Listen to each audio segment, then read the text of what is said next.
Here we go. Welcome to Thursday premiere night here at All In Pickleball Gym. I'm Alan True, and I am joined by Jenna Timmer. Jenna, how you doing? Good. How are you doing, Alan? I'm great. Good. It is an exciting night because this is the last one of the season, so we're going to have some great play for $5,000 in total prizes. And what better time to have the finals than when it's finally warm in Michigan to remind us that we don't want to be in this building anymore. So it's a great way to end, don't you think? It is an awesome way to end, yes. Big prize pool tonight. Lots of great competition. We're going to see some really great games tonight, and looking forward to watching.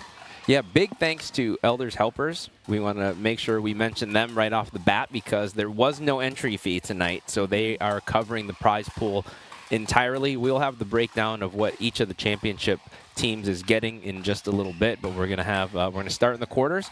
We're going to play through. We're going to have the women's final, so it's going to go straight to the final. So we'll have that on court. But just I think this year has been a continued celebration of the amount of talent we have in pickleball in the state of Michigan.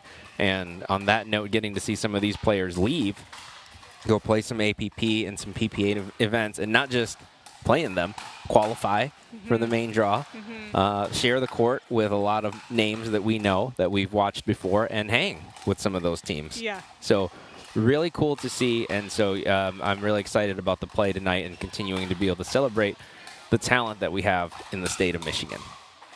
So we will get you down to the courts. This center court first is the quarterfinals. You see there, this is tonight's men's draw, and it is one and done. There is no back draw. Single elimination. Yep. So everybody's going to have to bring it right from the start, and you can even feel the intensity a little bit more in warm-ups here. Normally they're just kind of hitting around, knowing they got some time to figure it out. Don't have that tonight. Yeah, absolutely. I think there's a lot of added pressure to bring it right away. So, yeah, like you said, you can definitely feel the intensity in here. Especially because they are playing for prize money $2,000 for the winner of the men's championship tonight. So, and that in that field, really, if you look at these 8 teams, any one of them can beat any one of them. And you have some first-time partnerships. I think the 1 seed's very interesting because they're both great players. We've seen them do very well separately before. Haven't seen them play together in one of these. So we'll see if the chemistry works out. First off here on championship court, we will have this duel, Alec Timmerman from right here on the west side, Hudsonville, Michigan.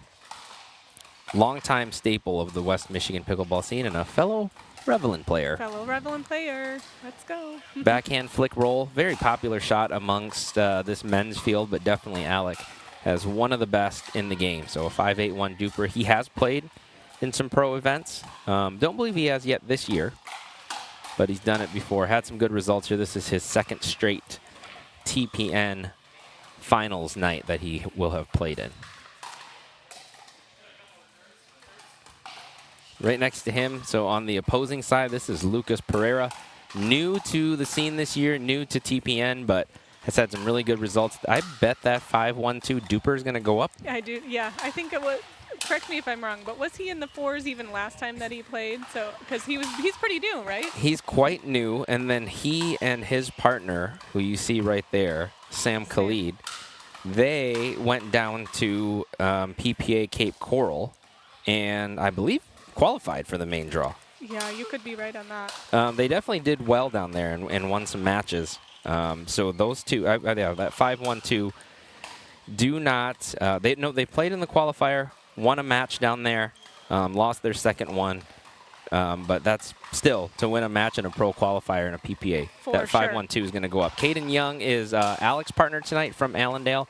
5.51. He also likes his backhand flicks. They're going to have to figure out who's going to hit their backhand more tonight. But those two are both great at the backhand flick. They each have their unique spin to it. So I like that they've partnered up, and they're going to, the opposing team's probably going to see a lot of those tonight. Very athletic, and as evidenced by his athleticism, he's wearing his trademark Crocs.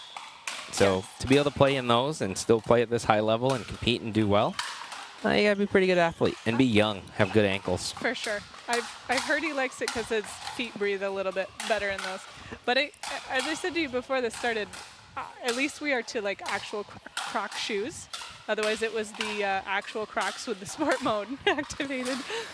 How he ever did that is unbelievable. But you see him, even just in warm-ups, you see how easy he just kind of flicks his paddle and the ball goes flying. So this will be an interesting match. Sam and Lucas got to a men's final, nearly won it.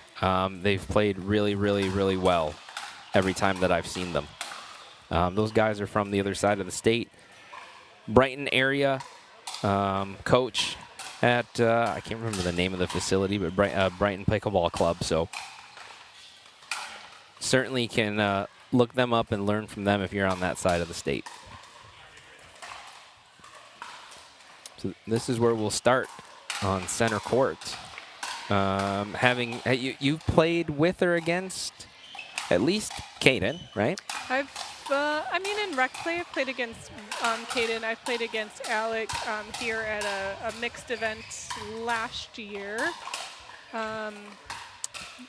Both awesome, great competitors, and I have not played against the other two. Okay. Yep. I really like that partnership, though. Khalid and Pereira. Yeah. Pereira, help me. But because I last time it seemed like Sam was playing left and his partner was playing right, and he was playing quite big from the right side. So that was an interesting kind of strategy to see from them last time, because he was so quick. I think they ran into each other a couple times. Yes, they both are doing a lot of poaching and looking to, they don't stay on their side of the court a ton, but they do a good job of not getting in each other's way even when doing that. Yes, yeah.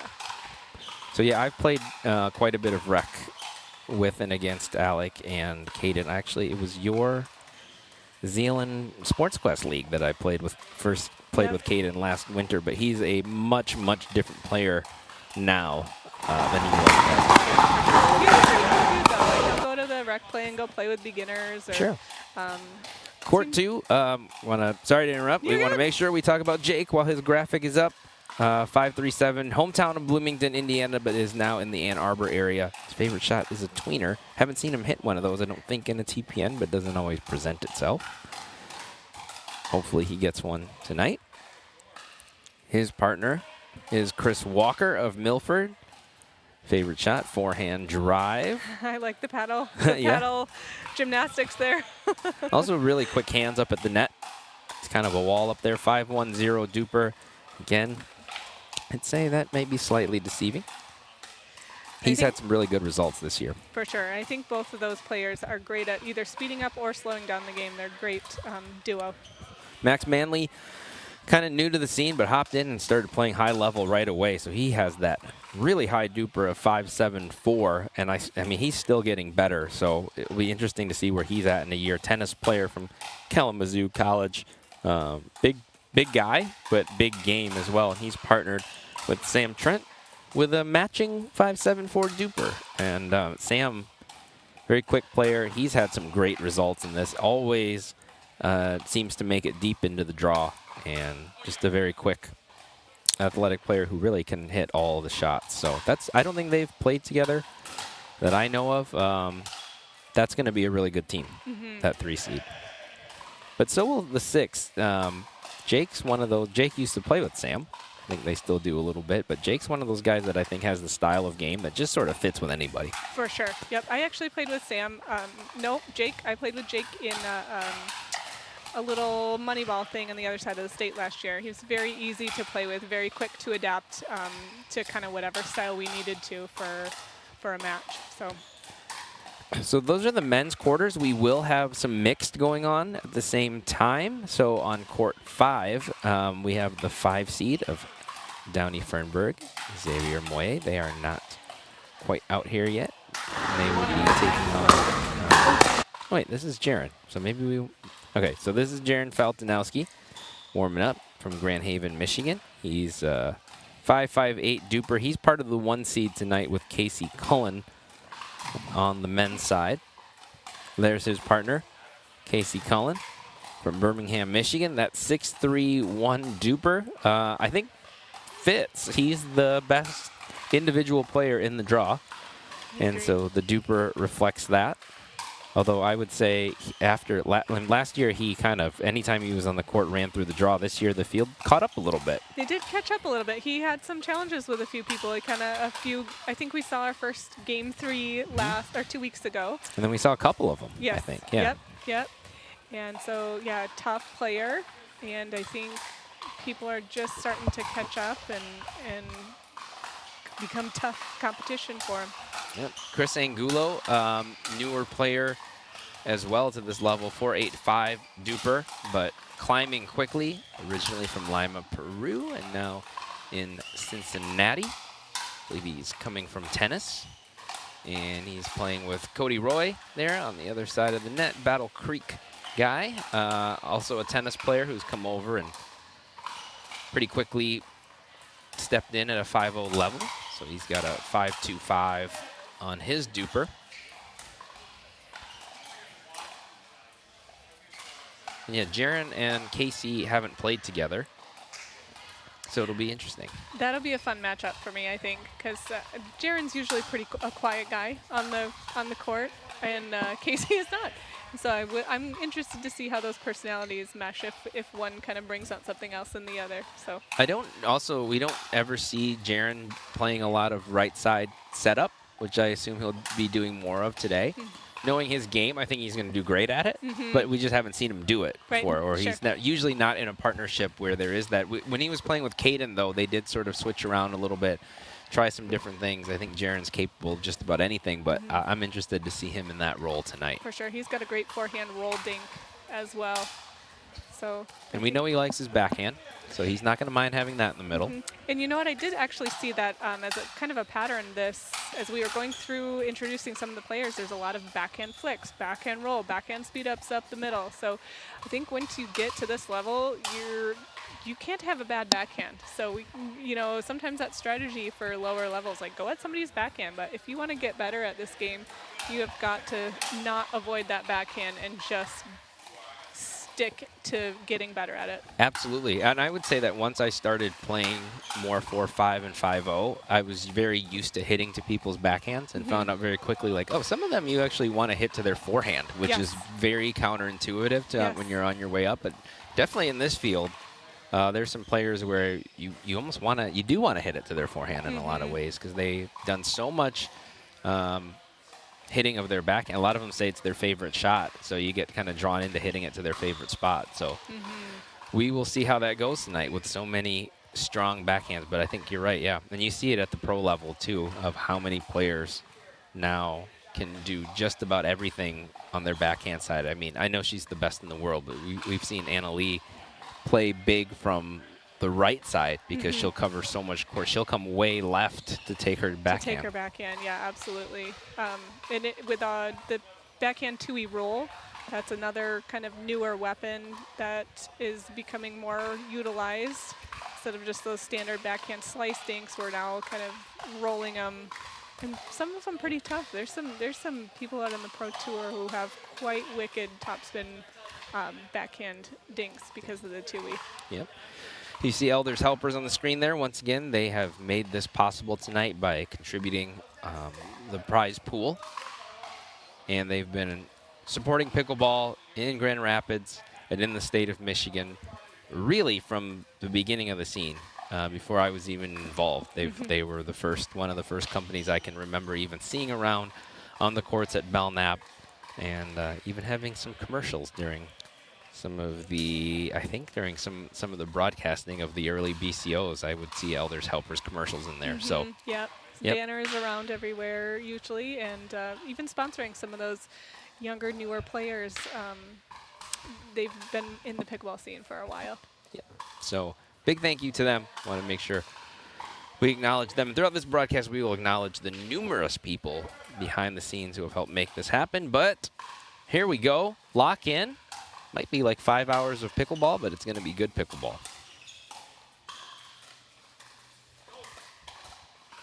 First point right away to Khalid and Pereira.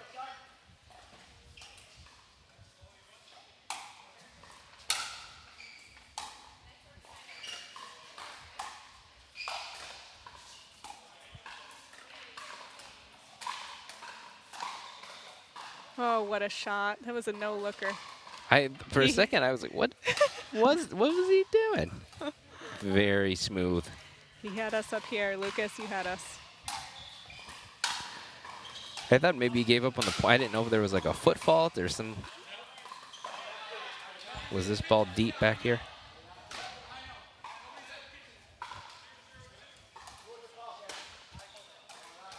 I think the trick is going to be not letting this get in your head. If Alec and Caden thought it was in, they've got to shake that right away in game 1. Yep. Well, that's one way to shake it off.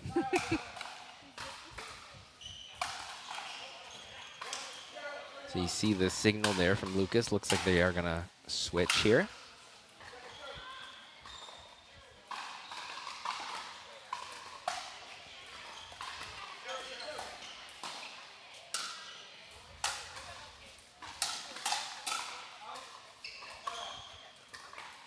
So good start here from the 4 seed. I think the 5, Timmerman and Young, just need to settle in a little bit.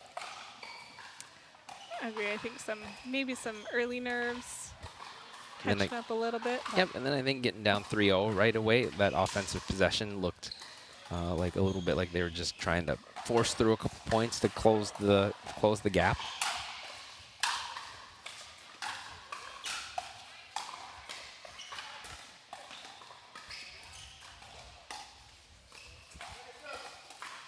A dink from Alec Timmerman there.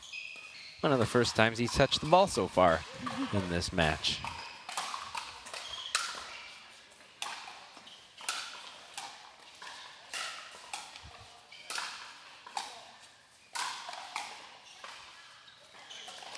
It's a good leave. Some of those are sometimes super tempting to just kill, and that took some good patience.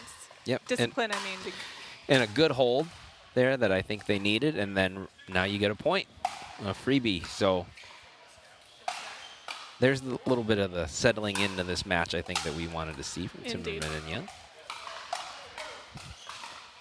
Even on the finale, I have to jinx them.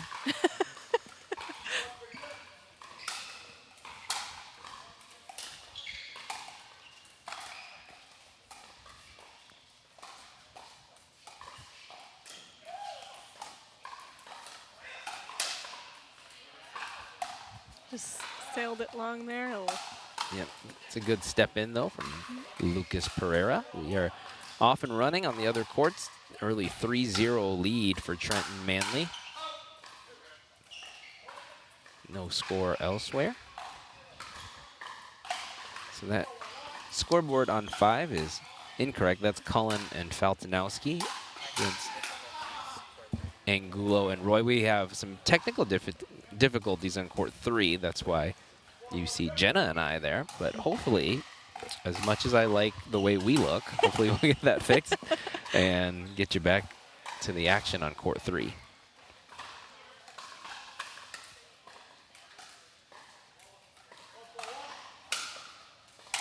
So 1 point for Khalid and Pereira on that possession, and now a 2nd point for Timmerman and Young. Excuse me. Woo! Yes, we do have a cough button. I could have used that, but you did. That was good wherewithal from you to try to grab that. I saw it coming. I was like, oh! I think I got it out now, though. You're still at 0-0 on court 5 as well. A little bit of back and forth there. Jaron just crushes that ball. I think we may not have an updated scoreboard there. Oh, yep, that's right. Because yeah. that one was behind.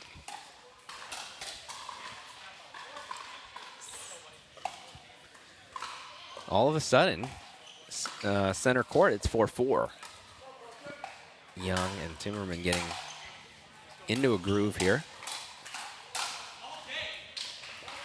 5-4 now.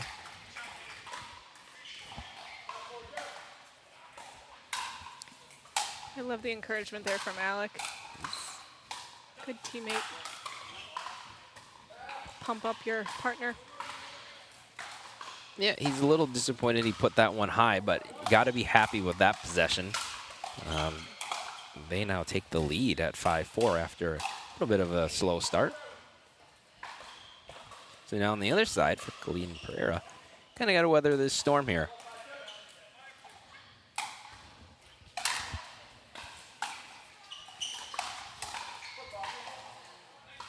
Ray all over it on the foot fault. So that's a side out.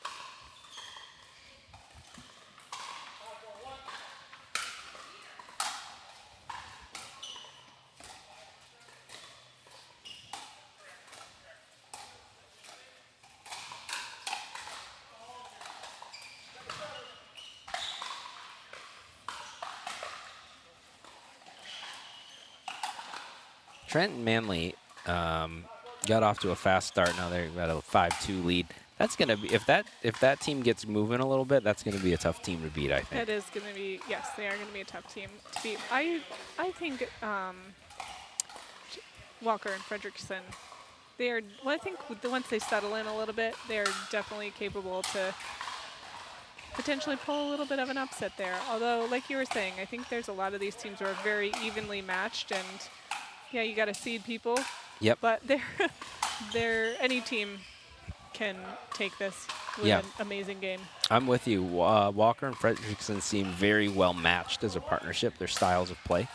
As I said, I think Jake's one of those guys who can just really play with anybody. And Chris is kind of that way too. But I've definitely seen Chris adapt his game as well when it calls for more of a faster paced game. He can speed it up and speed it up well.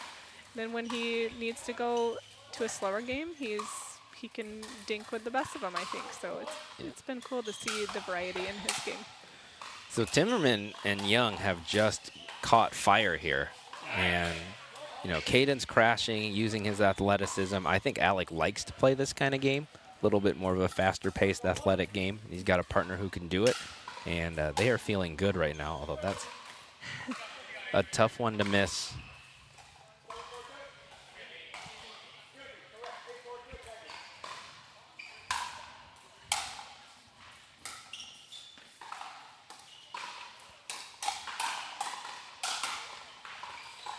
Just like that, Alec wanted to speed it up. Maybe got a gift on an out ball that got played.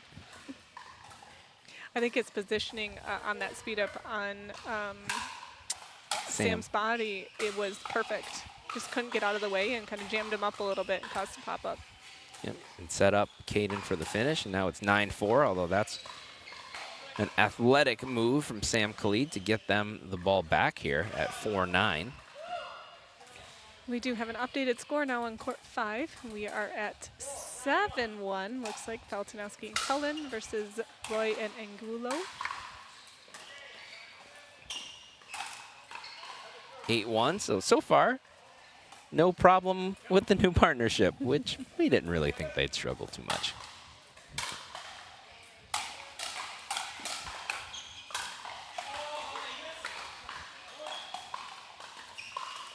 Alex he wanted that one back, but Khalid and Pereira stopped the bleeding, pick up their first point in a while at 5-9, but they are just a little off right now after a really good start. And I think if you're Timmerman and Young, you want to get these 2 points. Let's get them off the court and finish this first game before they kind of sort things back out. Right.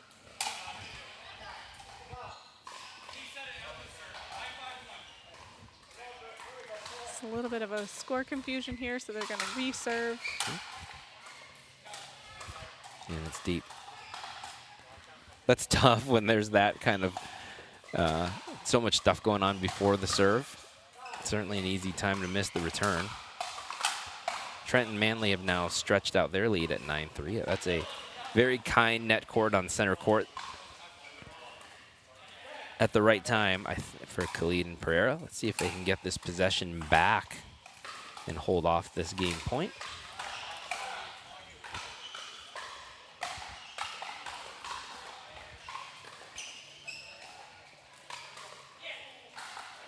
A miss there on the speed up, but I think they are happy playing that aggressive style, so they're taking their shots right now.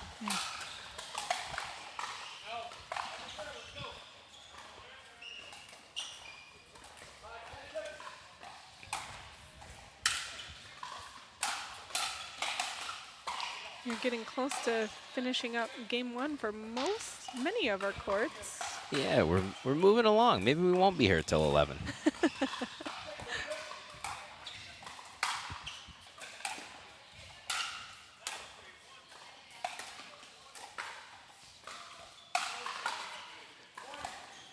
Two quick points, and it's 7-10. Yep. Did you call a timeout here, Alan? If this point if it goes to 8-10, then I'm calling a One more. timeout. Yep. I believe it's still on the 1 also, right? I think it might be side out now. Okay. That's a really good combo there from Alec Timmerman. Yep, and they do hold. So 10-7. Got 2 looks at closing out this game 1. We also have a game point down on court 5 as well. Yep, Cullen and Feltonowski trying to close this out. And they do. Yep.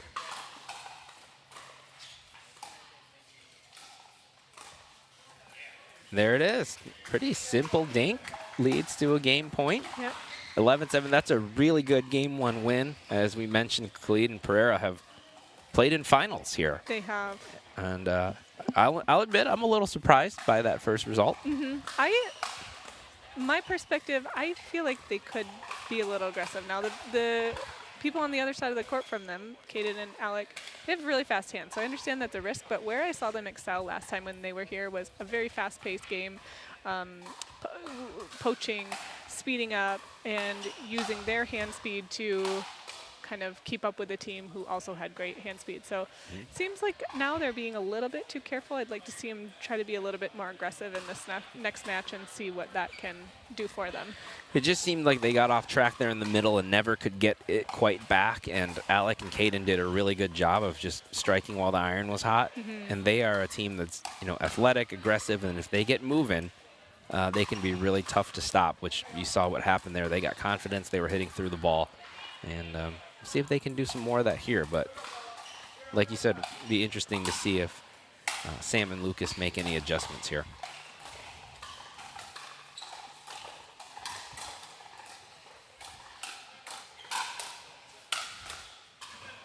It was a little bit more of a fast-paced point, hands battles, but right now Alec and Kaden are just finding ways to come out on top in just about all of those. Yeah. Yeah, like I said, the speed up is a little bit more of a risk, but it's all about trying to adjust and see what works for you. Feltonowski and Cullen close it out easily in game 1 and off to already first point there. Casey finds the forehand down the middle.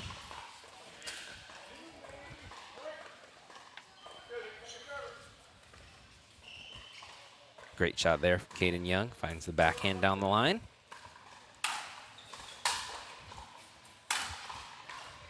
Great return. Alex returns and his serves today have been on the money. All very deep and with a lot of pace. I didn't say anything about his third, so I don't know if that counts as a jinx, but maybe a little bit.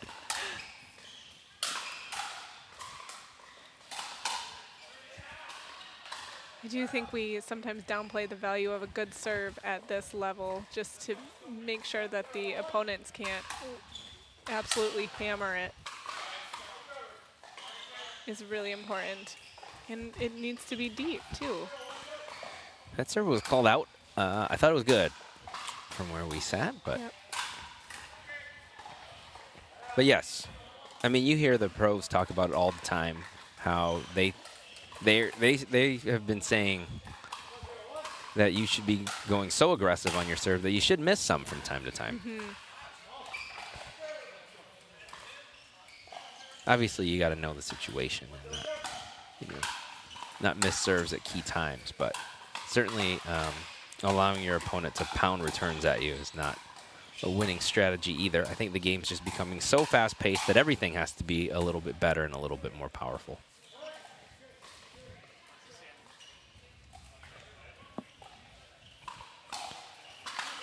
.202 here.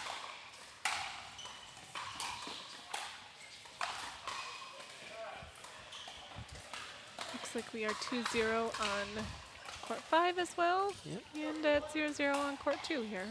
They start their game 2. So it's 0-2-2 here for Sam and Lucas. So it's still early in game 2, but I feel like this is an important possession right here. You can't go over on this possession either. Agree. They gotta get some points here, and there they did. Yep. Did not want to hand that ball back over at 0-2 again. And there you go. One follows another, and it's 2-2.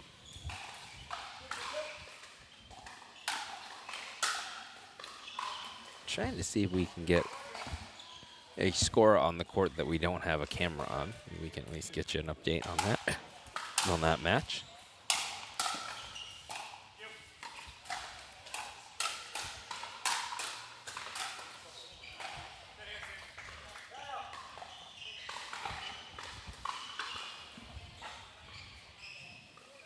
They did come off with 3 points that possession, so that was a good possession from them to gain the lead here on championship or center court. Yep, and they look a little bit more comfortable after that. I could see at 0-2 there was a little bit of frustration there, and just a tad I could pick up, and they're gonna. But they look a little more settled in here. It's a great ATP. Just had a little help from the net there, it looked like, and Sam was able to swing that one around with an ATP in between the Timmerman and Young. So you get 3 points, then a no damage hold. And they're gonna. There's There's that that amazing yep. backhand flick there. How about on court 2, after winning 11-5 in game 1, Trenton Manley up 7-0 and a matching 7-0 from Faltinowski and Cullen. That's pretty surprising there on court 2. In some way, it's surprising because Walker and Fredrickson are such a good team. It's also not surprising because Trenton Manley, I think, are just such a good, tough duo. Yeah. So the other match that we are, Miss Romano and Mogul on court 3 won 11-5 over the Magsigs, and they're up 5-4 right now in the second. So that's your update from court 3. Nick Romano and Connor Mogul also played down there in the PPA tour, and both made the main draw in singles. And I believe they did in doubles as well. They made the main draw in doubles as well, yes. Jeff Howlett was super kind to broadcast some of it on his own there on Facebook Live. So yeah, Nick ended up getting the 4 seed. As Tyson McGuffin withdrew in singles, wow. and then won several. I got into the round of 16. That's pretty cool. And then they got into the main draw in doubles and beat Bao Dong, Kwang's younger brother who is moving up and is a really good player. And then they lost to J.W. Johnson and C.J. Klinger. What? But took 9 points off, 11-6 in the second. So had a nice little. That's pretty cool. Nice little time, yeah. That's a duo that I would love to meet too. I like their C.J. Klinger. I love his play. I love his energy on the court, and he's just seems like a cool kid. So 3 or 4 BCOs ago when he was like 14, I remember talking to his dad. This is before pro pickleball really took off.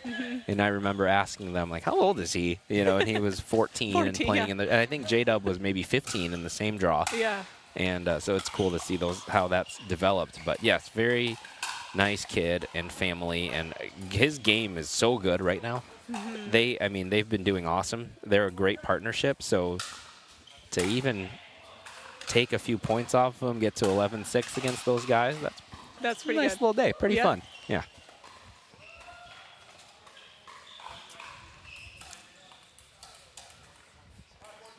So kind of some back and forth here. Timmerman and Young have got themselves back ahead for the moment. That's a side out. 8-1 and 10-0 on the other courts. And that 11-0. looks like match point. So Yeah. a pickle for the 1 seed Feltonowski and Cullen. So I guess if you're looking for a storyline in the men's draw, it's that looks like a speeding bullet train, Feltonowski and Cullen. Can anybody slow it down? Indeed. Yeah, that's going to be a tough matchup to beat. But I think with the right strategy, it could be done. What that strategy is, though, We'll see. So We'll see. they will see the winner of the match on center court here, the 4 and 5 seed. Right now, Khalid and Pereira are up 6-5, trying to force a game 3. And then we have match points. It the looks other like, yes. Yep. Max Manley serving for the match. This is Caden Young serving now at 5-6-1. And it looks like the match point has happened. So Trent and Manley are through.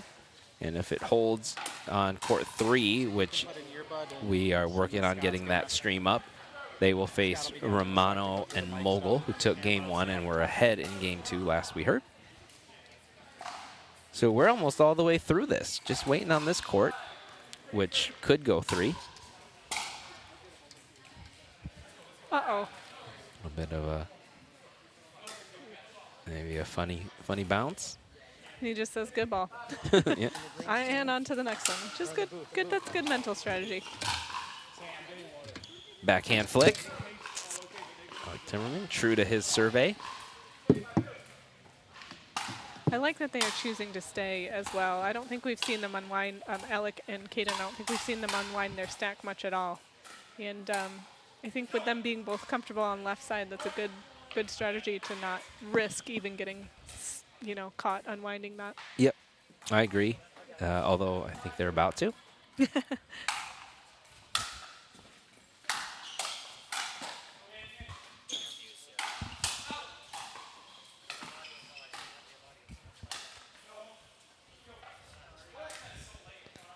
Some momentum here for the 4 seed. They're up 8-5. Looks like we have another unwind situation coming. See if Timmerman and Young can figure something out here. Close this down, and we have... Test. Hey, we can hear you, Dan. Test passed. We have our first winners. Hey, Casey and Jaron. what's up? What's going on? He doesn't want the mic. First No, not really, but first match that you guys have played together, correct? Or have you played together in the past? in a long time. It's been a few years. Yeah, always usually competitors, but yeah. So how did it feel to be on the same side of the net? It looked like it went pretty smoothly from up here. It's way easier being on the right side with Casey on the left. It's so much more, more fun. Way less work. What was it like coming into it with single elimination, the mental game going into it? Even though you guys are #1 seed, what's that mental game look like for you guys coming in knowing it's single elim and you got to kind of bring it right away? I think, everyone's good. Everyone had to qualify for this, so you have to be ready in that first match, especially with those two guys. They're just good bangers, really good serves. If you're not fully ready for power, you're going to be on your heels. I think we did a really good job. We got to warm up against probably the next hardest hitting team. So that was smart. That gave us a mental edge where we're like, okay, we're ready for what they're going to bring, and we were able to slow it down. So Casey, while I have you, Jaron just kind of answered his question about what's it like playing with you. What's it like playing with Jaron on the same side of the net? Jaron's great. I think we've played together before. It's always worked well. I think we just hasn't aligned in a while. But no, Jaron's solid. I don't like competing against him, so I figured I'd get him on my side this time. Dude, he's so nice. Will you teach him how to trash talk? We'll work on it. Okay, I'm sure you will. Well, Happened. Jaron, give me your best trash talk. Oh, our ball. We heard that, Casey. We heard it. All right, that's lesson number 1. We're getting there. It's a work in progress. We got a long night. We got till 11 o'clock tonight. Oh, So yeah. I'll try to figure something out, but yeah. Oh, I like it. It's like, I don't think I can. All right, that's my challenge to you. Okay. So, Okay. All right, guys, So great funny. first win. We'll be rooting for you in the next one. Well, not rooting for you, but we'll be watching you in the next one. We'll take it. Thank you. All right, guys, take care. We'll talk to you soon. Looks like we are going to game 3 on center court here. Yep, 11-8. So thanks, guys. Can hold up the bracket. No, kidding. We love a game 3. It's going to be competitive. It's going to be intense. And really good work there from Khalid and Pereira after they ended game 1 on a rough streak. They kind of started game 2 on a rough streak, had kind of a carryover, hangover from game 1, and they really turned it on there towards the end. They did. Yeah, I think they were getting a little more comfortable and Hello? figured out a few things there, what they needed to make work for game 2, and they did pull it off.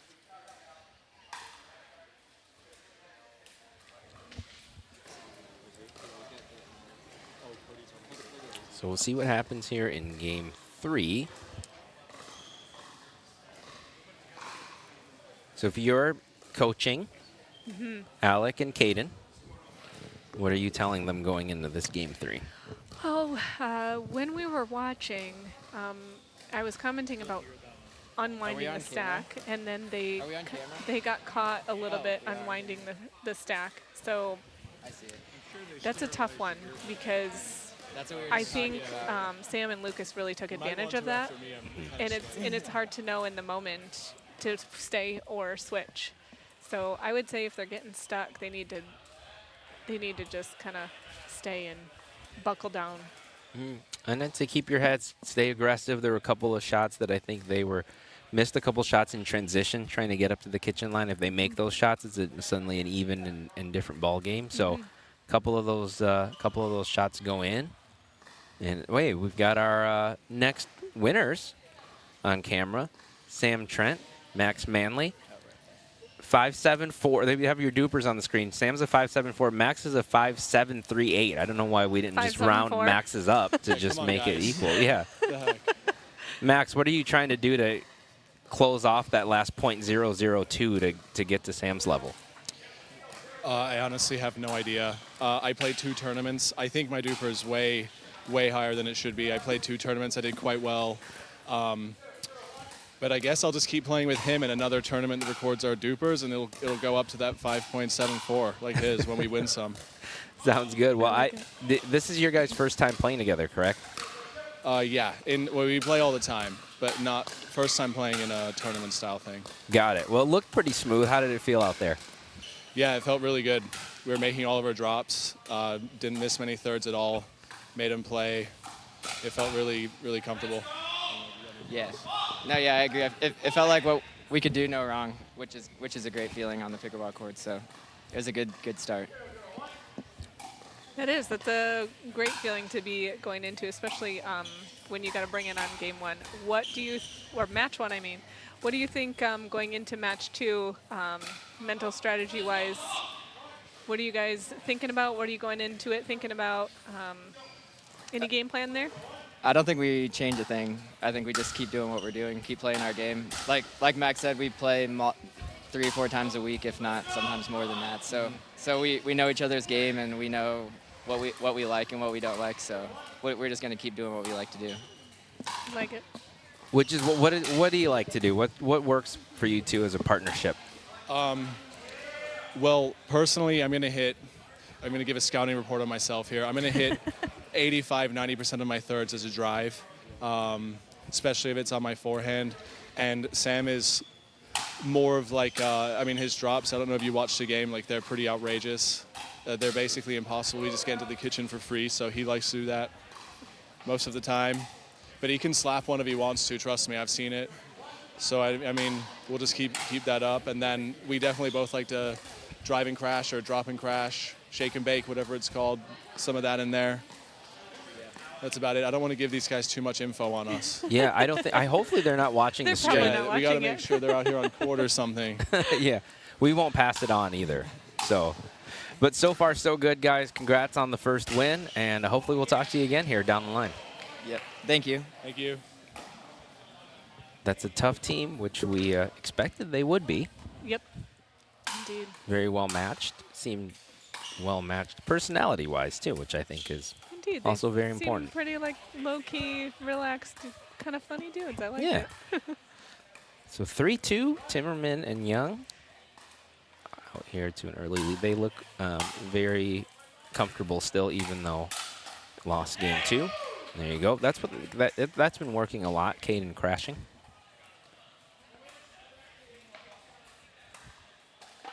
I think in a lot of his partnerships, Alec is typically the more aggressive one. I think he's really thriving having a partner who can do that. Yeah. And it's letting him play just a little bit of a different style, being like only aggressive when he needs to be. And I think it suits him really well. Yeah, I like that too. And speaking from a personal standpoint, that's kind of how I operate too. I feel like when we play together, sometimes I'm like, Alan, a little chaos is good. Like we kind of thrive on chaos a little bit. You know what I mean? That's true. Yeah. And we both kind of do well in that. So as a right side player, I also love that role of having an aggressive partner and being able to play aggressive from the right side as well. On the other hand, I had been working so hard to sort of make my game more traditional, softer, slow things down, and then you're like, you know what, just rip everything. You know, so why not? yeah. But I like when I get that leash a little bit too. So that is what's happening here, I think, for Alec is he's like, I don't have to do all of the scoring work, or the aggression can come from my partner, and it's because Alec can play that kind of game. Look, we have our next winners. Nick and Connor, they also have very similar dupers. 5-8, 8-2, and 5-8, 3-1. Very specific on the dupers tonight. So, guys, we didn't get to see any of your match because the camera was out. So you're going to have to give us a recap of how that went. Yeah, I mean, first game, I think, well, we kind of adjusted from game 1 to game 2, but they definitely have pretty quick hands and they make you play a lot of balls. So we were playing longer points in the first game and just kind of battling back and forth a little bit. Second game, we kind of switched Connor on the left, and he just started firing, kind of taking over with some power. So that was kind of our strategy switch in game 2, just kind of go big, and it seemed to work for us. How happy are you to be indoors and not in a swirling wind down in Florida? Yeah, it's pretty nice to not have to deal with the elements today. It was pretty crazy down there. I think it was like 30 miles an hour pretty much all day on qualifying day. So there were a few missed serves, missed returns, a lot more errors that day. Well, we wanted to say from the booth, congratulations Yes. on those results down there. You guys did awesome in singles and men's and mixed. Well, we want to know what it was like to share the court with J-Dub and CJ and take some points off those guys and kind of get that experience. Yeah, it was great to have Jeff down there too, actually, from All In. That was awesome that he hung out and supported us, streamed it, all that. That was huge for him, but to do that for us. But yeah, I mean, it was awesome to just make it into the round of 32 and just see kind of that weekend battle with those guys. We had a slow start in the first game, but we went up 6-0 in game 2, and we saw our potential. And if we clean up a few things here or there, I think we can hang in right with that level. So it was pretty exciting. Awesome, guys. Well, we had no doubt. We were cheering from you from up here. So good luck in the rest of this draw, but congratulations once again on that. We wish we could have seen the first round match tonight, but we'll get you in the next one. Thanks, guys. Yep. I didn't know they had a big lead early on. That's pretty cool, too. That they had That's cool. Yeah.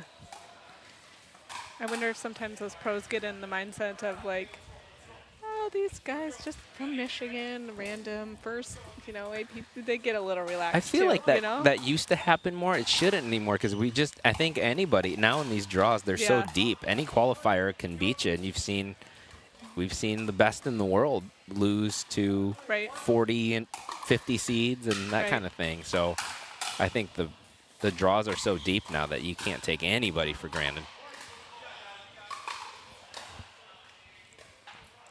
And you've seen some of those guys who maybe pulled an upset a year or two ago prove that they belong at this level. They end up hanging around. For sure. I mean, Kwong's a good example. I think when he first beat Ben Johns, everyone kind of was like, who's this kid? And now he's like clearly belongs at this level, so you get some of that. But that's really cool. Those guys were able to go down there and hang, and not terribly surprised based on them, being the best up here, but you never know when you get on the court down there at that level. Alec, a couple years ago, was in the pro draw here at BCO and lost very narrowly in doubles to James Ignatowicz. I can't remember who his partner was for that, but it was like 11-8, 11-8, and they had a couple of chances to. They were up. Him and other Connor Nizilski. Oh yes. Yep, they had a pretty nice match against James Ignatowicz, and gosh, who was his partner for that? Can't remember now, but really good run for him. And on that note, see BCO in the corner there, July 8th through 13 this year. Always a fun tournament to spectate, play in, volunteer in. Volunteer-led, and the biggest volunteer-led tournament in the country. Now part of the MLP Tour. A lot of switching around in MLP, so we'll have a chance to see some different partnerships and different team lineups this year. I say it every week. Ask for your PTO now. Exactly. Yeah. You're going to want to be out at Belknap for everything. I mean, I love watching the pros. Super fun to watch MLP last year.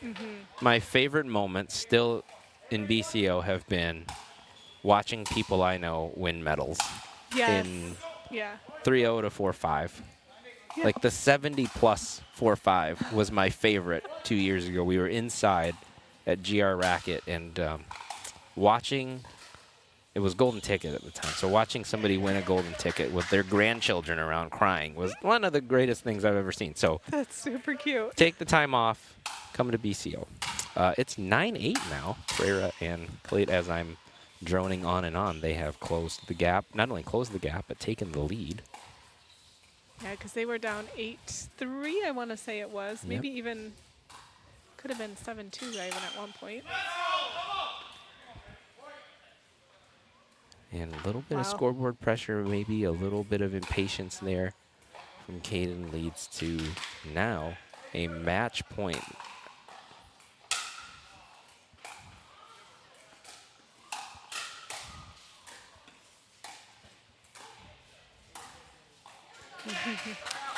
Side out, big side out. That was a Obviously. big stop. 8-10. Got a little more patient on that point. Caden had a couple that he maybe could have sped up, didn't do it. They hold.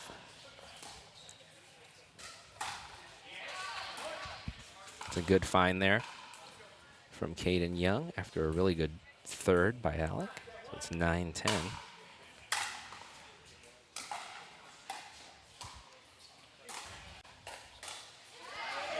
Little help from the net cord. Held that Indeed. up. Yep.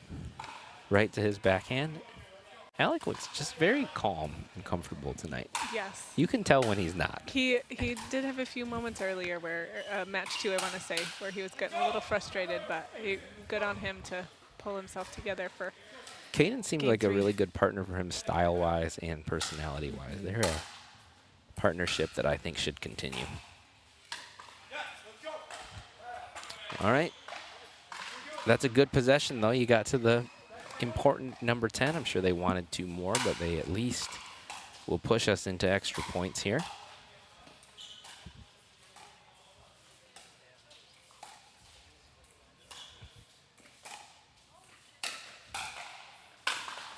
Wow.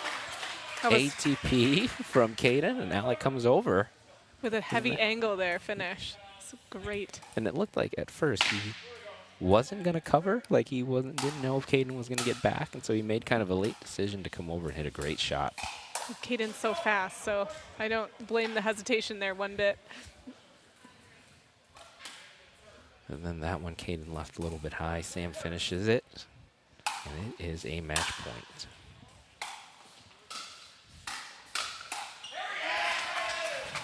They just can't finish it again, and we're at 10-11. Timmerman and Young here to serve to stay in the match.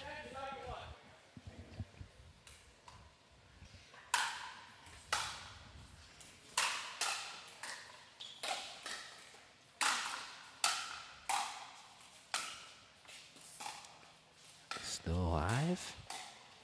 And back up to the kitchen.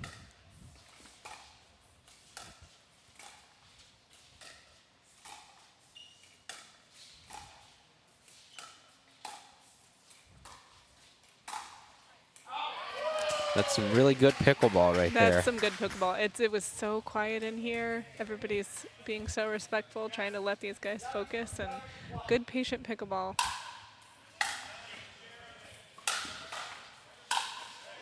That's the combo that they've been looking for all day. This time it's been Caden crashing a lot. This time it's Alec crashing. And he knew it right away. He saw Caden getting ready to rip it, and he just took off ready to roll. I think that added a lot of pressure and ended up with a pop-up. 12-11-1, so they're going to have 2 looks here.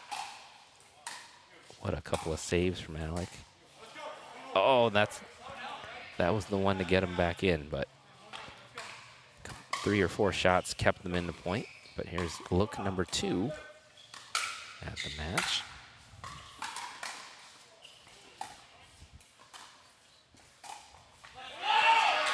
What a match. What a match. How well played was that, too, out of Timmerman and Young? For sure. Then I just like how both teams just really buckled in and settled down. And for those last couple of points, I mean, they really had to focus in and make sure there was no errors. Nerves of steel, really. Exactly. Yes. Yep, absolutely. Especially that last point there. That drop that Alec hit, clipped the net tape and came over. And that's a team, they beat a team that could have won any of these men's draws. Indeed. Right? They were in Yep. finals, were right there in the finals. And that's a really, really good win. So they're going to move on. They're going to play Cullen and Feltonowski, so that's their reward. But when those guys get hot, they can hang with anybody. And Jaren's got some unfinished business here, though. He's just going to play all night. Jaren's just never going to get a break. So we are now into it's a progressive draw type deal. So we are now into the quarterfinals of mixed. Downey Fernberg and Jaren Faldanowski against Kristen Reinhardt and Zach Chambers. This is Zach Chambers serving, Kristen Reinhardt hitting the third. And Jaren got a warm-up game. It's not fair. You know, I was thinking about that. I actually think from a player perspective, even though Jaren will be playing a lot tonight, it's probably going to be better because you can just keep things rolling. You don't get cold. You don't have to sit out. And I think that'll be kind of a good thing for him. So far, it looks like it. And then on the other court, it's Monica Wynn playing with Connor Mogul, 2 seed. And then at the top of your screen, Melissa Kildo and Kyle Worthy. Connor and Monica also partnered down there in Cape Coral. Monica also played pro in women's. I don't know if she played singles. She may have played the qualifier.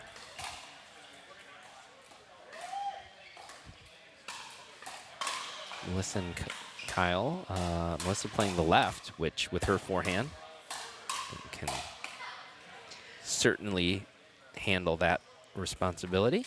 She actually does. I played with her in Beer City last year, and she likes left, I like right. That worked out pretty decently and very fun to play with, but she can definitely handle her left side like a champ. So. Yes. One of the biggest drives of any competitor in this field.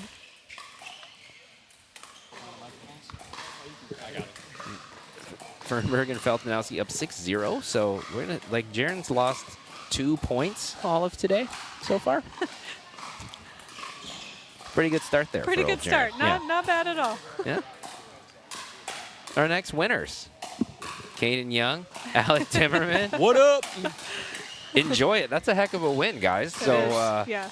There was some ups and downs. We were commenting on your nerves and how you looked like you controlled them pretty well. What were the emotions like, especially in that third game? Well, I'm glad it looked that way because I felt like a tornado was going off in my brain. But I don't get into pickleball matches that often where it gets my blood pumping that hard, and it actually made it easier to see some of the dinks. So sometimes I guess when I'm a little more lackadaisical, I start making all those unforced errors. So we tightened it up, and playing with Caden here, he locks in like a monster, and so that was nice to have on my side too. Going into game 3, what was kind of your strategy or talk, or what were you guys telling yourselves, having just won one, lost one, and then now you have to go play game 3? I think we just stayed consistent and played our game. I was never worried about it. That's really awesome. You guys, we did notice too, just being locked in and how careful you guys kind of, not careful, but with a grain of salt there, like speeding up at just the right times, and compliments to you guys for keeping your mental game on top notch and coming out with the win on that one. Thank you. Yeah, we knew the spots to hit. I think we had that established in game one, and it didn't really change. It was just a matter of getting momentum on our side, and Caden started hitting some really good speed ups, and yeah, we turned it around quick though. I was able to conquer the demons in my head. So, Caden, do you struggle with those in your head? I was never worried. He's a competitor. I like how Caden is just like, oh, I'm never worried. It's fine. I'm out here grinding. even at I think it was at one point they had a match point in game 3. You weren't worried then. Right? Yeah, they did, because they were up 10-8 at game. And then again, I think at 12-11 or something like that. 11-10. 11-10. Yeah. So, all right. Well, we were saying you guys are a great partnership, not only from styles of play, but I think, Alec, maybe having Caden there to help balance out your nerves. Yeah, very similar to Jaren too. They're both so easy to play with, and to just know that they're dialed. They're not frustrated at what I'm doing. Sometimes you have that. It can be styles, really, and when somebody doesn't understand how somebody moves, it can be frustrating. So I'm goofy to play with, but a couple of these guys I really like playing with because they make me feel confident on the court that way. So well, you played awesome. You guys played awesome together, and for your reward, you get to play Casey and Jaren. So what's kind of the scouting report going into that match? Probably the same thing. Maybe respect the hands a little more, but same thing. Yeah, that's a dangerous team. I've 8 years of pickleball. I've never played Casey, so I was more excited at the win because I get to finally get on the court with that dude. So let's get some Casey. I like it. He likes smack talking too, so I'm sure when he watches this back, maybe you'll get a text message about that. Yeah, maybe I'll get chatty. Maybe not. Depends on how far ahead we are. We always like it up here when people are chatty, so chat away. All right. Well, all right, good luck, guys. Super exciting first match, guys. Congrats. Yes. Thank you, guys. Thank you. Well, that's going to be fun. That is going to be fun. Yeah. Looks like we are back up to 8-2 on court 3 here, and looking at 6-2 on court 2. Looks like Reinhardt and Chambers maybe put a little bit of a stop to them because they were up, I think, 6-0, wasn't it? Yep, 6-0. 6-0. So been going just a little bit. 7-2. So Jaren's now lost 4 points in 3 games. Yeah. 11-2, 11-0, 7-2 so far are his results. Mm-hmm.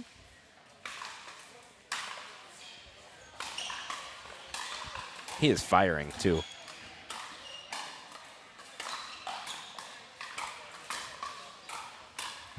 He is very on tonight. And obviously when you have Downey as your partner too, see a lot of confidence to hit your shots. And I wonder why, so if Kristen and Zach are on a 2, Kristen started left side. Must be. They must have, yeah, that must be what they, now they're gonna. Mine, unless it's 8-3. Yep, so unless the scoreboard is wrong, they did start opposite stacked. So, and now they're going to do that on offense. Good observation. Just traditionally speaking, the gal usually starts on the right side to kind of minimize some of that space that we get hit to so often, and guy can come in and help out as much as possible. But sometimes there is strategy where putting the female on the left side is more beneficial for your team. Sometimes you have somebody who's better going straight on, and sometimes you want to.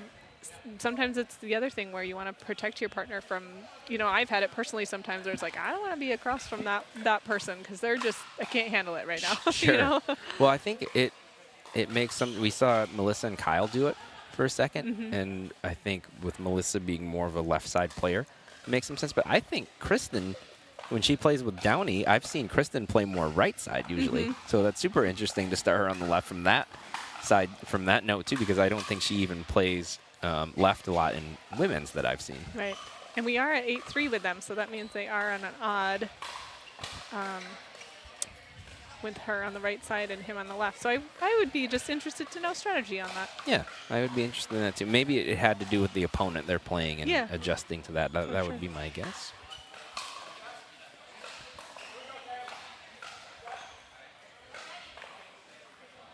Don't know what that call was. Return was deep? Nope. Return. So 9-3, I think, on the 2 now. Feltonowski and Fernberg. And then on the other side, Mogul and Wynn up 9-2. And we're getting about to get going on the other courts. So before they play each other in men's, Caden Young and Casey Cullen will see each other in mixed. Casey is playing with Jessica Samiri. They won the last mixed tournament. Jessie is from Indiana, and Caden is playing with Erica Benting from right here in not just Grand Rapids, but Byron Center. She is from right down the street and has had really good results in TPN. Longtime staple of the scene as well. On center court, it is Sarita Schoenbeck and Nick Romano. They played together in PPA Cape Coral against Lucia White and Sam Trent. Lucia's had some really good results in TPN this year as well. Really, really good player. Was new to TPN this year, but we quickly learned the name.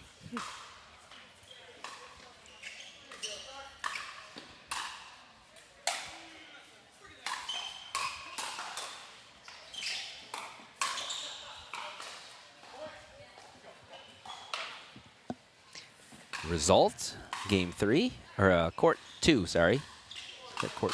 Court 3. Wynn and Mogul take that one, 11-3. And then twin, Yeah. 11-3 over on court 2 with Fernberg and Feltonowski taking that game. So he's now up to, what did we say, 5 points lost all day 5 today. points, yeah.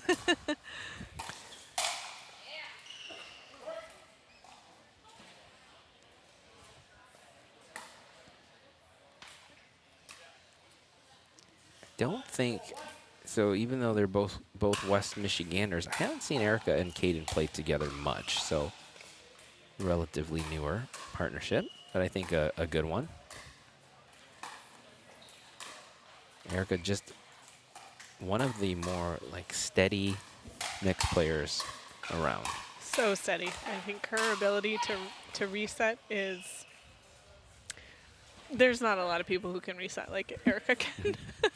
Such a good skill of hers. As you see there, I mean, she has offense, just knows when to use it and when to slow the ball back down. That was a jinx. Erica, I apologize.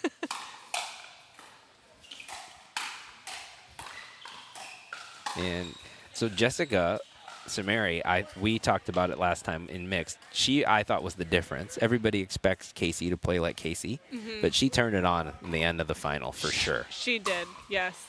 I think Casey said somebody told him on the sidelines, she's got to hit more balls. And then after that, it kind of, I think she got in a groove, and I think that really did actually help them win the championship just by her kind of being able to get in the groove. And sometimes that's hard to do with when somebody's coming across from you sometimes, but not other times. You got to be prepared to hit the ball sometimes, but not other times. And so. I think she's used to being the more aggressive player, and I thought she adjusted really well to playing with Casey, because I've seen her play women's, and in that, especially her partner Monica Lemons is her usual women's partner, who's a lot more of a traditional dink, setup, hit drops.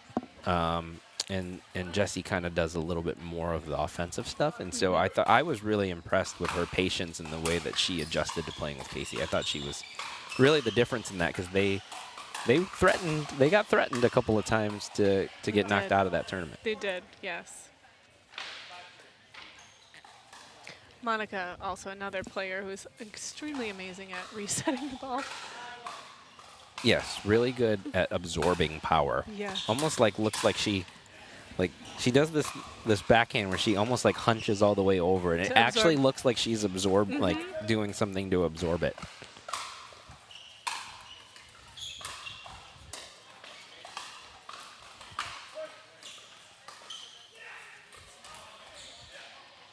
Good start so far for Samari and Cullen. They're up 5-0. We are very tight here on center court. Schoenbeck and Romano up 5-4. Not watched them play before. Sarita Schoenbeck right there. Big, powerful forehand on her left side. She's a lefty that can really rip it. Really good backhand dinking from that side. And Lucia, same kind of an all-around player, but can definitely drive the ball. Good hands at the net. And last time she was in a draw, I was very impressed with her dinking and soft game as well. And I think you're going to get to see her and Sarita go. Oh, I was just about to say we're about to get to see a dink battle. But Broadcaster jinx. Broadcaster jinx. Although you didn't actually say it. It knew what I was thinking, Exactly. though.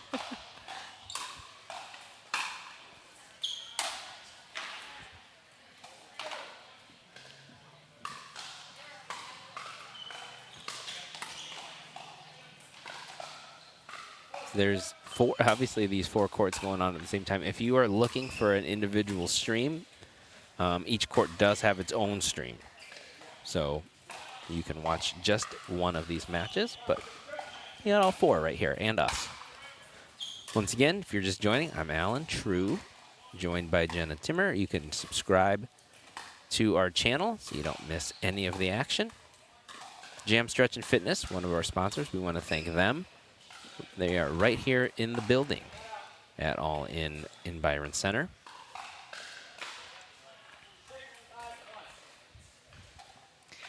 Looks like on court 2, Kristen Reinhardt and Zach Chambers are getting off to a better start for their game 2.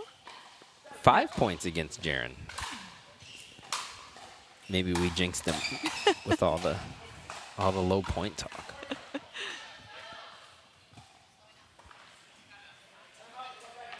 Schoenbeck and Romano kind of stretching out the lead a little bit here, too, so we get a timeout from White and Trent.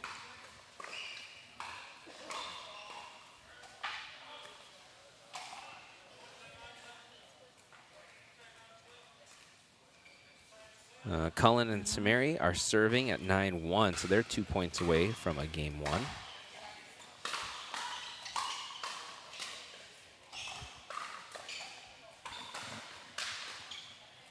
Is going to want that one back. She knew it right away. Yeah. Probably not putting it up high to Casey Cullen. Not the recommended strategy. No.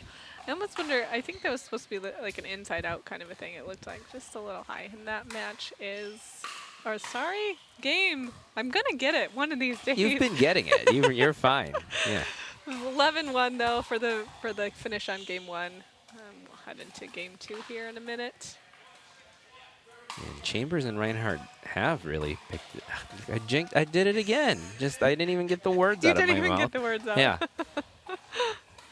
We are at 6-2 for court 2 now. And I noticed that we are back on to even score. Gals are back on the right side, guys on left side. So I wonder if that starting, in the quote-unquote normal positions helped out their strategy this game. Well, something has helped because they are definitely, well, I think Kristen does look a lot more comfortable on that side. Even right there, challenging Jaren down the line, keeping him at home and kind of setting up what was the end of the point. She's great at that.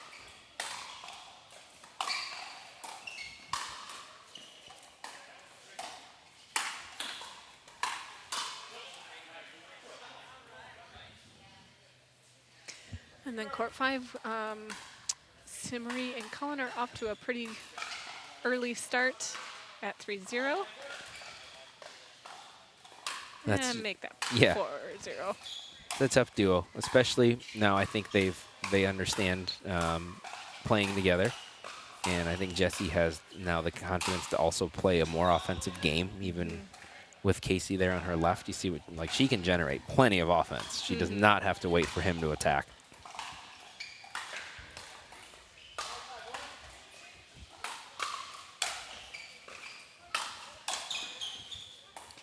Did that end up staying in?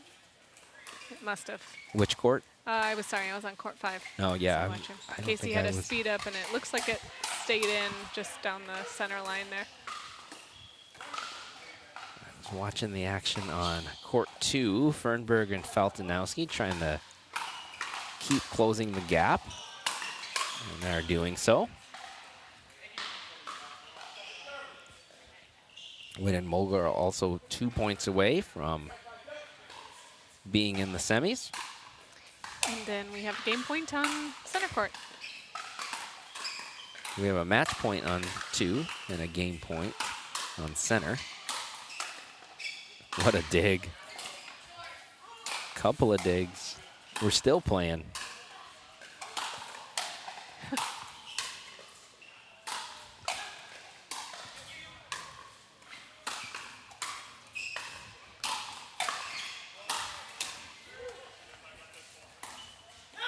Oh, that's how it's going to end. After so many great digs, she was in the groove and had an outball hit her. Incredible defense, though. Yeah. What a point. Man. I mean, a collective awe from the crowd. That was how that point ended. Because that's game 1. Schoenbeck and Romano, a little bit of a slow start. Then got going and took off and took that one 11-5. Wynn and Mogul have now closed it out as well, so they are on to the semifinals. They will await the winner of what's going on court 2. Fernberg and Falpanowski won game 1. They're down in game 2, but slowly catching up. I think it's 6-7 now. Cullen and Samari on court 5 are 2 points away from punching their tickets to the semis.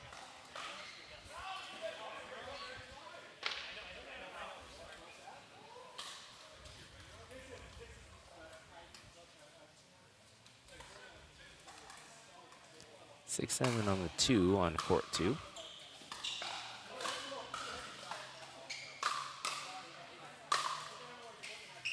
Zach Chambers makes short work of that, though.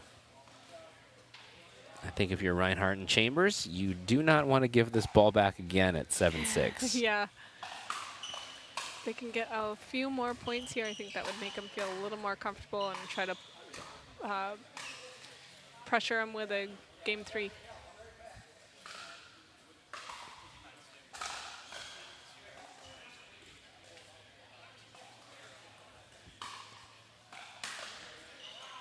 What a shot by Jessica Samari. Did you see that? I did, yep.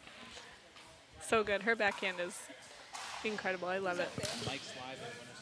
Need to handle that dink first and then counter.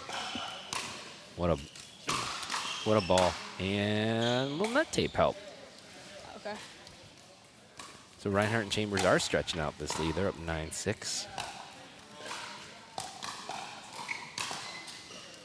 We have our next winners. It's Connor and Monica, the pride of Spring Arbor. We won't tell Nick we said that. But congratulations on the win. No pun intended, I guess, but maybe sort of pun intended. What seemed to work out there? Yeah, I mean, they're a really good team. They love to drive the ball and have a ton of power, so our game plan was just kind of to slow the ball down, get in lots of dink battles and rallies, and I think we executed it pretty well. Didn't make very many unforced errors, so that was the key. By this point, you two have played so much together. Is there anything to talk about? Is there still strategy to discuss? Is there ever a dispute, or is it just pretty smooth sailing at this point? I mean, I honestly think that it just depends on who we're playing, and there's different strategies for different types of players. And Connor's really good at strategy and telling me kind of what he wants to do and what he thinks we should do. And I think it just kind of works, and we have some pretty good chemistry.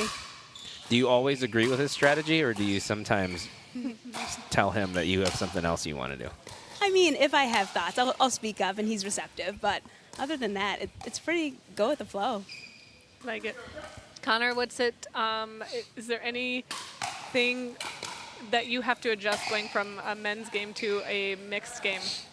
Yeah, definitely. I mean, that last men's game that we played, we had to play a little bit quicker and kind of more smash mouth pickleball. And this game we had to kind of slow things down. So just strategy, and then I mean, taking up a little bit more court too is always a bit of a change, but not too much. Well, good job, you guys, and best of luck in your next matchup. And Thank you. Yeah, good job. Thanks. All right. Thank Thanks, you. guys.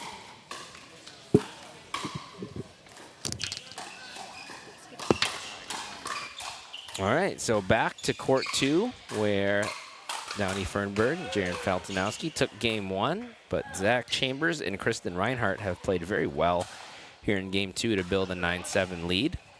9-8 now, I think.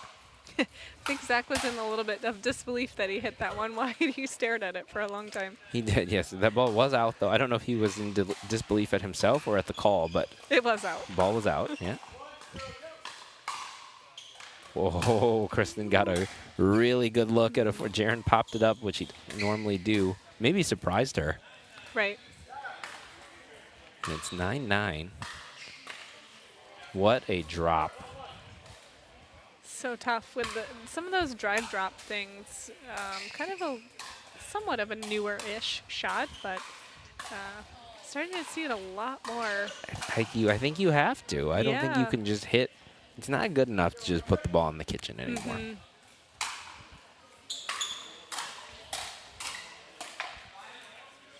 So they got to 10, but Fernberg and Faltinowski not able to close it out, and Reinhardt and Chambers will now see if they can recapture the lead. They were close to.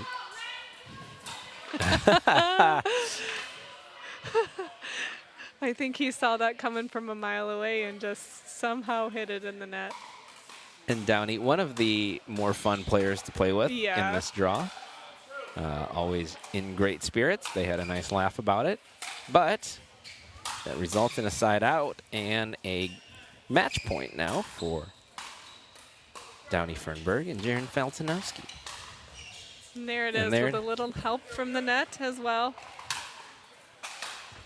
But Jaron got pushed a little bit. It's good for him. Yes. I've now lost track of our points, but I that's think not a 14. bad thing. Yeah. I think we're at 14. So Schoenbeck and Romano up 3-0. They ended game 1 on a hot streak, have carried that over. They're now up 4-0. As I mentioned, they played PPA Cape Coral together recently.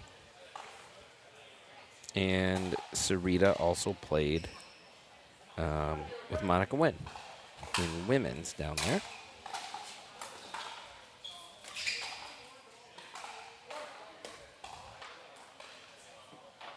So they, Nick and Sarita beat Johnny Goldberg and Regina Franco, which is a very notable team. Yes. So they won that match. Oh, and we have our next winners. Jessica Samari, Casey Cullen.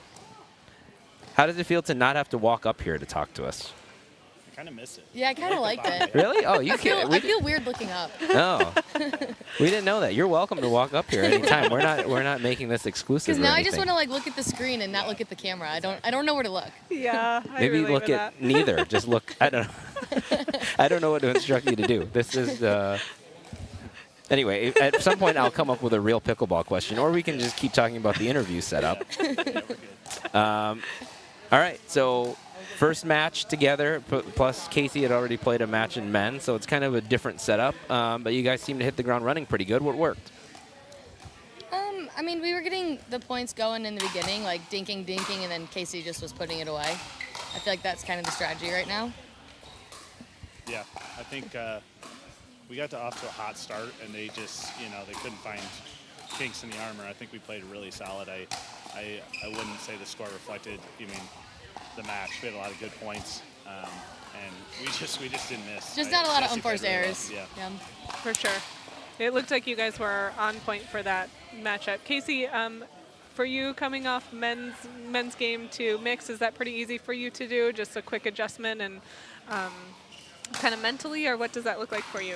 I think my game is pretty similar in men's and mixed. I love to create chaos. I love to be kind of everywhere. I got to hone that in sometimes, but I think it was really nice to have that good warm up and feel like I was, I felt real good going in there after playing with Jaren. So I told her to just feed off of that. So you're both ex-tennis players and have coached tennis. Have you talked about playing each other? I would want to see that. 6-0, 6-0. I tried to get him on court, and he said absolutely not. He already knows the result, apparently. Yeah. Jesse, are you going to just accept his statement of 6-0, 6-0? Yeah, I mean, I played club tennis at Purdue, and he played real tennis at Western, so I'm not feeling good about my chances, to be honest. All right, well, if you guys do decide to play, we'll gladly stream it. And we'll I don't know if I want to do that. I do. He's like, game on. Yeah, and if we do, we'll try to find an interview setup where you don't have to look up at us, but we're figuring it out. So anyway, congrats on the win. Look forward to speaking to you guys again. All right, thank you. We were talking about Nick and Sarita. So they beat Jenny Goldberg and Regina Franco. That's a good cool. win. And they lost narrowly to Shelby Bates. Do you know Shelby Bates? I've heard the name. She's in MLP. And Yes. Jordan Chrysostom. That one I've not heard. I bet you've seen some reels of him playing singles because he's super athletic. He jumps around the court a bunch. He's gone viral with some of his points. And, Nick and Sarita 12-10 in the second. So they played pretty well down there. That's super cool. That'll help the old duper. And I show him going down. Jordan is new. Maybe he doesn't have a high enough duper yet for that to matter. Oh, and Nick's is really high, so that's probably yeah. Hello, guys. Oh, hello. I think he thought you were More saying winners. hi to him. Oh, yeah. We were talking I about was. duper. No. Congrats, you guys, on your first win in mixed. Thank you. What was okay? First off, a random question, but did Kristen and Zach start with Kristen on the left in the first matchup, the first game? They did, yeah. Interesting. Yeah, reverse stack. Yeah. Did that change up your strategy going into the match? No, definitely not. No, just hit it to where they're not, and then you win. So that's pretty much our Easy peasy. strategy. Is that how you do it? That's what I've been doing. So whether they're on the left side, right side, doesn't matter. Find that opening. At least that's how I play. But Indeed. Seems I like to be it. working. Seems to be working. Yeah. Did you trash talk at all in that game? Did you? I did not. Downey did, actually. Downey trash talked. What did she say? I do all the time with the Zach. Oh. Zach. Only with Zach. Okay. What did you say to But was I don't do any very badly, very nicely. There was a stare down, and she looked Zach in the eyes and said, "Let's go." We saw that. We saw We that did. We point. saw There that was a one. stare down happening. So I mean, after all, we are all friends here, so Yeah. I don't want to make any enemies here. But Downey has a spicy side. I'm I finding that. like Downey's spicy Downey, side. the camera's above you. I want you to look into the camera and give us your best intimidating, scary stare down. I don't know. go. I don't know what level of scared I am, but I am some level of uncomfortable. But sometimes I occasionally will get mad, but I don't want to get mad all the time. It's not good for you. It's not good for your health. Do you This ever is get true. mad at Jaren? He seems like a guy that's tough to get mad at. Never, ever. ever? Never, ever. Only time when he doesn't ask me first. I have to ask him all the time. Even the beer cities when I play with the Jesse. And then I'm a little bit mad, but after all, I'm okay. Jaren, what would you say was the main reason you chose Jesse over Downey? Uh-oh. I'm kidding. You don't have to Tournament answer. drama. I'm joking. Partner drama. Frankly, she asked first. Oh, yeah. Jesse, I That's think not a good reason, we've right? established Jesse's fairly quick on the trigger as far as She asking is. partners. So Fine. I'm okay. I can move on.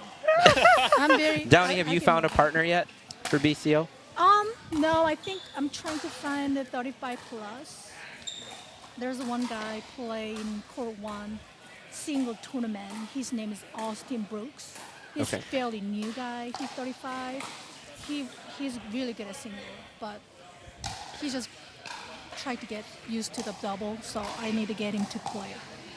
Well, we're going to put it out over the airwaves. There you Downey's looking for a partner. Okay. So if you are 35 watching plus. this and you need, Seth just raised his hand up here. He's not, Not 35. 35 I plus. think. He has I to be think if you 35 double plus. his age, he's barely over 35. He so has to be moved well. I mean, He has to move well. Yeah. I think Seth, I don't know Seth counts in that, but he's not 35 plus. Yeah. So I don't know, Sassy is pretty quick, but okay. he has to be old enough. Well, we're going to work this out through the night. We're here to problem solve, but you two have unfinished business first. We hope we didn't create drama that makes that you was play. you. Me. I hope I didn't create any drama that makes you play worse in the next match. We're rooting for you, okay? Thank you.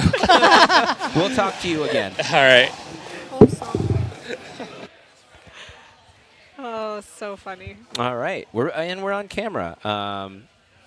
As I'm leaning backwards. I'm injured, so my feet are up, if you're wondering why I'm sitting like this. It's also confirmation for everybody that I canceled on this week that I am actually injured. It wasn't anything between you and I. Yeah, so. he does actually have his legs up on a chair. Uh-huh. So Yeah, I'll I vouch for you had to on that. cancel several games, so I just want people to know. All right, that's our mixed championships. While we were talking, Schoenbeck and Romano did win their match. So they're going to see Samari and Cullen next. Fernberg and Faltinowski will play Win and Mogul. All headed towards a champion in mixed will also win $2,000 tonight. So it's 2,000 in men's, 2,000 in mixed, all presented by Elders Helpers. We will have a women's final coming up in a bit too, but we're going to go back to the men's draw for the semifinals.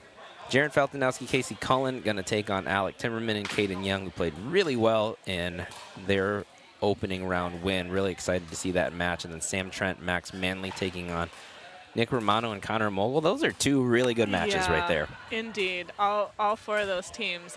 I was just looking at that like, man, who is going to take those games? It would be great to watch. Yep, so it's going to be very exciting. Oh, but before that, we have another interview. We have Nick and Sarita. Congratulations on the win. Can they hear us? Yeah, we can hear you. Oh, gotcha. Great. I know it's hard. We're trying to see you, but you're, we can hear you you. have to look upward. I don't know if people like the upward angle. We don't want to hurt your necks, so Okay. you just look wherever you're comfortable. But Sarita, we asked Nick this earlier. How excited are you to be inside and not in a swirling Florida wind? Yeah, I mean, it's warm today, but it's nice not to have the wind, that's for sure. We also looked at your some of your results down there. You guys played some really good teams, beat some pros that have some notable names. What was it like to get that experience and know that you can play at that level? Yeah, that was great. I mean, it's fun playing with Nick. When he's on, it's kind of hard to lose, but yeah, when we focus and lock in, I think we can do pretty well. Do you think that will continue? Will you play in some other PPAs either together or separately this year? Yeah, I mean, I'm sure we'll definitely try to run one back. I mean, we were in the third round, and our second game was 12-10. We had a rain delay in the middle of it. Yeah, Sarita's got a strong game, so it was fun to play an official PPA with her, and I'm sure we'll do another one for sure. That's awesome. Nick, anything for you? I've been asking a couple of the guys so far who have played. Anything going from men's to mixed to men's, and what does that look like from a mental standpoint for yourself having to switch over? Or is it not too bad? Yeah, definitely. I think it is a little bit of an adjustment, just style of play and strategy definitely shifts a little bit. But I like percentages. Like just from coming from tennis, I like to play the high percentage and go from there. So I mean, I feel like we were making more balls there, making the team work, and I mean they played well. But yeah, I like to play high percentage pickleball, and yeah, whether it's men's or mixed, I feel like that's how we play. So yeah, it was good. Last thing, I think you get a rematch now with Jesse and Casey. It was a really good match the first time around. So what are you looking forward to in that, and what do you have to do to maybe come out on top? Yeah, we got to stay focused, not let up. It was kind of back and forth. I look back at the last time we had leads, and then we lost them. So we got to stay focused and not give up the leads when we get them. All right, well, best of luck. We're looking forward to it. It was exciting the first time around. Sure, it'll be exciting this time around, but congrats on this victory. Thank you. Cool, thanks, Congrats, guys. And coming up, we want to make sure everybody knows about the You Go Girl tournament that's happening at Belknap Park. May 10th. It is sponsored by Elders Helpers, and all the proceeds go to benefit the Grand Rapids Pickleball Club Belknap Enhancement Fund, which, as you have seen over the years, Belknap has been enhanced quite a bit. Quite a bit, so that money does go somewhere, a lot of places. And so please contribute to that. And it's a super fun tournament that gives women a chance to have, that's a day for the women. It is. And so it'll be exciting. I've come out there and spectated, and there will be plenty of support and great matches. So registration is now open. There are not only medals, but cash prizes for all divisions. So you can win a little money also. So you go, girl. May 10th, 8 a.m. to 6 p.m. Great causes. They've been really great turnouts and a lot of fun over the last couple of years. So really, lots of pink we see out there too. Lots of of pink pink. outfits. I Yep. love it. Very cool addition to the tournament schedule the last couple of years. Yeah.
Hey man, the beer is the destination.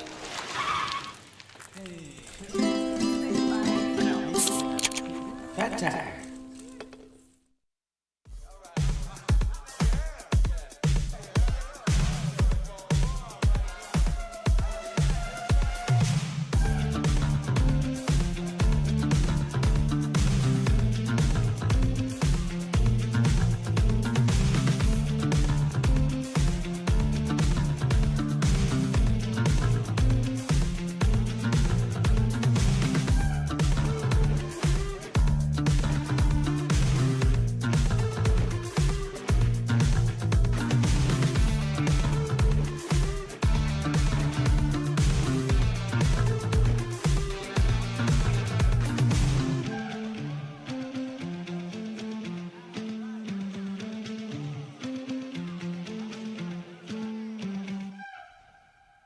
The news this week said my mom is the best in the whole country at her job. Newsweek awarded Priority Health America's Best Customer Service Award. And it was my whole team, not just me, Bubba. That's what I said. The news this week.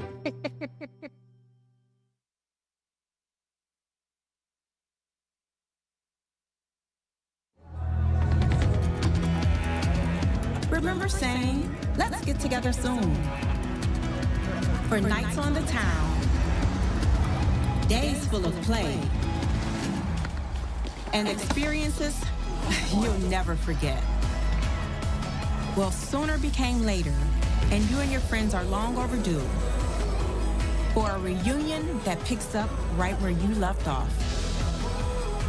So stop saying soon, because the best time is now in Grand Rapids, Michigan.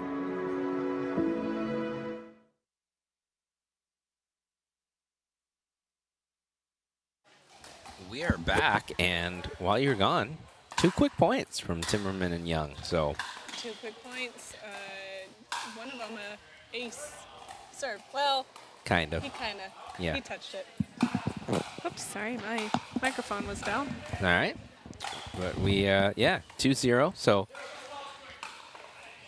good start. It was on a foot fault and then a missed serve return, but points are points.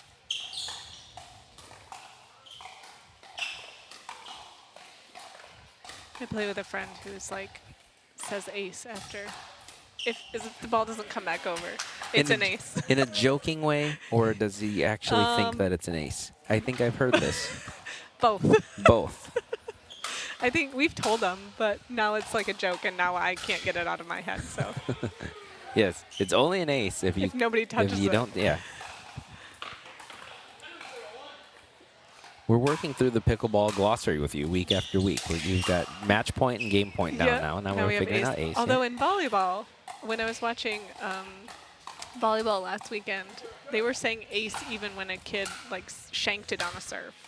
Oh. So the ball never came back over, but they were just like cheering ace, or they were doing their little dances and stuff. And Really? yeah. Again, they could be wrong. They were only 7th grade, so. From what I know of those sports, I think that's wrong. I know. But it's 3-0. Excellent start here from Timmerman and Young. That's 3 points is more than the last team scored total on Cullen and Feltonowski. Those are not the right dupers, but that's all right. We've got first point there for Feltonowski and Cullen. Second point.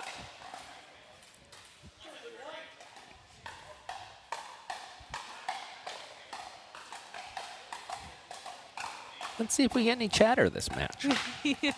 Think we will? We're challenging Jaron to have like one. I'm going to guess it's not going to come from him or Caden. That's my analyst hat on talking. I feel like I've seen them both be like, let's go, but nothing really more than that. That was an interesting couple shots there. I think kind of hit a spinny high shot that Casey tried to hit an interesting angle on and missed it.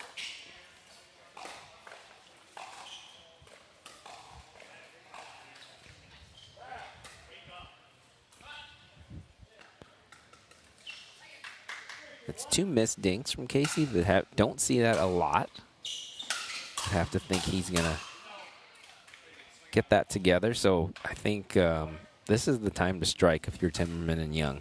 You want to build this lead. And they do. And they do.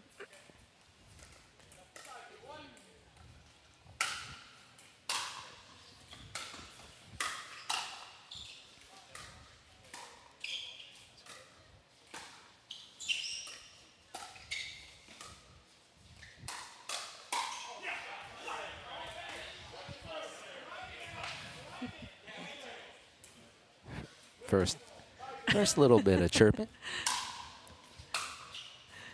Alec just pulled a face at that speed up there.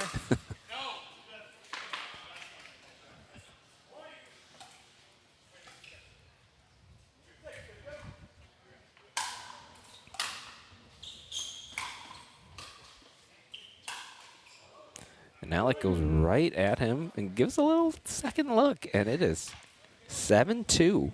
That's interesting because his last speed up in that same spot he got kind of beat with, and this does the same thing and Immediate hits him in the timeout. chest. Yeah. Trent and Manley up 1-0 here. Court 2. Much quieter court. It is. Less spectators. And quieter on court at the moment right now also. These guys are all very focused. We do have a really good crowd down here, forming a little more too, at All In Pickleball Gym in Byron Center. See our sponsor in the corner, Elders Helpers. Big thanks to them. Would not be possible without their support. Alec went for he went for the ace. He went for the ace, yep. Not coming out of the timeout. Really good possession though. They build the lead to 7-2.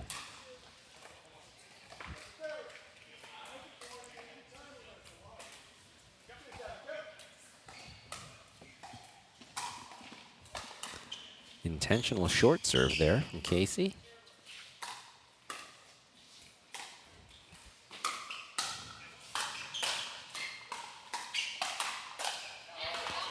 Good saves there by Yeah. Jaron. Really hung in there well on that point.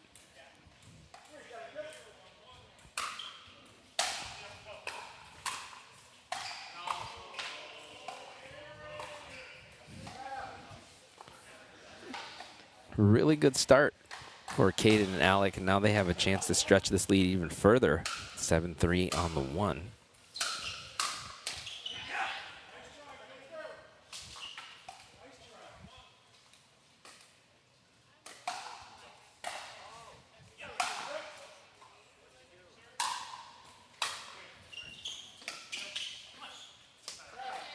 I think they Good got to hold. go now. That's a good Yep. hold.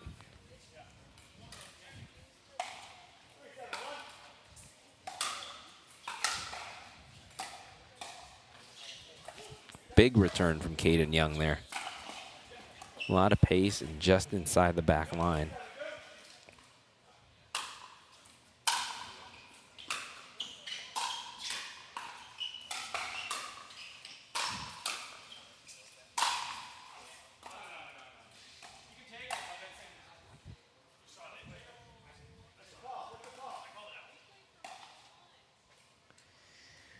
A little debate on in or out. Alan, what'd you think? I have a monitor in the way. What did you think? I think you had a better look. I thought it might have just caught the line, but that's one where it's very debatable. Right up here, it could have looked in, but down low, right on it. Yep, I was trying to watch it live. I couldn't. Oh, we got a replay. Ooh, That's yeah, in. that's very in.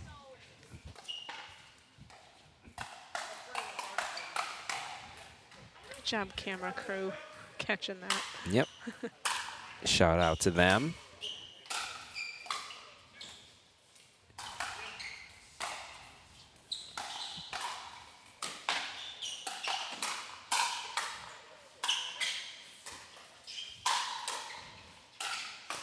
What a couple of digs. Couldn't get that one, though. And that possession ends. 2 points. 2 very hard-fought points. Indeed. For Faltinowski and Cullen. All right, I think Timmerman and Young need to get some things done on this possession here. Can't go over again. Agree, because I think Casey and Jaron are starting to find their groove now, coming off those mixed games, and I think that Alec and Caden need to find a couple points here. Yep.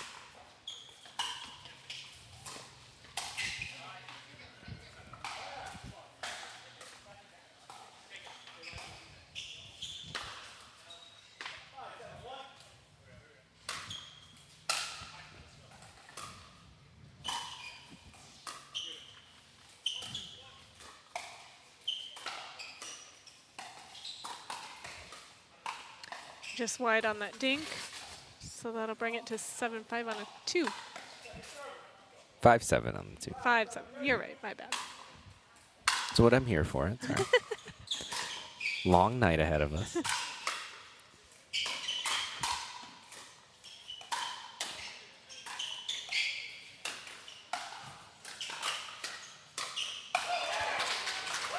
was a What great a point. Yes, Yeah. great point. Alec was locked in there.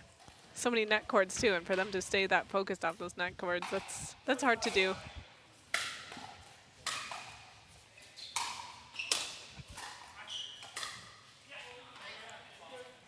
What a shot down the middle from Casey Cullen. And stuck at 7 here for a little bit, our Timmerman and Young. Got to 7 really quickly.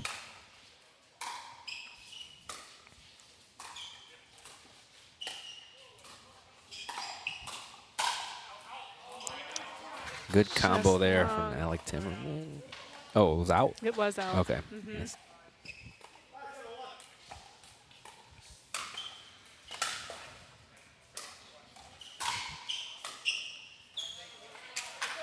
There's that backhand flick roll of Alex. And both teams a little stuck here offensively. So Casey and Jaron will try Jaron on the left now. Same result, so. I like it though. I like that attempt to just mix one thing up, and I do too. hopefully it helps you get unstuck. In that case, it didn't, but it's worth trying. I like the stalemate also here at 7-5. It's who's gonna score? Yeah.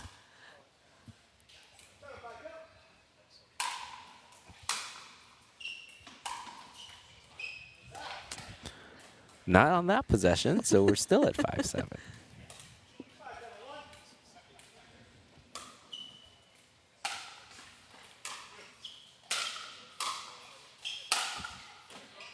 Wow, Still good no ball. points. On the other court, 5-1. Romano and Mogul are up.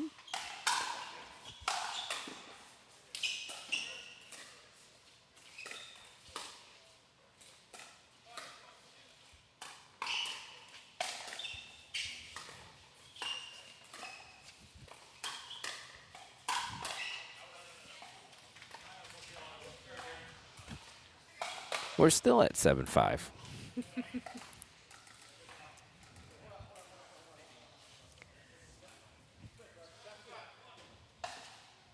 Ray Ray says hold up, so we'll move over to court 2. Okay. And we're at 2-5. 2-5. Yep.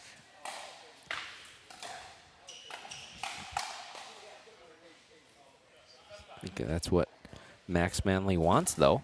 Come up and be big in the middle.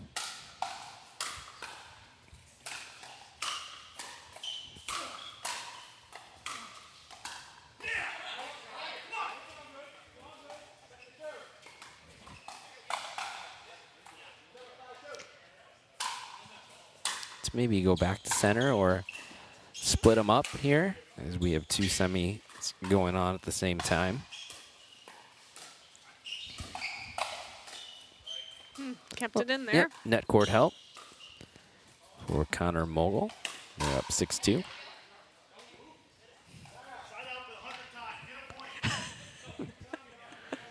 Here on center court, Casey just said side out for the 100th time, get a point. We have noticed. They're very stuck. They are both stuck, sides. both It is of still them. 5-7. Yeah.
Been there where you get stuck at a number. Oof. Looked good for a minute and then dropped just short.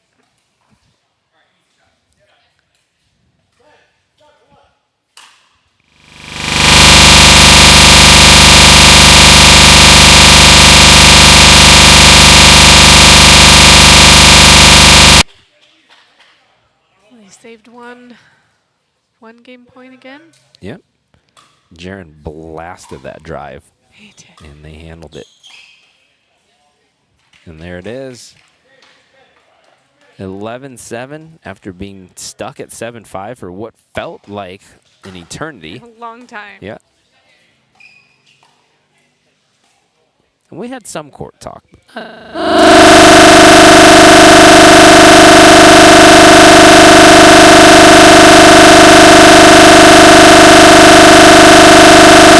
Part of being a good chirper is knowing when to bring it out.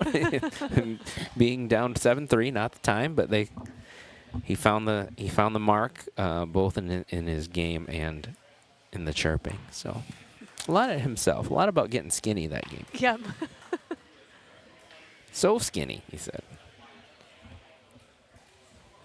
But a good comeback, and let's see if Alec and Caden can kind of recapture the beginning of that game. They came out on fire and then cooled off pretty quickly, but I think now they know they can play with these guys. They can build a lead. Yep. There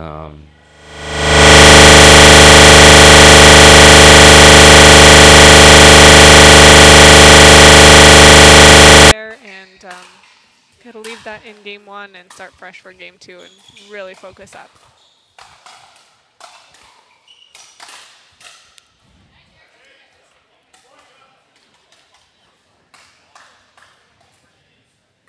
Jaren wins the first exchange. It's 1-0.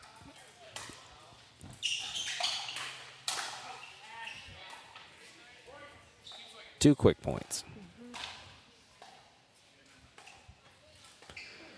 We do want to thank our viewers who are watching on Selkirk TV as well. Caden Young does play with the Selkirk. Casey does too as well, right? We got two Selkirk players yeah. on the courts.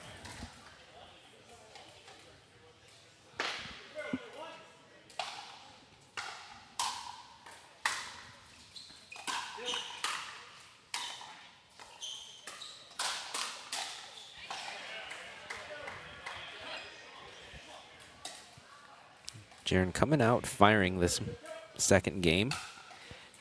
I think it's a strategy that's working for him. So I think keep at the stuff that's working. He's kind of catching him off guard a little bit, and I like it. I like the aggressiveness.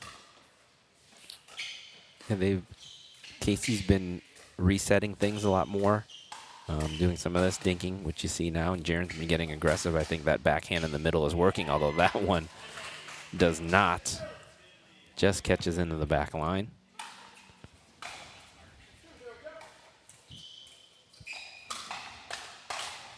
Oh, that thing looked like it took a nosedive. Yeah.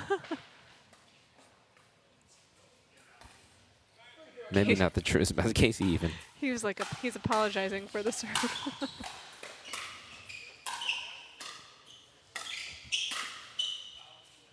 Just missed it down that sideline. Got a pretty good look at it, but that's a hold. It's 0-3-1. Timmerman and Young, they gotta find some points here. They gotta find their groove here. Yep. And there it is. I think aggressiveness is going to be the way to go. Yeah, I like that for them. I think especially once they get to the kitchen, though, I'd almost like to see them be a little more patient, waiting for the better opportunities. They're getting in just a little bit of trouble speeding up maybe a hair too early. Sure. But I think leading up to the kitchen, they definitely have opportunity to drive, and that shake and bake strategy was working for them in their first matchup. And they haven't had quite as many opportunities in this matchup to do some of that stuff. Want to thank another one of our sponsors, Amplifier Vodka, not only a sponsor of TPN, but also the Beer City Open. It is a distilled with Michigan-grown corn. Oh, so I didn't know that. Locally made product. So Amplifier Vodka, another of our great sponsors that help make this whole event possible. Be on the look for them at BCO. It is BCO, but beer is not all that is offered. There's a Bloody Mary bar. They had some seltzers last year. They had yeah, that's right. Always a number of great food trucks also. So, yeah, looking forward to it. Now that the sun is shining and it's a little warmer, I can start looking forward to July. Get our first little taste of spring and summer when the sun comes out for a couple. We've had sun for a few days in a row now. I know. It's been so nice. It's weird to drive and not be able to see because of this thing called the sun. So I had to get the sunglasses back out. Belknap will be full before you know it. Looks like on court 2, although Romano and Mogul got off to a quick, it was 5-0 for a little bit, and Trent and Manley just caught up a bit with their 4. So we are at 6-4 over there now. Although I would recommend keeping your membership here when it gets nice. You never know when it's going to rain. It's going to be too humid. Or be too windy or too hot. Or there's tons of people out on the outdoor courts. Yes. So we have actually, we had a spot this summer where we couldn't find a court and we just wanted a dedicated spot to go. So we ended up coming here. It was lovely. Doors are open and nice breeze coming through. And even last year, we had MLP matches in here. We did. Look at that point, and then Alec finishes it and is rightfully excited about that. And they take the lead at 4-3. I like it. I like seeing that energy come from him. I think when Alex pumped up, he will play well. And Casey comes right back. He comes right back with the echo there. Yep. In true Casey style. I also like that.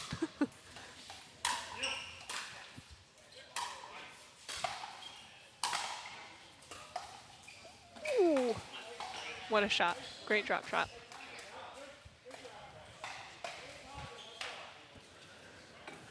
But that's a good possession for Alec and Caden. Get themselves the lead at 4-3. We're down 3-0 at one point. But Cullen and Faltinowski quickly tie it up. We're going to have a timeout at 4-4 on center court. Over on court 2 also. Looks like there's a timeout, so there's no action going on right now. Nothing happening. Yeah. So I asked you last time you were here, but there's some tournaments coming up, right? We have Earth Day. We have Earth Day Open coming up. Which fingers crossed about the weather for that. Yes. Well, we're gonna have a nice spring. I'm putting it out there right now. It's gonna be nice. We have a prize pool for some open divisions this year, so that's new. And then we have, I think, Go Girl the 2 weekends after that. You Go Girl on May 10th. Registration open for all of those, correct? Yes. That is open. And then shortly after that, Meyer Games. And then Beer City coming up. Yep. I think registration for Meyer is open as well. And then Beer City comes up, I want to say the first week in August? Or April, I mean? I think so, yep. And then, yeah, there's usually a lot of other smaller tournaments around. I know there's Lake Odessa will always have a couple of tournaments, so plenty of opportunity to play competitively. We are running 2 tournaments out in Lake Odessa. JoJo and Lowe has their tournament out there, and then the Lake O Pickleball. Okay. Okay, so there's those 2. Yeah. Cool.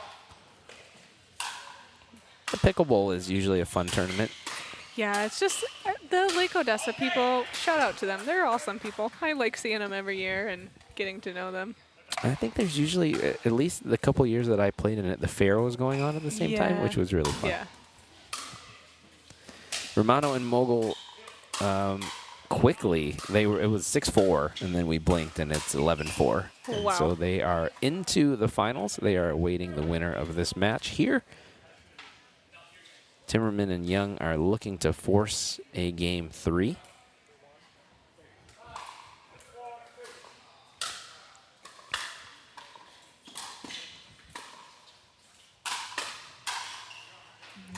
He had it. That's what he what was wanted. looking for, it looked like. Set up the combo for his backhand. Jaron was ready for it.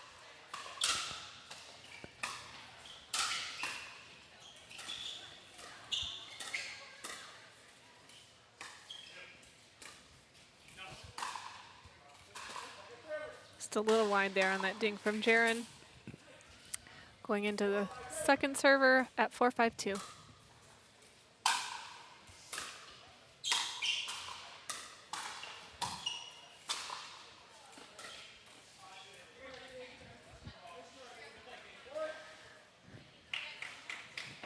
Caden puts 5-5. a Yep, Caden put a little dink in the net there, and 5-5-2. Looked like he was thinking about speeding it up, I thought. Didn't. That one is out. And it's 5-5. This is a round where we got stuck in game one.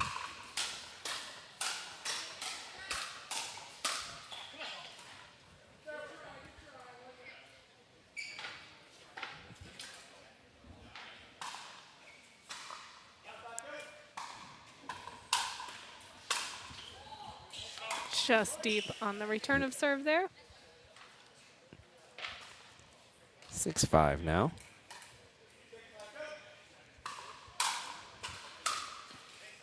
Two returns into the net.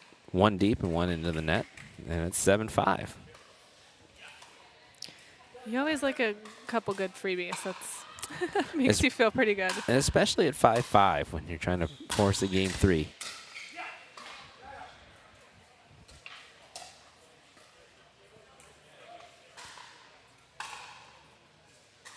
This is Casey Cullen to serve at 5-7-1.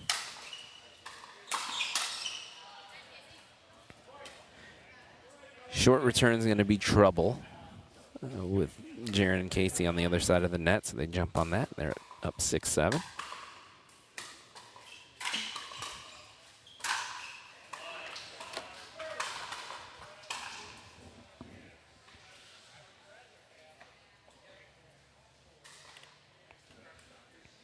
Seven on the two now after Alec puts that ball away. I love that inside out from Caden. He's had that a couple different times, whether it's either a inside out punch or just kind of that inside out, almost like a place shot there. Nothing special really to it other than the inside out. I love that variety. Especially against Casey, who likes to creep into that middle.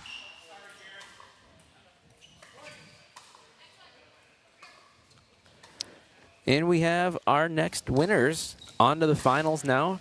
Nick Romano and Connor Mogul. Guys, congratulations on the victory. I think that was a new team that you hadn't seen before. You've probably seen them maybe separately, but not together. So what worked for you guys?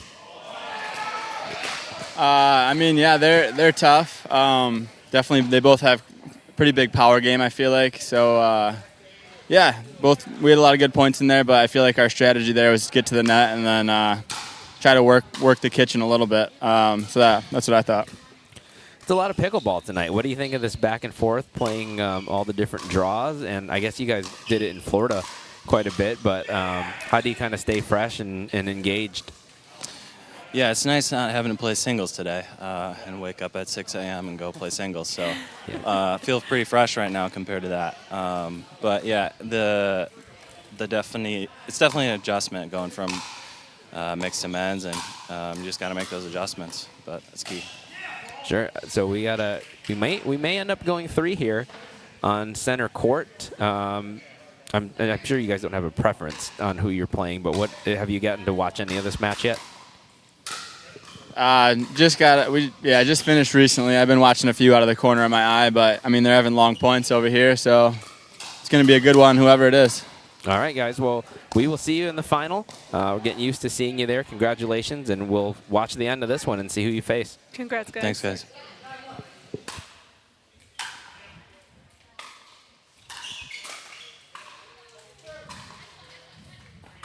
It's 7-9 on the 2 right now.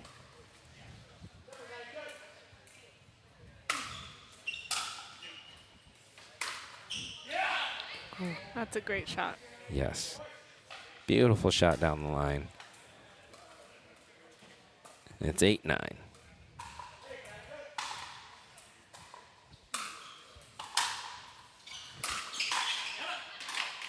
Two in a row, and all of a sudden we're at 9-9.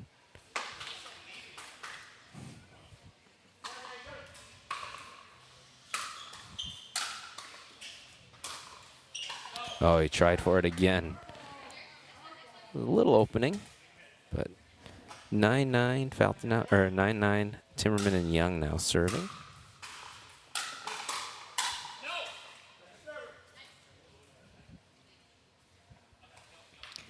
It is very quiet in here. It is.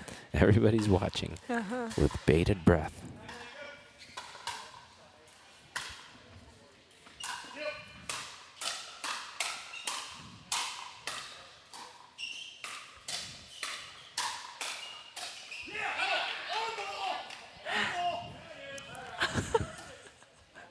Our ball. That is the trash talk that he called Looked out like he earlier. was talking to Ray Ray, though. It did. Unless he was just being funny. I don't know.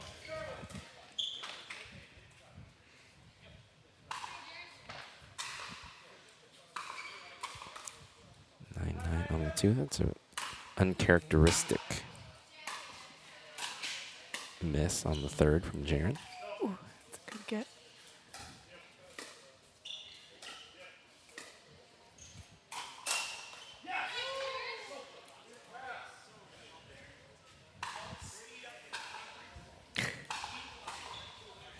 That's the unfortunate. I relate with that a lot. Like, I know he's a teacher as well. A lot of these guys on the court teach pickleball, and right when you do something, you know it after the fact. It's only if we could like foresee those things. That I think it's sometimes you do foresee it. You just involuntarily do it. Yeah.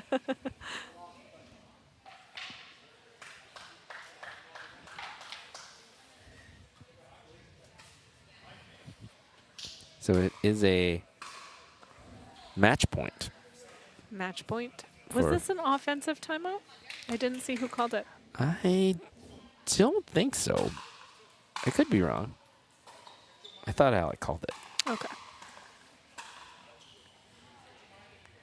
But Jaron and Casey will try to punch their ticket into the finals to face Connor Mogul and Nick Romano.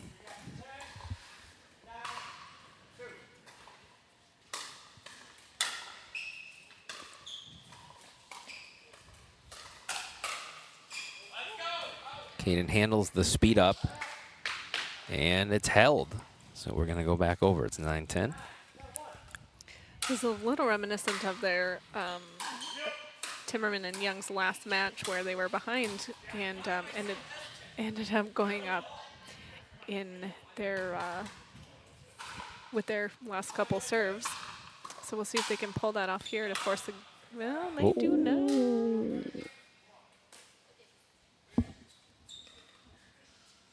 I don't know. Could have been. Could have been.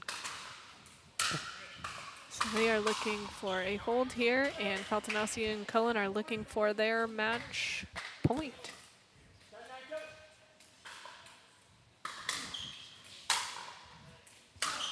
And a little miscommunication in the middle there for their match point. What a match, though. And first of all, Alec, Timmerman, and Caden Young should be very proud of the way they played. That was a really good first win, and they were right there with this one seed. I know Alex hitting himself in the head. They had plenty of chances, but they were right there. So 11-7, 11-9. Faltanowski and Cullen are on to the finals against Romano and Mogul. That is going to be, I don't know what to think about that one. I don't either. It can go That's either way. Going to be a great matchup.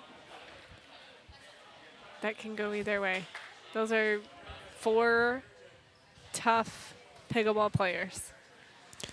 So stick around. You're going to want to be here for that, but we have plenty of great action in between. We're going to play the semifinals in mixed. We have the women's final coming up, so stay right there. We are going to go to commercial and come right back. We are Selkirk. We are pickleball. Pickleball? Yeah, pickleball. All ages, family, friends, dinks, drives, Ernie's, ATPs, and whatever this is. 10 years in and just getting started. Here and not going anywhere. We are you, and you are who we work for. Family-owned, USA-based, pickleball proud. Selkirk Sport. We are pickleball.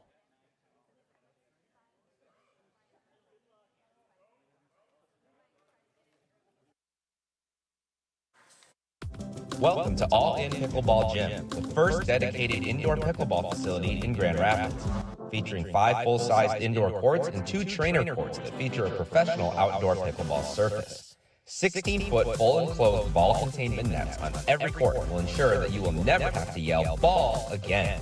Looking to level up your game? Join any one of our leagues, drill sessions, or training clinics scheduled throughout the week. Industry lighting, online booking, key code access, custom training courts, and players' lounge are just a few of the amazing things about All In Pickleball Gym. Come check out our facility in Byron Center, Michigan at 400 76th Street, Byron Center, or visit our website at allinpickleballgym.com.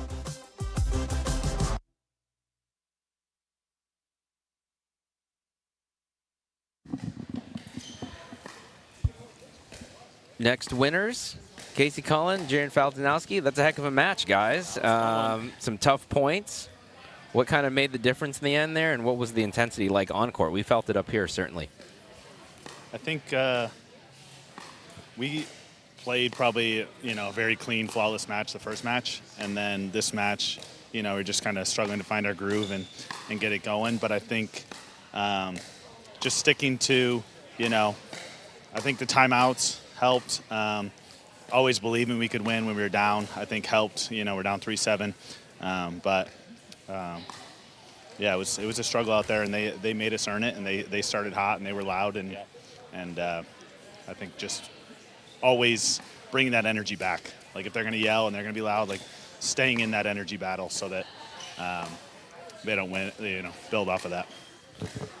We still couldn't get I don't think we could get any trash talk out of Jaron, though. I think Casey had an hour ball. You had to say the hour ball for him, I think. Jaron, did anything almost slip out? Did you get close? I mean, I almost was trash talking myself for a minute.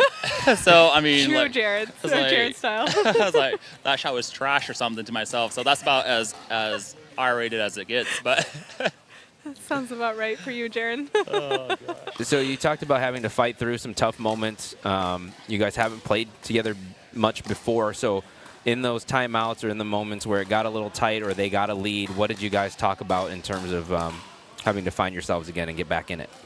Mainly just keeping it simple because I was rushing a little bit or second guessing a couple of things. So just going back to the fundamentals, at least for me, really helped, and then letting the ball come to us versus trying to force some stuff. So at least that's my perspective. Yeah, I agree. And you guys now see Nick and Connor in the final. We're expecting a tough, tight match. What's the breakdown on those two guys, and what do you got to do to get it done? Yeah, I think those two guys are playing well, playing with a lot of confidence. I watched them a little bit on tape in the PPA, and obviously it was outdoor conditions, but I think, we're going to have to earn everything with them. They're solid, and they're both playing really well, but I think we're one of the best dinking teams here. I think we're good at slowing it down. We're good at grinding and playing the longer point, and they want to play a little bit more of that faster point, get in our face. So I think that's where we look to have the edge, I would say. I like it. I like that he was scouting. Yeah, watching tape. Yeah, I like it. All right. Well, I know you guys have some unfinished business yet in mixed, so we'll let you go attend to that. But look forward to this men's final, which should be great. But great match there. Congrats job, on the guys. win. I appreciate it. Thank you.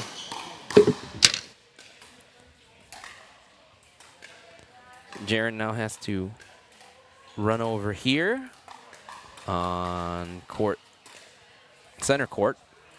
Play with Downey Fernberg against Monica Nguyen and Connor Mogul, so he'll see Connor. And then on the other court, it'll be Nick and Casey going against each other with their partners, Jesse and Sarita Schoenbeck. So all the men's finalists also in the mixed In semis the mixed right final, now. yeah.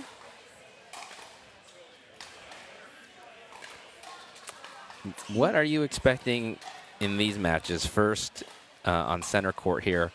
Monica and Connor against Downey and Jaron.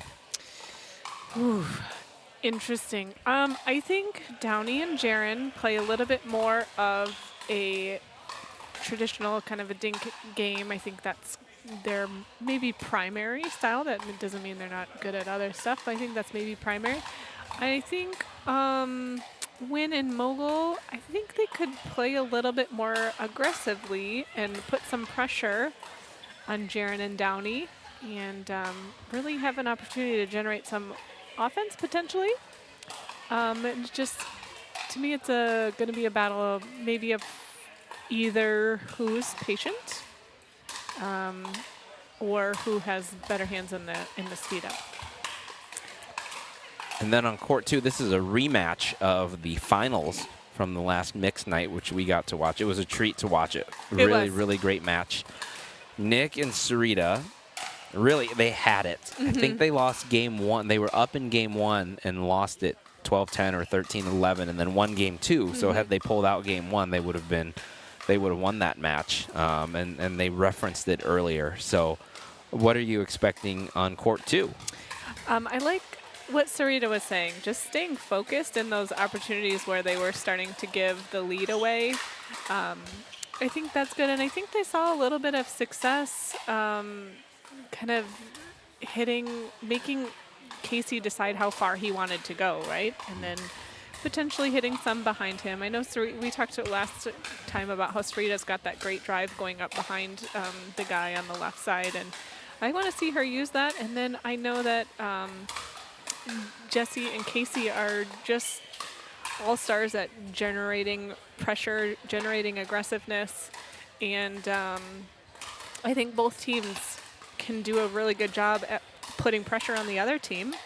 It's just going to be a matter of who can do it better today. Yep, and I agree with you. I think when Nick and Sarita had success in that first match, they were dictating more of the points. They were the ones that were making their opponents uncomfortable, and then Jesse settled in, and it became a much different match at that point. Yeah. So I think we'll see what happens, but I think playing Sarita, as you mentioned, not just like the quality of her shot and that she's a lefty and that she's an aggressive lefty, that's very different. And I think she played that very, very well when they were able to build the big lead in game 1 and win game 2 the first time around. So really looking forward to both of these. These are going to be great.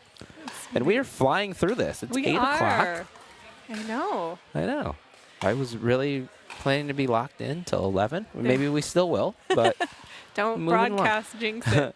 Kind Crumbs is one of our sponsors. I want to mention them. Still haven't gotten any this year, and this is the last chance, so it's all right. But so good, though. Yes, great supporter of pickleball, and have been at TPN sponsor for quite some time. So big thank you to them and all the sponsors tonight.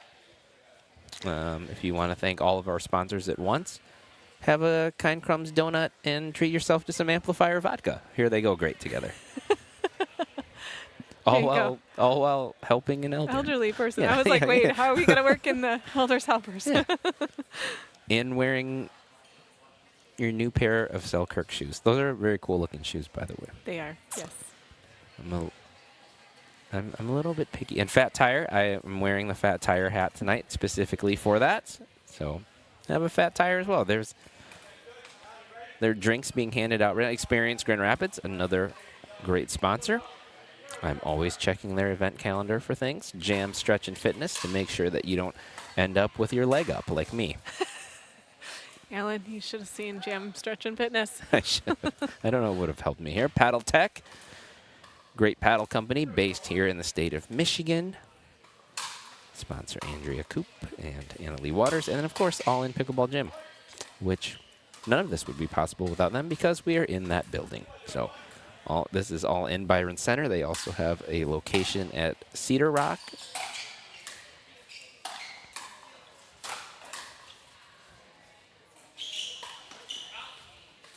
I think they weren't sure who was going to take that ball. Monica ended up trying to hit it late. And 2-0 start here for Fernberg and Faltinowski. This is Downey Fernberg serving.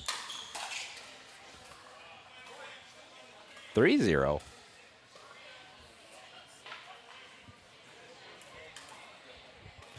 It is. You've been asking the guys, what it's like to go back and forth. I mean, this is a totally different look and feel for Jaron, right, than what he was just doing playing with Casey. And he looks more comfortable in this match, I think, noticeably. Yeah, I think it is maybe different for him to be on a smaller right side kind of a role. He mentioned second guessing himself in that last men's match, and I could see it a little bit. Sure. He missed a couple thirds that he doesn't miss. It's a little bit of a different angle maybe than what he's used to. Yeah. Just the whole feel of it. A partner he hasn't played with a ton, and maybe a style that he doesn't play with a ton too. So he looks like a fish in water in this match so far. Yeah. Did I just jinx him? No, I didn't. That was it. That was in. That was good.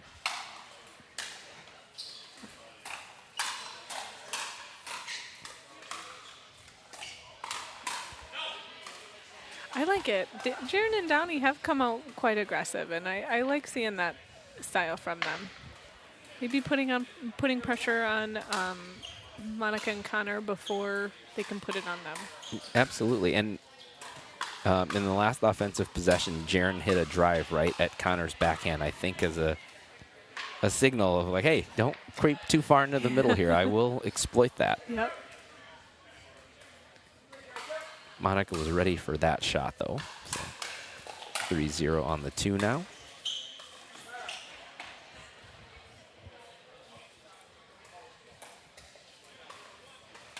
We're off and running on the other court as well. No score yet.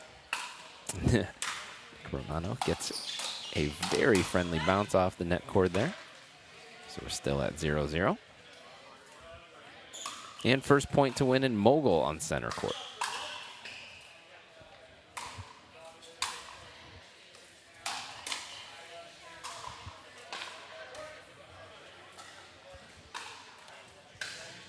Second point. Connor has gotten, I think, in this year, like a lot more aggressive with his third shot drives. His drive is an absolute weapon.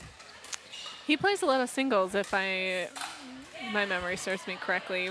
I think I know like Andrew Crispin has gone out and played singles with him and practiced singles with him. And I think with that forehand drive, that helps a lot with singles. With the practice. He did well down in PPA, just now in singles. Lost a heartbreaker, but played super well. Lost to Adam Harvey, who people may not know that name, but he's a up and coming guy on the PPA singles side. And Connor had him.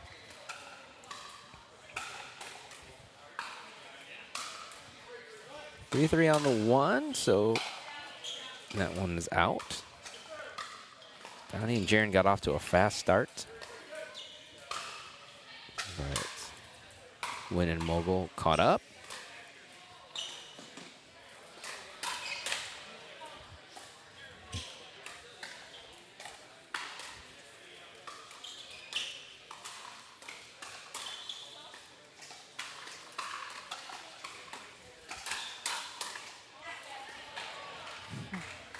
Monica was sitting on that one as Downey speeds it up cross court, and Monica fired it right into Jaron there. Yep, very, as you mentioned before, very good defensive player. Counters really well. Fast hands.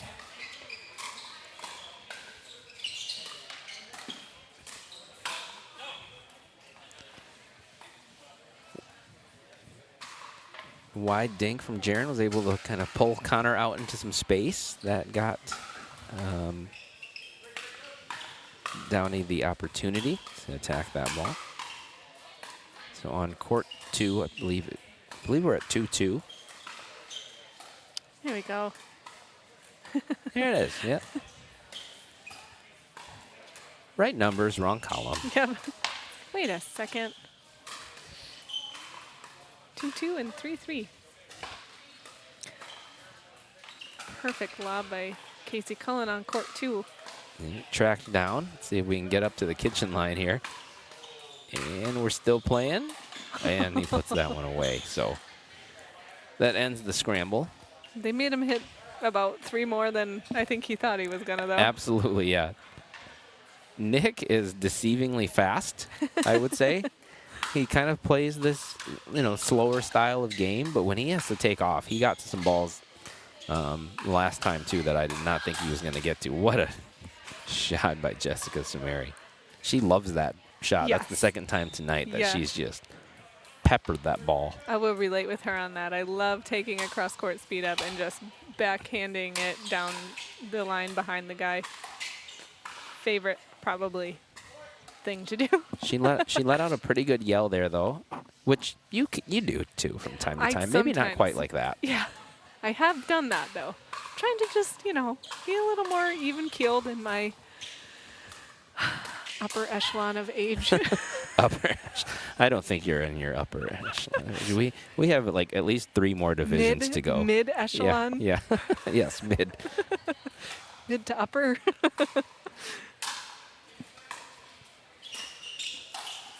Nice step in there from Connor Mogul. Well set up Mhm. by his partner. They're up 5-4. Pretty back and forth so far, which we expected. We expected both of these matches to be pretty tightly contested.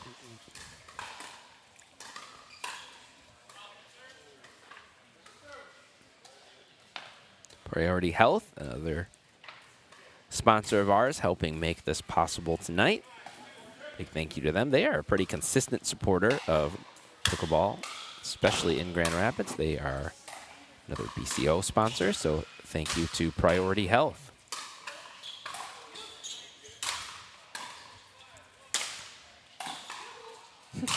Incredible defense.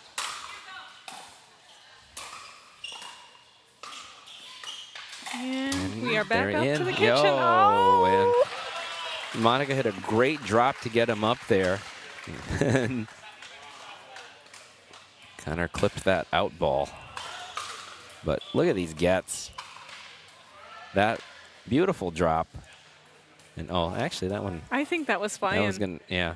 I do. I think it was flying.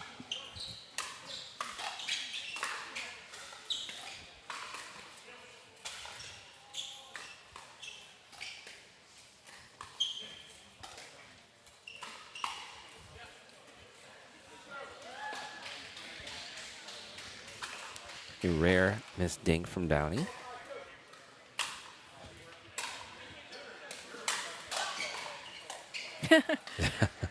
That does not count. A good attempt.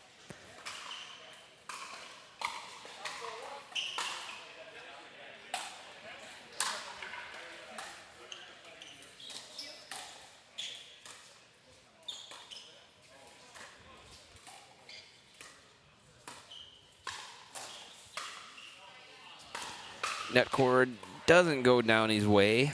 6-4 now, Win and Mogul up.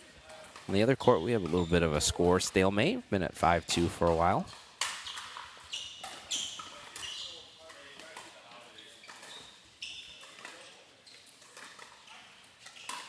Oh, what a shot. ATP from Monica Wynn. I missed it. I was watching Casey's overhead on the other side, so both of us saw the highlight. Yes.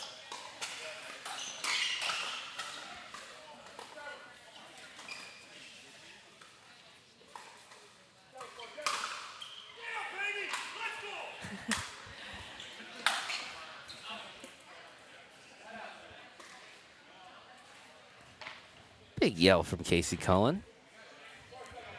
Everyone on center court turned around for that. They are playing back-to-back here. But you can do it all in Pickleball Gym because of the nets. Indeed. I have fallen into one of those nets before. It does hold you up pretty good. Yeah. I mean, it's not it's not going to like hold you, but it at least stops your fall. It cushions you. Yes. Yes. Have you played at Cedar Rock yet? It's I pretty have far not. for you. It's Yeah. far for me. I'm coming from Zealand. It's a little bit of a hike for me, but Yeah. it's one of these days I do want to get out there. Very nice facility.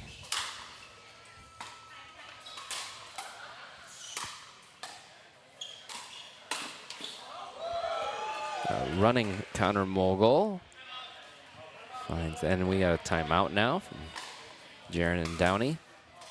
8-4, Wynn and Mogul are up. So we'll go back over to court 2. Still Still at 2-5. Mhm.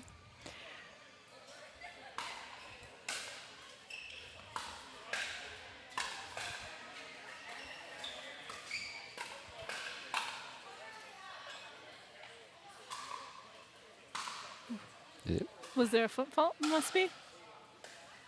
Yep, must have been. Casey looked surprised about something. And the point goes Schoenbeck and Romano's way, so I believe you're correct. Foot fault called.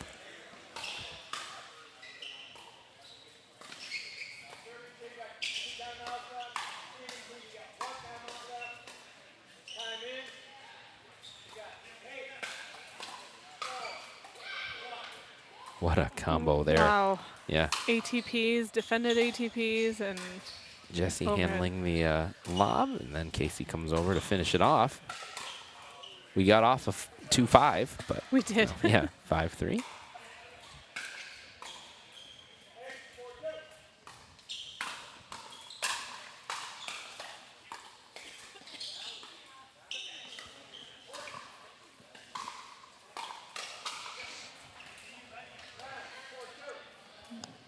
(9-4) now. Wynn and Mogul up 2 points away from game 1. 1 point away now. Yep. And this is after going down 3-0 to start game 1.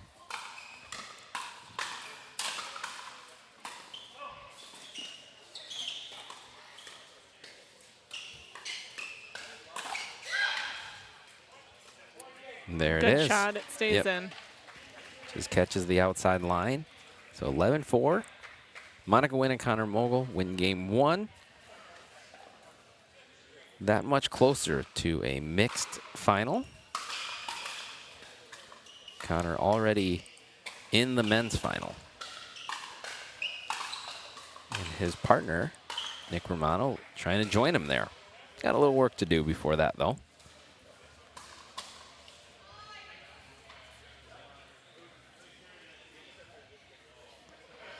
This is Thursday premiere night, the finals. So the semifinals of mixed. We already have our 2 finalists in men's. We have our 2 finalists in women's. And it's been really good play tonight. Been very entertained. Everyone here is so skilled and so good at their craft. Speaking of which, how about that shot from Sarita Schoenbeck? It's a good inside out right by Casey there. Yeah.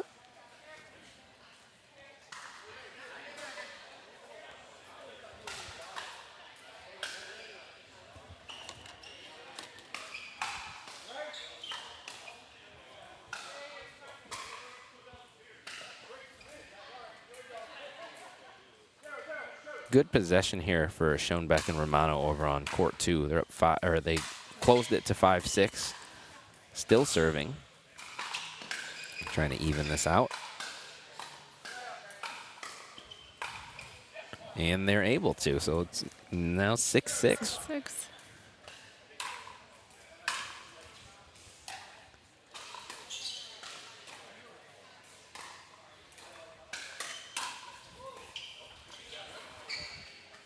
Did that one stay in by Monica? Did you see that one? It did, I think, yeah.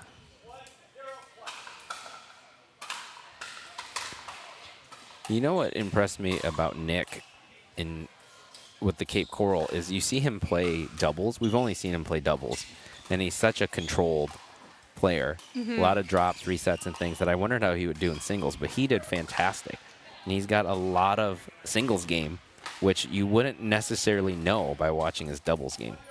Interesting. Yeah. Was he more of a driver, or like Ben Johns, for example? I've seen him play singles where he still does drops and kind of dinks a little bit. I would say there was still, yeah, I would say Nick played a little bit of a Ben John style. He got himself to the net a lot, though, and I think his quickness and his hands and stuff helped him with that.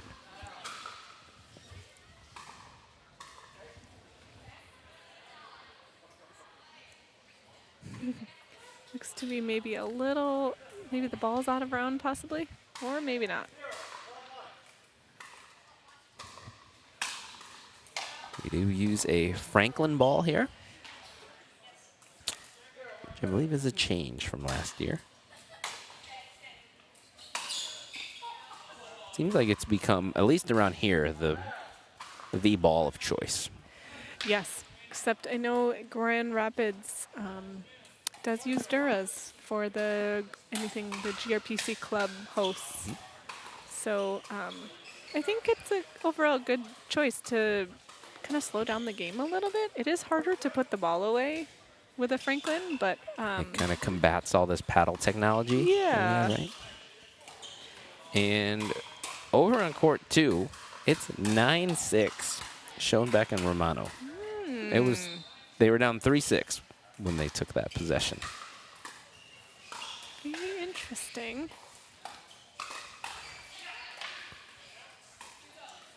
So finally a side out then for them, and they'll get the ball back at 6-9. Yep. And this is what, in their first match that they played, this is what game 1 was like. And then Casey and Jesse kind of turned it on at the end and won a close game 1. So Nick and Sarita hoping not to see a repeat of that. That's pretty much what happened right there, was Jessica Samari turned it on. I love that she was just going right at Nick, just battling it out. Oh yeah, I don't think there's any fear in her game.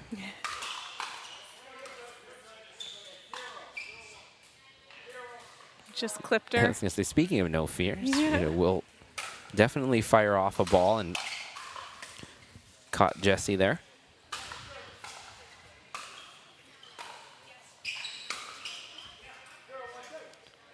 Ooh, just deep on Casey's backhanded drive, and it's back over 9-7. Schoenbeck and Romano are up. Again, they are coming off a really impressive performance in PPA Cape Coral. What a get. What happened there? And then Casey missed the overhead.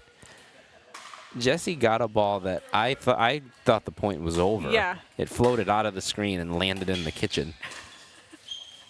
And then instead of Nick just hammering it, he lightly tapped I don't know it. that he had another option with that, just based on where that landed. I don't know I what. think he could have maybe gone cross court with a firm Sure. tap, because I Casey wonder was if he coming didn't know in. if that ball was coming over. I Yeah. certainly lost track of it. And interesting point Yeah. all around. At any rate, we are at a game point.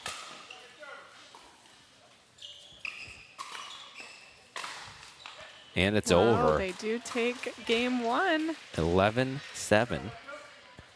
I believe that's the first game. No, Casey's dropped a game. Yes, yeah, one he has game. dropped a game to them.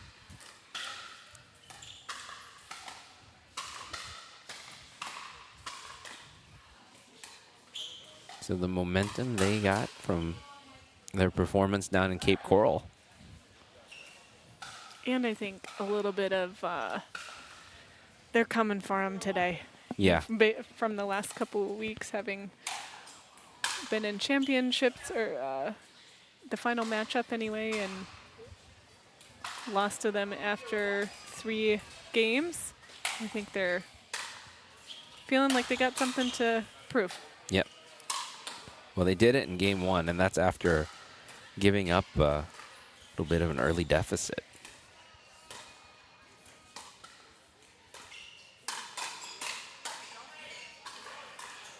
What a shot. Oh, great defense to get there, but Downey Fernberg finds a little space. Held it. That's just a good ball.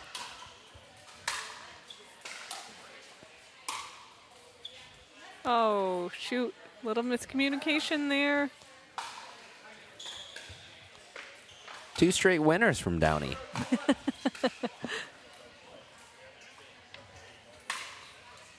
Zero, 2-1.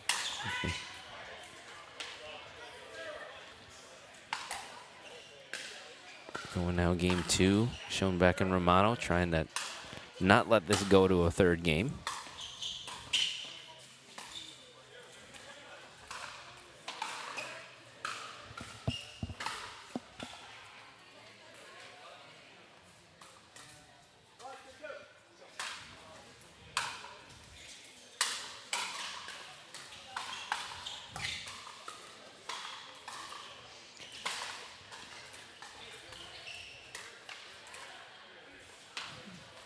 kind of have pickleball ADD right now. I don't know which court to watch because they're all so I agree. I'm hard. not saying anything because I'm watching too many different things. But that was a slow dinking point from Jaron and Downey. And It was. see if they go to more of that. I think Monica countered really well, which she usually does in game 1, and Connor got aggressive. And so maybe slowing it down would be a good strategy here for Downey and Jaron. Oof. And as I say that, firefight breaks out that they win. Mm-hmm.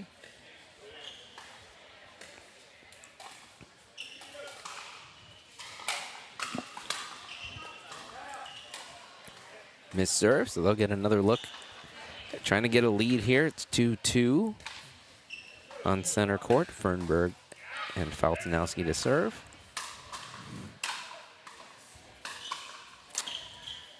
I think 3-0 on court 2. Yep.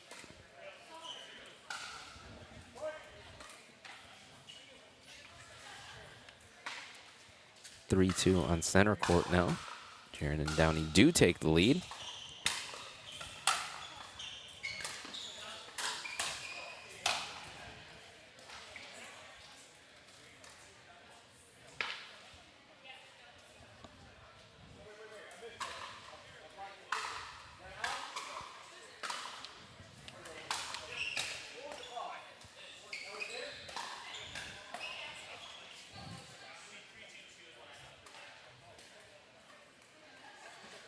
All right.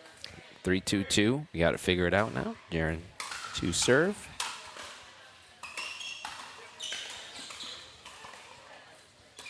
Four, 2-2.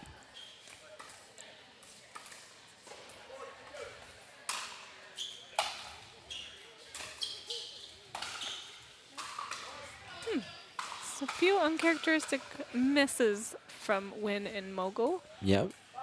They've been playing aggressive. And just going to say Jaron and Downey hitting some good drops, playing a little bit softer, but then Jaron decides to take over for a point, and it's 6-2 now.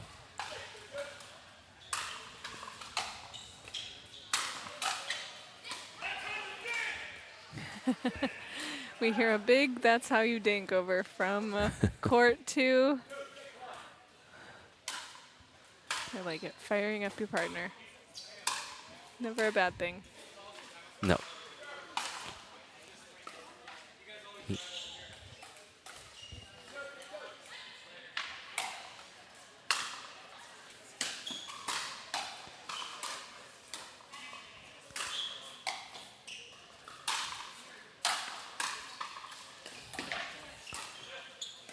Oh, and it stays in. It stays in. Jaron gets the net love after a scramble of a point.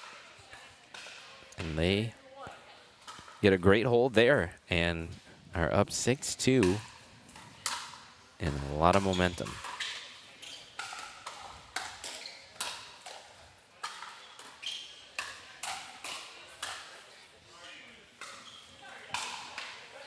Net gives it back. Did that one clip the net? Couldn't tell. I couldn't tell either. Yeah. Matching 6-2 scores on the two courts.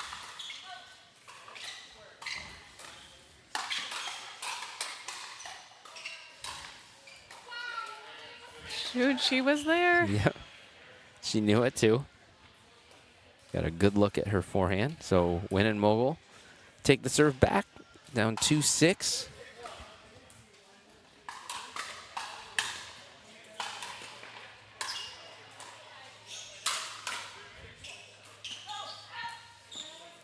Whoa, what? First of all, that ball that Monica defended off of Jaron's paddle, and then Jaron able to flip that and got it to drop inside the court.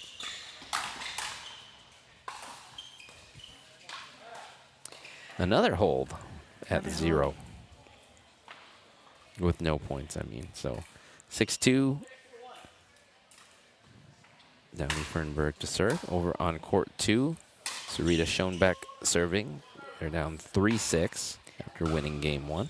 which was, I think, where they were in game 1, correct? Exactly. They Yep. were This at is right 3-6. where they went on their big run. Will have to come the next possession, though. Is that? Oh no, they're still serving. Did that one stay? It must have stayed. No, I on think a they're 2. on the 2. Yep. Maybe another start of another run at 3-6. So 4-6.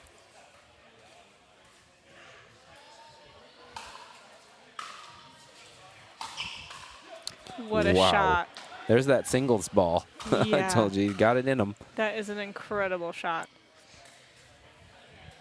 To be able to hit a drive that good with an open paddle, that's a great shot. Yeah, it's such a short angle. I don't know what you. Well, Same fouls guy. it up. Yep, same guy.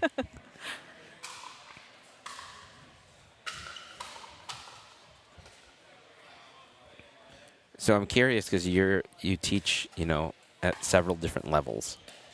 When I started playing, I was basically told almost to never drive a third. For a long time, that was the thing that you were told. Isn't that funny? Yeah. Now at the lower levels, what are you teaching them? I'd love to know what like a 3.0 and 3.5 is today told about Yeah.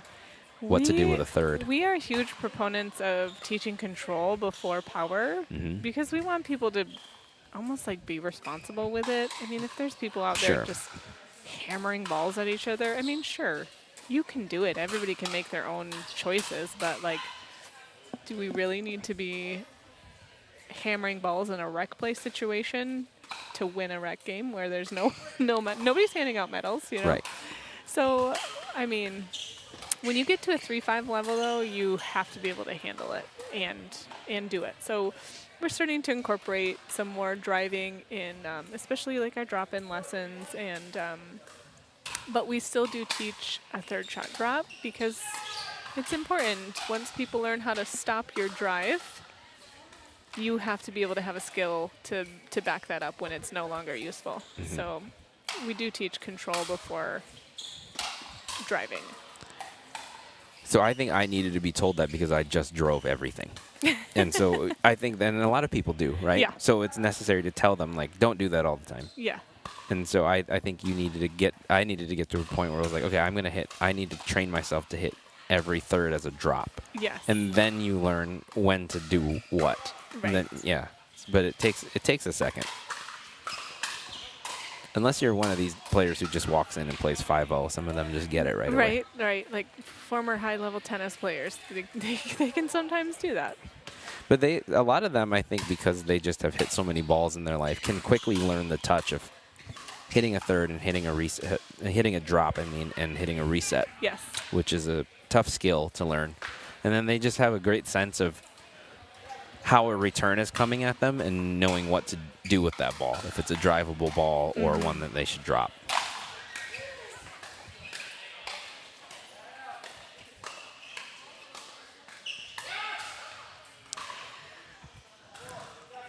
Looks like So- Simmery and Cullen are on 9-6, possibly on a 1. Yep, I think they just took the serve back.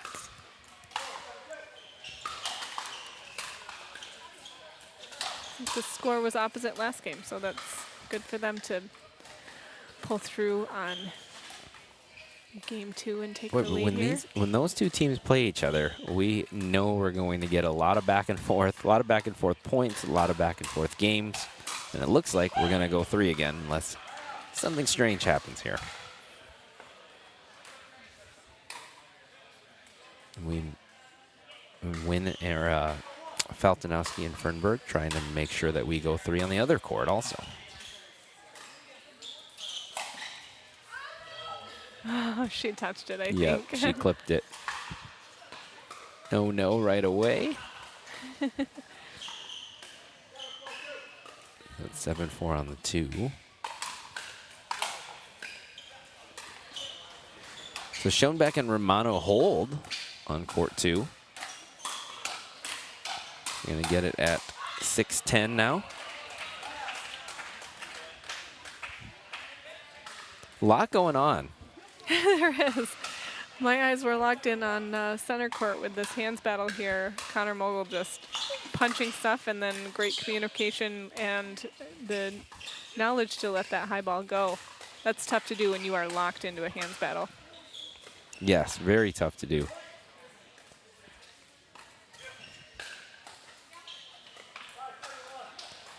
Really well constructed point there from Schoenbeck and Romano. Get back into the scoring. So it's 7-10. Gonna try to keep cutting into this lead. They're still on the 1. Meanwhile, Wynn and Mogul are starting to cut into that lead themselves. So 6-7 on the 2.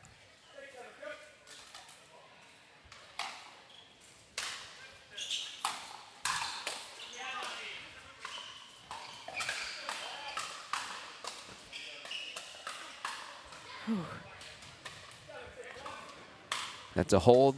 Ball goes back over on the side out to Samari and Cullen, who now will serve for the match at 10-7.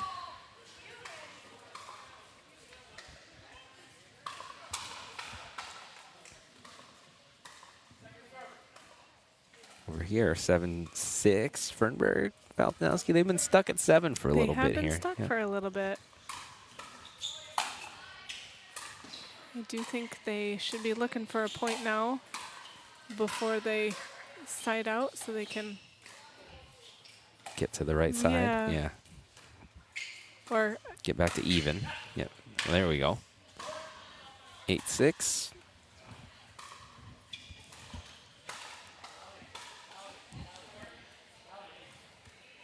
Oh, there's Downey serve. 8-6 on the 2.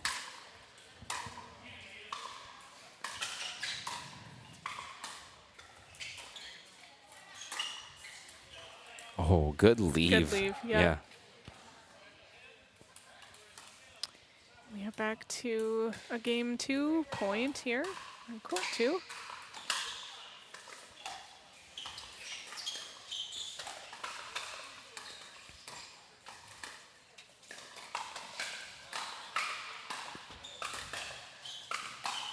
What defense. Incredible. Wow, Ooh, and then just that a little ball's wide. out. So how many of those balls could have been winners?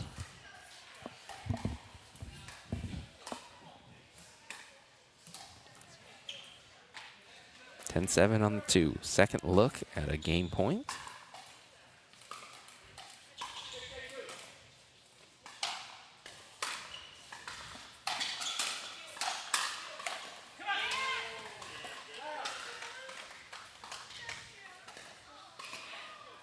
And it's held again. I like Sarita. She's just staying locked in. Jesse's staying locked in. The guys are looking to poach and get involved, and the ladies are not having it in that point there. Yeah, and both of them are known for, both of the ladies on that court are known for having big power game, but they can really dink. Yeah. They're excellent dinkers.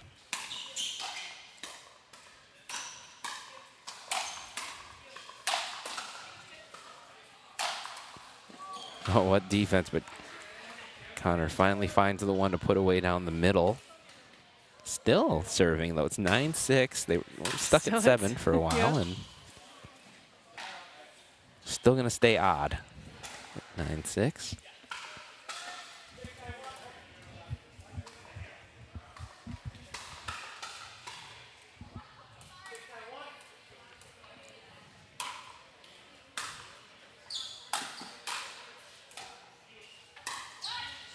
I think Downey wanted Jaron to hit that ball right in his forehand strike zone.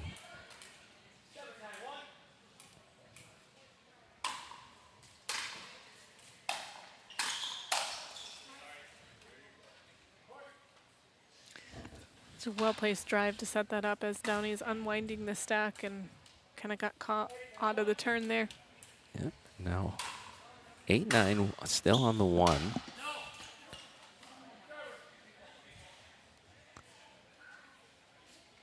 On the 2 now. Everybody can feel the focus in here again.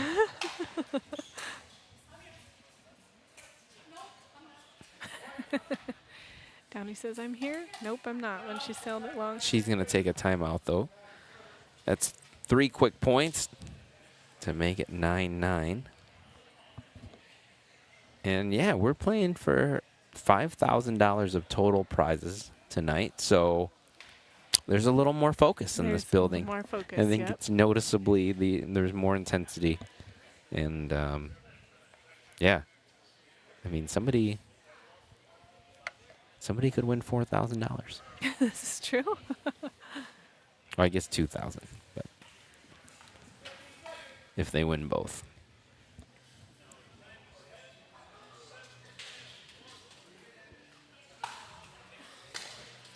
One of those players is Nick Romano, who just served it.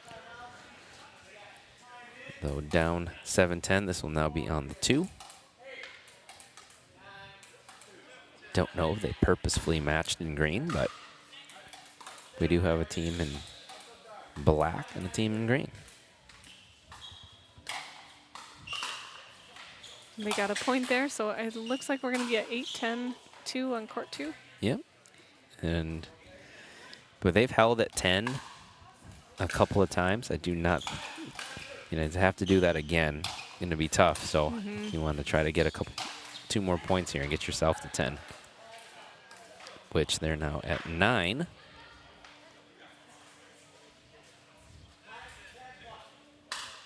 We're at 9-10 on both courts.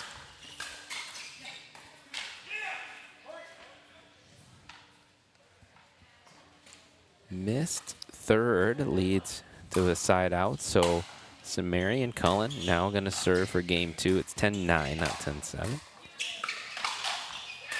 And there it is. They close it out. We will go 3 on court 2. Who knows what will happen on center court still, though. We are deadlocked at 10-10.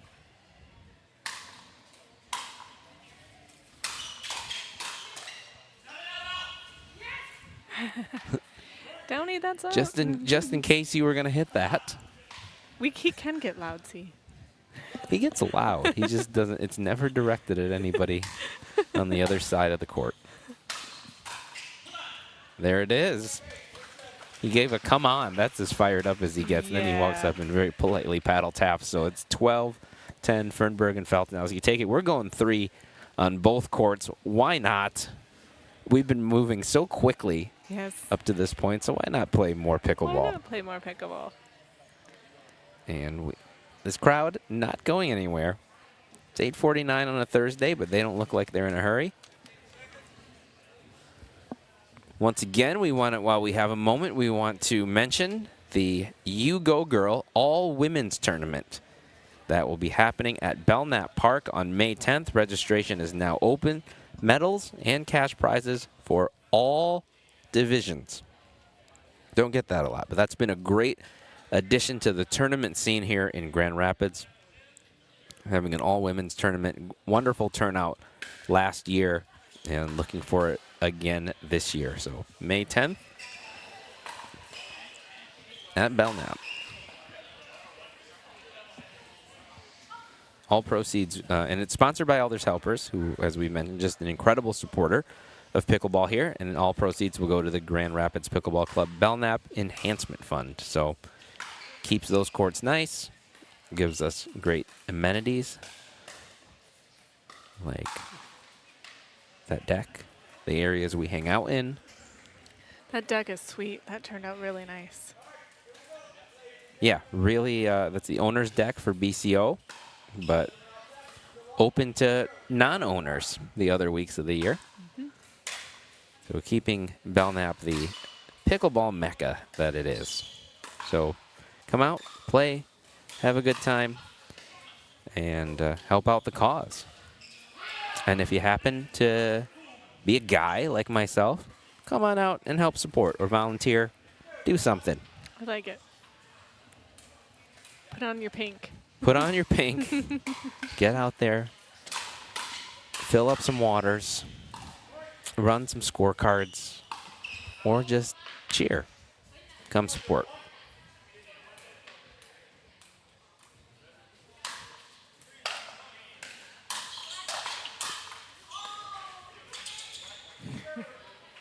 We're off and running. These are the side-by-side mixed doubles semifinals Thursday premiere night.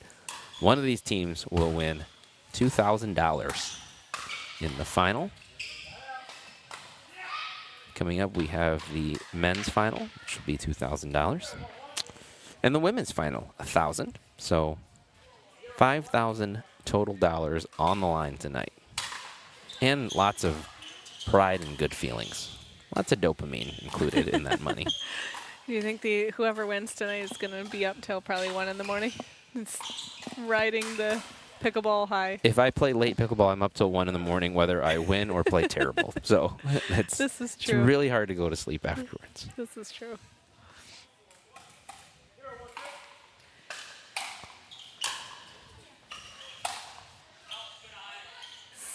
Marie and Cullen look to be off to a pretty quick start at 4-1. Although Sarita and Nick seem to love to play from behind. They do? Yeah. That is true. Maybe they don't love it, but they seem to be good at it.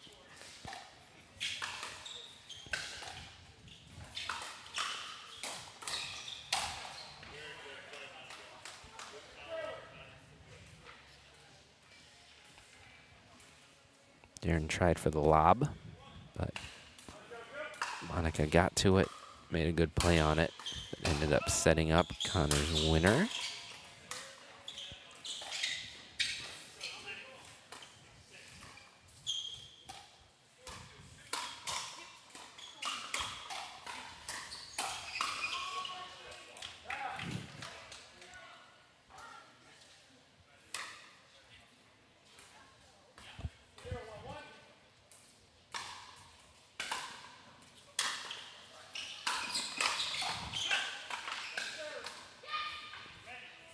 Seeing a lot more fire out of Jaren. I was just going to say that. I like it.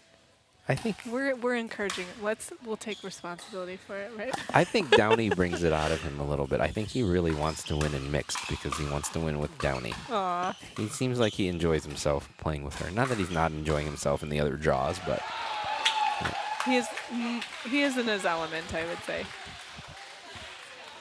big cheer goes up for the point on court 2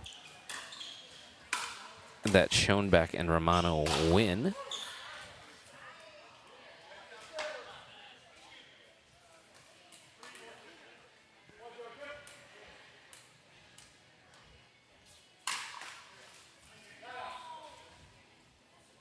Stuck at 1-0 on center court. We have been stuck for a little bit. It's 2 straight points. Schoenbeck and Romano now tied up at 4-4. See, they do like playing from behind. This is true.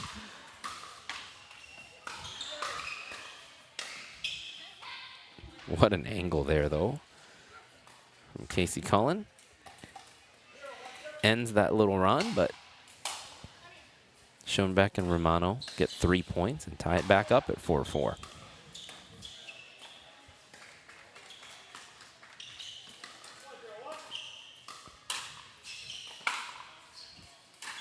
What a lob. What a lob, yes. Also, what a couple of shots before that. Sarita's down the line shot behind Casey that he got to. Right, that was kind of the thing that set up the rest of the point. And Sarita's just been locked in on those dinks. Her and Jessie have had some real battles here. I feel like Sarita started to win more of those. Mm-hmm. And that's turned the tide a little bit. I can almost feel her being locked in from here. Mm-hmm. She doesn't look like much rattles her. No.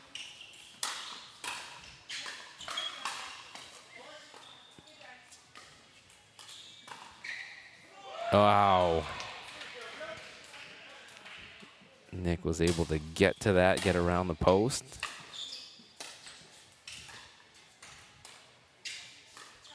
Meanwhile, Downey and Jaren have an early lead at 3-0, and Downey knows she maybe should have left that one, but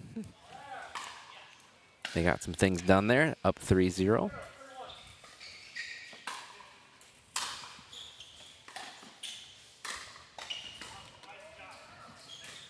What a shot there from Jessica Samari. Finds room behind Nick Romano.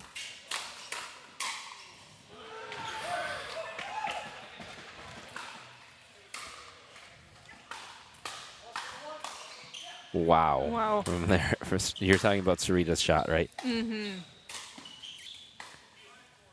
Just going right behind Casey and making him stay honest.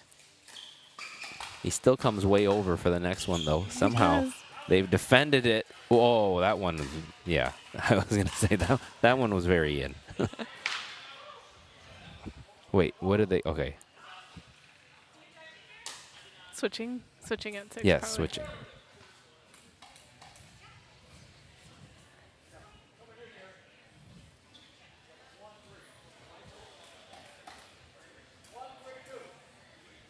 This match, on the other hand, is still a pretty low-scoring game so far. As I say that, Mogul drives one down the line past Downey. Still relatively low scoring for how long we've been playing game 3, though. Right. You're right. I jinxed it when I said we're moving so fast.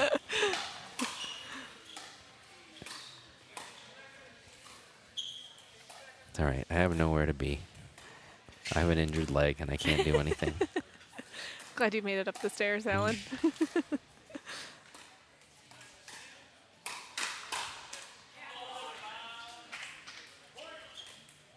I'm trying not to drink a lot of water, though, because I was like, once I'm up here, I'm up here. No bathroom breaks.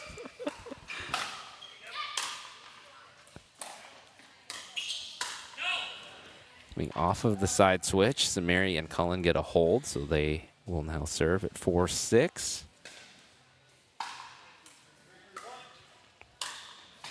I expect both of these game 3s to be tight the whole way. Yep. I think we're going to be playing for a little while here.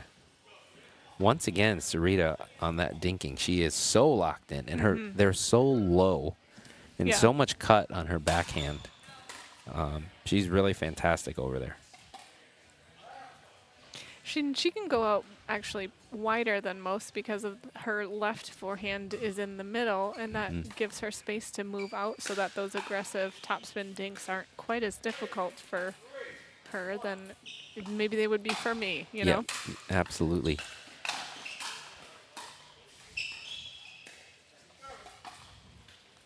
What a shot. Wow. I mean, she's been going so wide cross court to Jessie so much that to find that angle and find the time when Casey's not expecting it. Fantastic.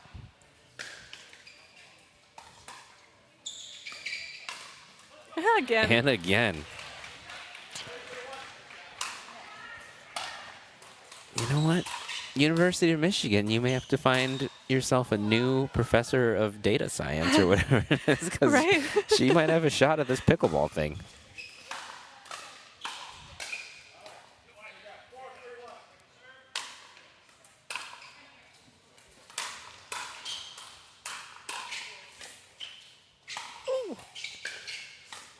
Monica was in position. Almost was going to hit it. Well, is that a rule anymore? Because I've heard you cannot cross the plane, but I thought that rule kind of expired this year. Do we know if that's true? Now I can't remember what I think that rule was changed this year. But then did they change it back? I feel like they changed some rules and then changed them back. Like they were like, these are the 2025 rules. And then they said, never mind, kidding. A couple of these things are still, So we're going to flip on center court. 6-3 Fernberg, Faltinowski. Up.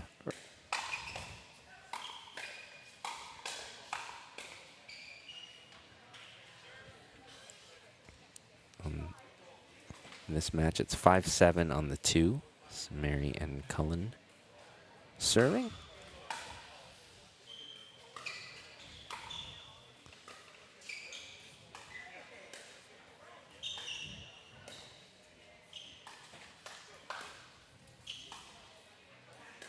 You can see Casey almost trying to bait her into trying it again, and she does it. Wow.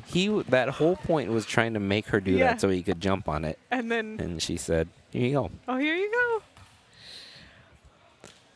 7-5. Such good timing. She's playing outstanding so far tonight.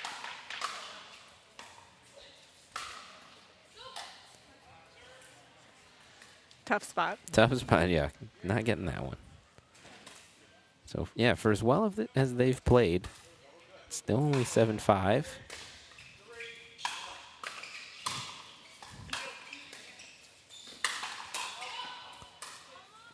That one Just short, I think. short, yep.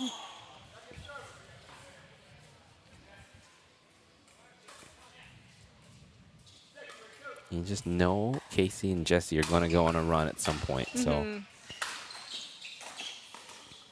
yeah, like Sarita was saying, you gotta stay focused in that match, and there's no room for laziness or, my legs are tired or missed shots or. And there it is. There, 1 point. So it's now 6-7. This is in a game where it feels like Nick and Sarita have played super well, but and there it is. It's 7-7.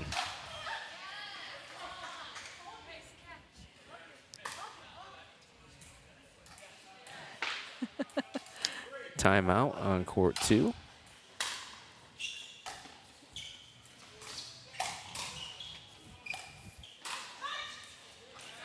That's not one Jaren misses a lot. Monica has been so good at calling this game. And getting out of the way of them herself, too. Yeah, her sense of that is outstanding.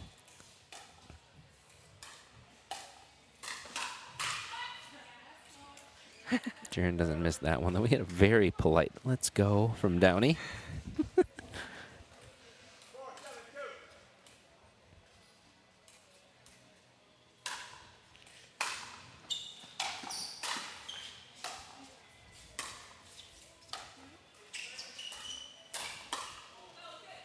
I can't believe he got that. Oh, wow. That was just pure self-defense. Yep.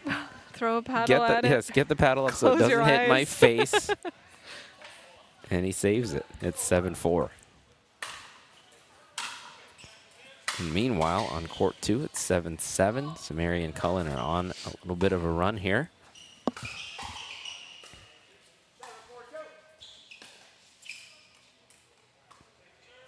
So we call that a good timeout when the next point goes your way. Whether or not it was the timeout that did it, we'll never know, but good timeout. But still another serve here. Jesse Samari to serve. It's 7-7 on the 2. One is deep, though. So, okay, so very good timeout. Let's see if they can make a little run. And Simmery and Cullen will be looking to stop them. They've been held at 7, I think, at least on the last possession, so. Just out, yep. I like it, though. She had it. She's been on a little hot streak and then just missed the ATP and then that one. But before that, everything was going in.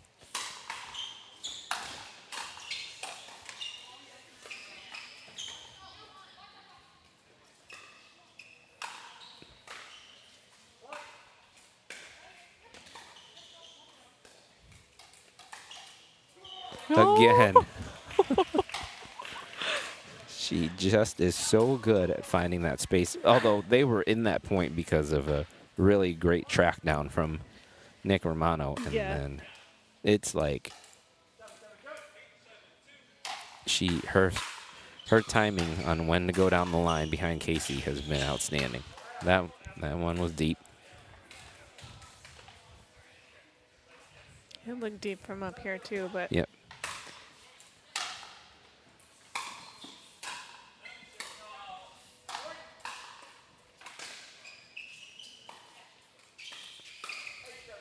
And the net, not kind to Casey Cullen on that drive, and it is a match point for Sarita Schoenbeck and Nick Romano on the 2.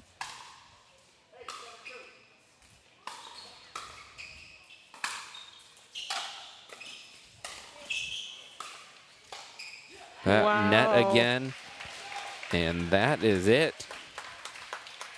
Schoenbeck and Romano on to the finals. Well they played. exercised some demons from losing that final last time to Cullen and Samari. Really well played match by both teams, though. Indeed. Really fun points, and Sarita Schoenbeck, MVP for me. Right? Agreed. Just how many times she was able to take that ball from the right side and throw it behind Casey was really incredible to watch. And then her dinking, just Yeah. the coolness that she executed with. Fantastic.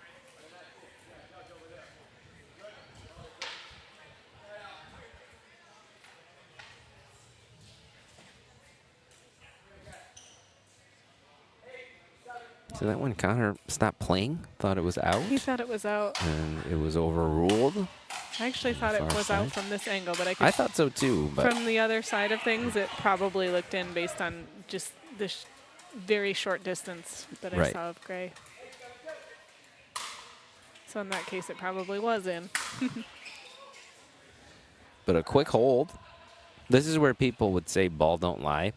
It doesn't mean anything, okay? It means nothing. They just hit the next shot out. That's all that happened. There's no probability or anything to it. There's nothing to it. Statistics. Some Yep. would say the universe corrects itself, however. I might listen to that, but I think I'm owed a lot from the universe. I'm owed a lot of balls being hit in. I don't know if I believe it either. Because sometimes the ball is actually really out, and people say that, and you like miss your next shot because you're hyper focused on it or something. And then Right. Yeah. There's it's not actually real. Good point. good point. Yep. Oh, we have Sarita and Nick. Guys, first of all, incredible play So and good. another tight Oh, match. they can't hear us. Can't hear us. Hold on. We're Is gonna that keep right? talking. I think it's now. Can you hear us? Nope. We're still. We'll We'll get be it right figured back. out because we want to talk to them.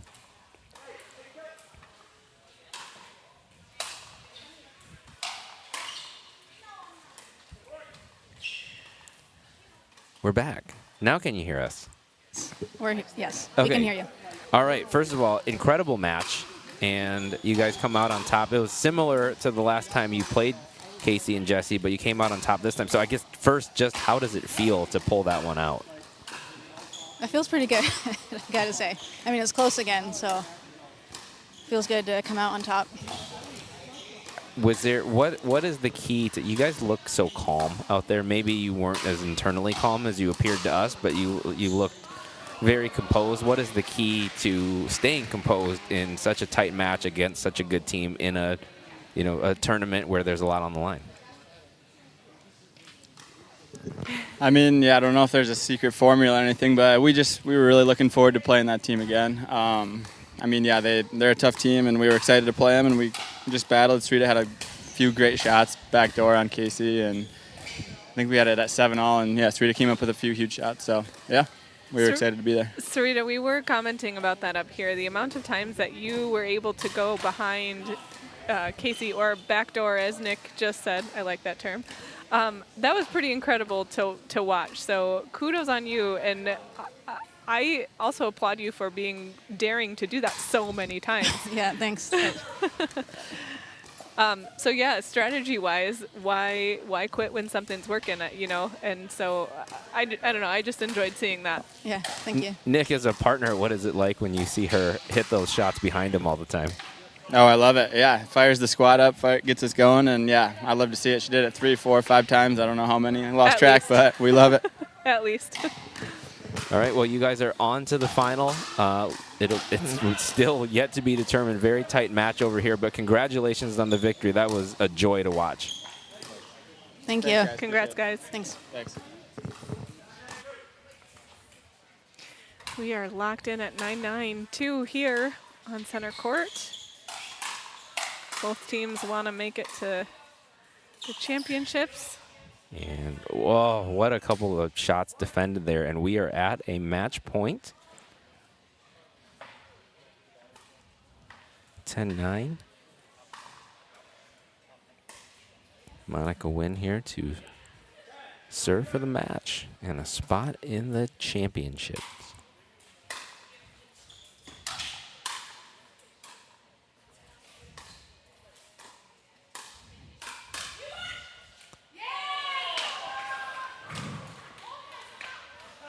That dropped in. Oh, yep. Very in. I have a chair in my way, so I can see it live, but 9-10 on the 2.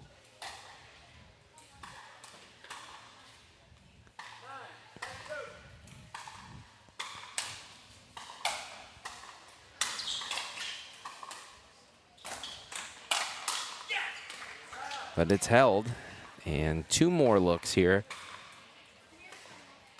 at the match and a spot in the championship of the mixed bracket. We're going to get a timeout. Faltinowski and Fernberg call that. Try to talk it out here, see if they can hold off 2 match points.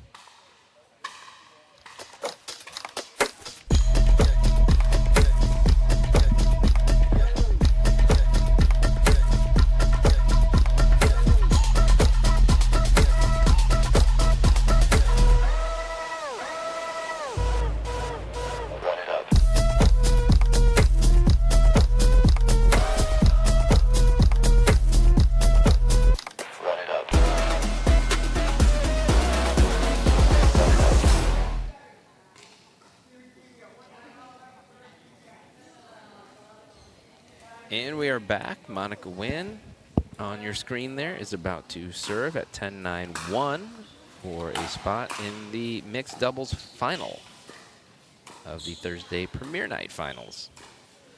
Sarita Schoenbeck and Nick Romano already in that other half, and they will be joined now. The Cape Coral squad stays together, so That's right. yeah, Connor and Monica will take on Nick and Sarita coming up here, but we've got a couple other draws to finish out first. But what a couple of semifinals. Yeah, incredible matches, and I think this final will be amazing to watch too. Like you said, these guys are all friends. They just played together in a tournament in Florida. Yep. With APP or PPA, right? PPA. PPA. Yep. Okay. And I think this is going to be quite a toss-up. They've probably practiced with each other as well. A ton. Yep. They probably know each other's games well. So I'm guessing it'll be a battle of who can make the least amount of errors. Yeah, which neither side has done a ton of tonight. So, again, we said Sumerian Cullen played outstanding. Fernberg and Faltinowski, also nothing to be ashamed about. They played really, really well tonight. They were right there and just couldn't quite close it out and said we're going to, stick around. The mixed championship is coming up. It's going to be outstanding. But I think we have the women's final coming up next. Looks like women's are coming up next, yes.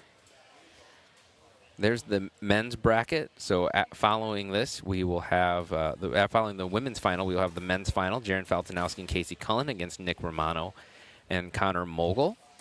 So it is possible for one of Nick and Connor to win both mixed and men's. It is, indeed.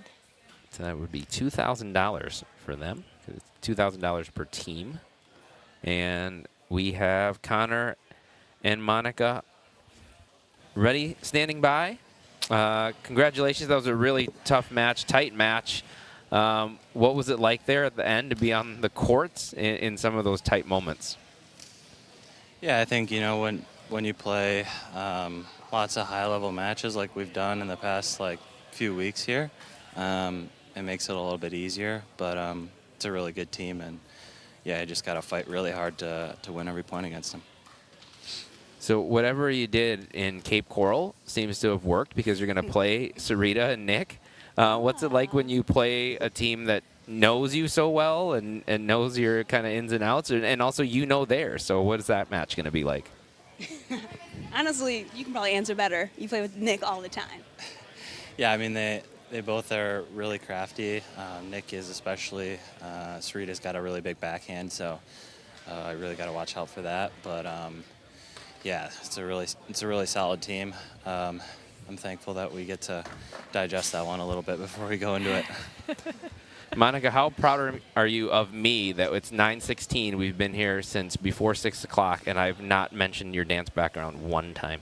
What? Thank you. And But I just did. Now you did, but that's okay. I'll give a shout out to Tori, who always talks about dancing, and again, I'm not a Zumba instructor, and Connor thought I was up until like 2 weeks ago. So yeah, Tori really told that lie. So thank you, Alan. Okay, good. So we're clearing that up right now. People cannot go take a Zumba class from you and learn your footwork. No. That's unfortunate.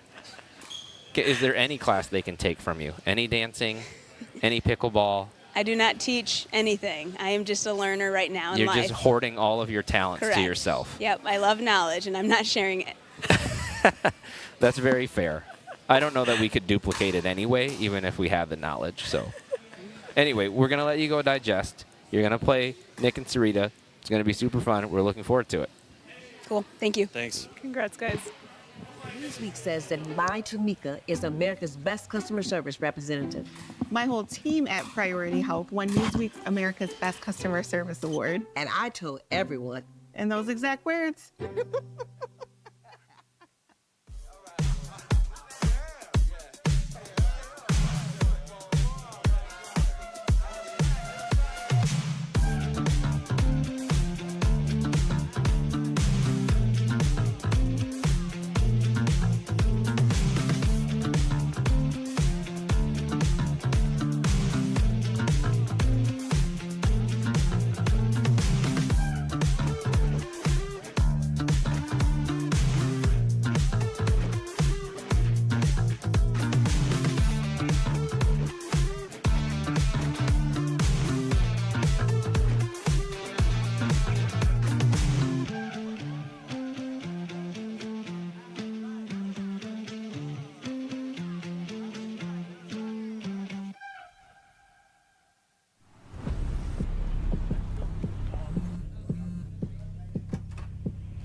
Less is more, unless it's less beer.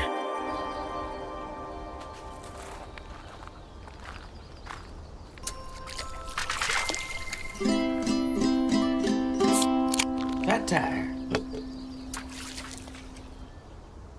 The news this week said my mom is the best in the whole country at her job. Newsweek awarded Priority Health America's Best Customer Service Award. And it was my whole team, not just me, Bubba. That's what I said. The news this week. We are Selkirk. We are pickleball. Pickleball? Yeah, pickleball. All ages, family, friends, dinks, drives, Ernies, ATPs, and whatever this is. 10 years in and just getting started. Here and not going anywhere. We are you, and you are who we work for. Family-owned, USA-based, pickleball proud. Selkirk Sport. We are pickleball. Welcome to All In Pickleball Gym, the first dedicated indoor pickleball facility in Grand Rapids, featuring 5 full-sized indoor courts and 2 trainer courts that feature a professional outdoor pickleball surface. 16-foot full enclosed ball containment nets on every court will ensure that you will never have to yell ball again. Looking to level up your game? Join any one of our leagues, drill sessions, or training clinics scheduled throughout the week. Industry lighting, online booking, key code access, custom training courts, and players lounge are just a few of the amazing things about All In Pickleball Gym.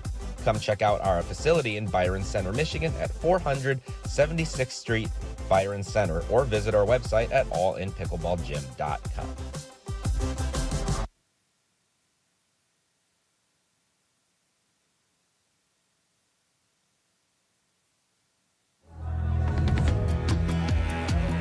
Remember saying, let's get together soon.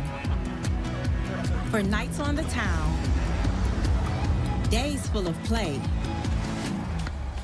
and experiences you'll never forget. Well, sooner became later, and you and your friends are long overdue for a reunion that picks up right where you left off. So stop saying soon, because the best time is now in Grand Rapids, Michigan.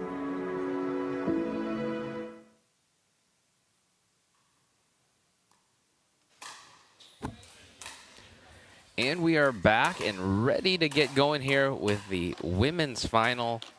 It's Thursday premiere night at All In Pickleball Gym. $1,000 to the winning team. And this is the only match here now, so everybody's consolidated over onto championship court, or center court. We can call it championship court now. We can. This is the only court that will be used then for the rest of the matches, yeah? Yeah. So first up, Melissa Kildow from Grand Blanc, Michigan. 5-1-1 on the Duber favorite shot. Forehand drive. I think that's accurate. Yeah. No, yep. You said you've played with her? Yes. Powerful forehand drive indeed.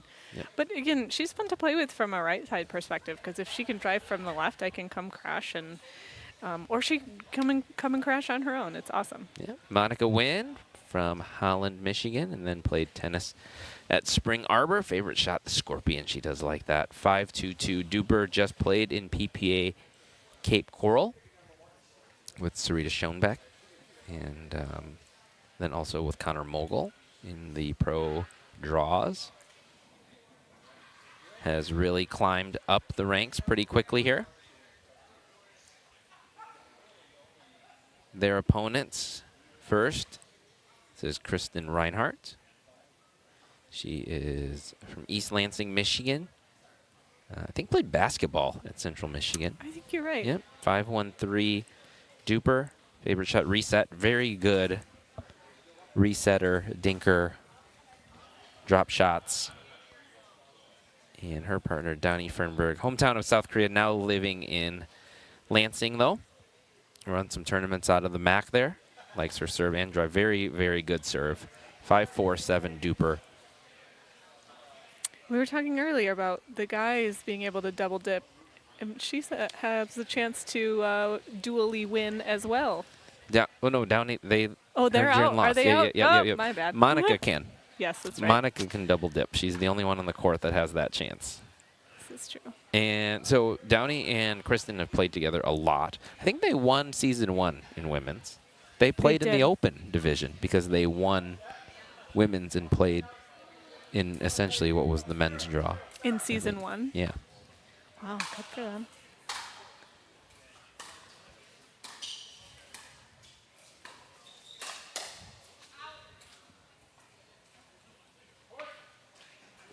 Point 1 goes to Fernberg and Reinhardt.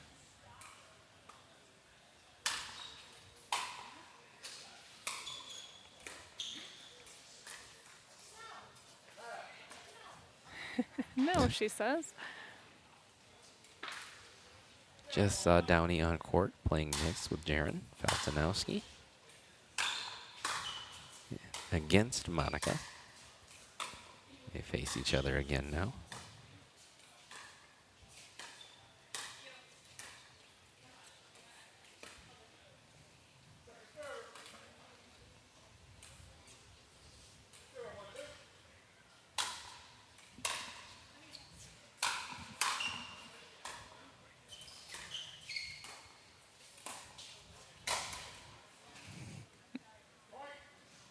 Trying to lob over it. Yep.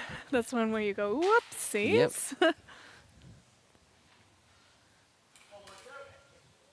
You regularly hear people say women's doubles is their favorite to watch Mm-hmm. at the pro level. That one clips. And a lot of the points, I've noticed that a lot of points that go viral are women's points. We see a lot of those. I think they're so good at resetting, such good hands.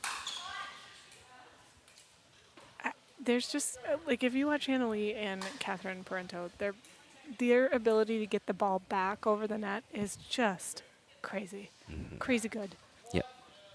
Yes, I'm shocked at some of those balls that come back. Yeah. And they're just always in the right spot at the right time. But those rallies seem to go longer than men's rallies, which makes for a fun little Instagram clip. Yep. I think guys actually can sometimes be better at finding those like angles and putting the ball away a little quicker. Although I'll say like there's a lot more longer male points lately, I've noticed, and I don't know what. Traditional dinking points as well, I've seen a lot of. And that's with the paddles getting more powerful, but I think they've learned to handle the power. Yeah. And it's possible that the ball has something to do with it. Because what are they playing with now in PPA? Vulcan, I think. A Vulcan? Yeah. Yes. Which I don't think is as fast as the Dura. It's kind of in between the two. Yeah, I want to say that's accurate as well. I haven't played with a Vulcan, but I want to say that that's pretty accurate from what I've heard. I think I've hit around with one, but not long enough to get a feel. I think the big complaint was that it wasn't lasting as long as the others, but I don't think that matters in a PPA setting.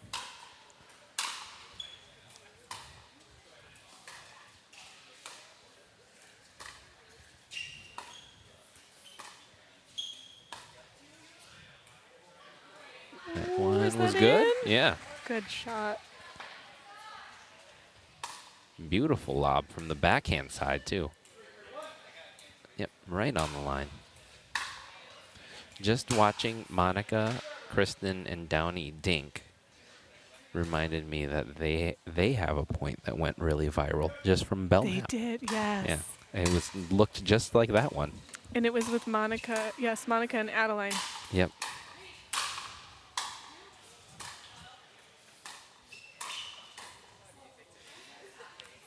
Similar middle communication there between Melissa and Monica. She's either got to commit to that or fully lay off, but the in-between is hard.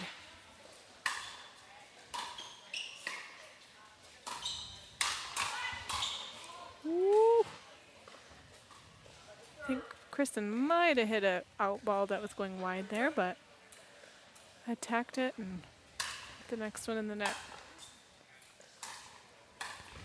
I've been told by our peanut gallery that Kristen played basketball at Ferris. Ferris, okay. Yeah. All right. All-around athlete, though, I want to say she mentioned a bunch of different sports. I think golf also. She does golf, yes. I do know that too, yes.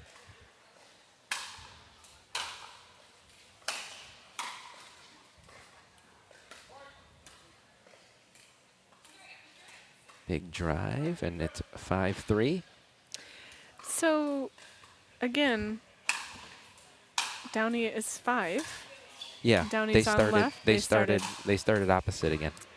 Yep. Interesting. I Which wondered. I've never seen them do. I almost was going to ask you about that because Downey served first, and I was going to ask you if you. And then we got talking about something else. But yep.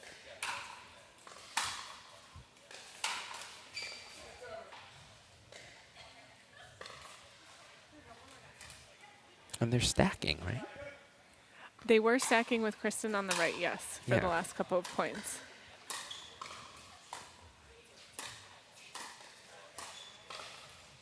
Which is what I would say normally, from what I've seen them or when I play them, they normally. But they started in they a started position. opposite, yes. Yeah.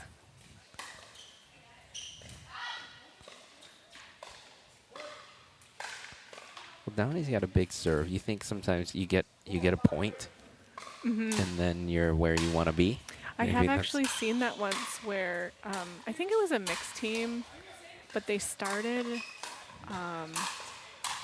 kind of non-traditionally, so guy on the served. right, but then they started on a stack. Yeah. Which was odd to see because then their score was always, it felt backwards even though it wasn't.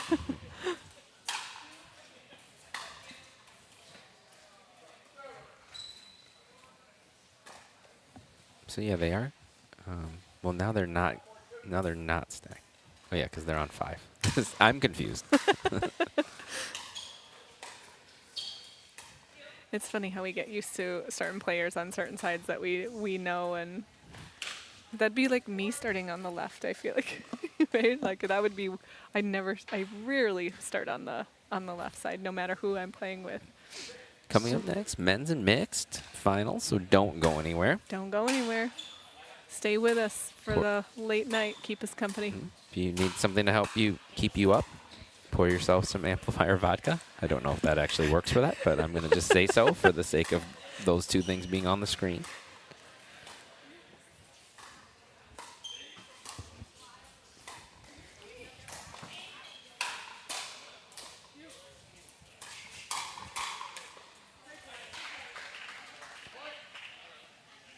Such good Finishes points. that off. Yep, very good points.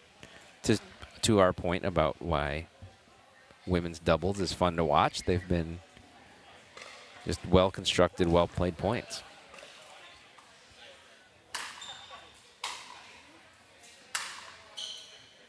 Good ball. That was a good drive. Yep, beautiful ball down the middle from Downey Fernberg.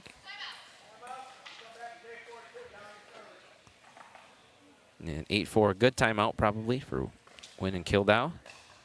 Try to right the ship. Good time to remind you that Beer City Open will be back in Grand Rapids July 8 through 13 is the nation's leading volunteer-powered tournament. You see another sponsor, Bosch Kilman Vanderwall PC, based right here in Grand Rapids and happens to be the employer of one Andrea Koop. BCO will also be another MLP stop again this year. Another great sponsor, Kind Crumbs, delicious baked goods that also happen to be all allergen-free. Elders Helpers, big thank you to them, to Nikki and the crew. There's no entry fee tonight, so the prize pool comes entirely because of Elders Helpers. Fat Tire, another sponsor of not just TPN, but also BCO. So everything with an acronym that involves pickleball, Fat Tire sponsors. So BCO, TPN, big thank you to them. Gym, Stretch, and Fitness right here in All In Pickleball Gym. Take care of yourself. Right? Take a note from the guy with his leg on a chair. Yeah, take care of your body. I was just looking at when Beer City registration opens, and that is April 10. So it'll be open for a couple days. I believe it goes to a lottery again. Yep, And it's the then lottery. Gone are the days of having to pull over on the road to register. Man, do you remember? I mean, there's been years where it's been sold out in 2 minutes or less. I pulled It was over in Glen Lake, Michigan. I was way up north. I found one spot. I was like, this spot has phone reception. I am not going anywhere until I can register for BCO. And, you know, you do all that work to go 0-2. I don't think I went 0-2 that year, but sometimes you do. Sometimes you do. I actually think I won a medal that year with Seth, who's behind the booth right now.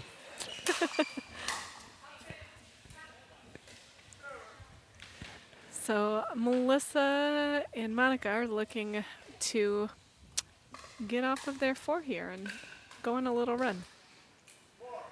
As you've watched this first match, what has worked more for Downey and Kristen? Like, if you were talking to Monica and Melissa in this changeover, or when they get a timeout, what would you be telling them? I honestly, I think they just need to kind of clean it up a little bit. Potentially, maybe sitting out for a minute may have gotten them cold a little bit. You know, for Melissa, she's coming in. She's sat since she's finished her mixed game earlier tonight. So I think I would just say be a little more patient. I think in that case they were. Monica sped up at the right time, caught Kristen off guard, and they were able to stop a game point on that one.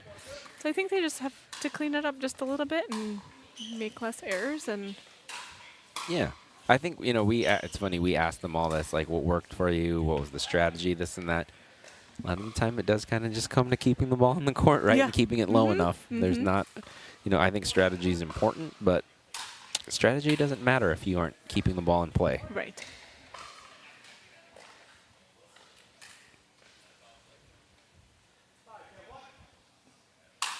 They do get a point there, so they get off 4.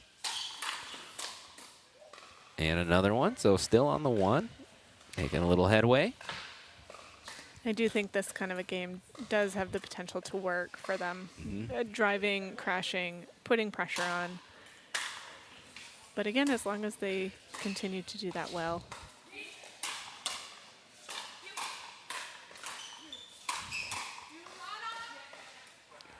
Very well played there, especially from Downey and Kristen. And they get the first half of the hold, 6-10-2.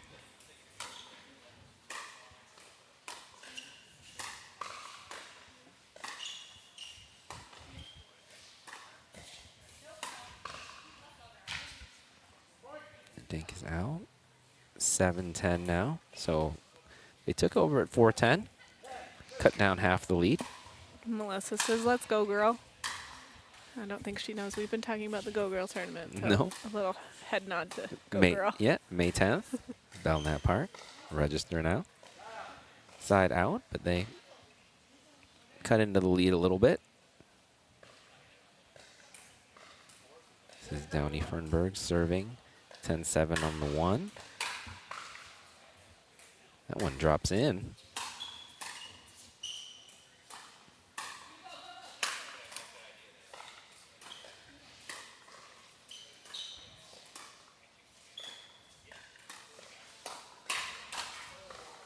Downey ready for that one, and they take it 11-7. Kristen Reinhardt and Downey Fernberg. Halfway to a championship. It's TPN women's final. Trivia fact, first BCO I ever played in. I played 3-0. I played in running shoes. Our ref, you probably know the ref. Her name is Amber Illingworth. Yeah, she was the ref. I walked out there and she said, you are going to obliterate your ankle. And I was like, I'm fine. I've been playing sports my whole life in running shoes. Sure enough, first match, completely blow my ankle out. Oh, no. And in the match that she was reffing? Yep. Oh, no. And I went to the head booth and bought some court shoes. Wow. The You Go Girl tournament is coming up. Belknap Park, May 10th. Sponsored by Elders Helpers. All proceeds go to benefit the Grand Rapids Pickleball Belknap Enhancement Fund. Plus, there's medals and cash prizes for all divisions. Registration is open now, so please do so. Fantastic tournament. Great turnout last year. Expecting just as good this year. I wound up playing the rest of the tournament and then didn't walk for almost a month. Like I came home and my whole ankle was black and blue and big. And oh no! We did win a couple matches. So the trivia fact of this, the reason that I'm even bringing this up, is that Kristen Reinhardt won gold in that 3-0 bracket. Oh my goodness! In the 3-0 bracket way back when. Yep. That's awesome. I can't remember who her partner was. It was a teenager. I think it was Cam Graver. I don't know that name. I think I played against him again later on.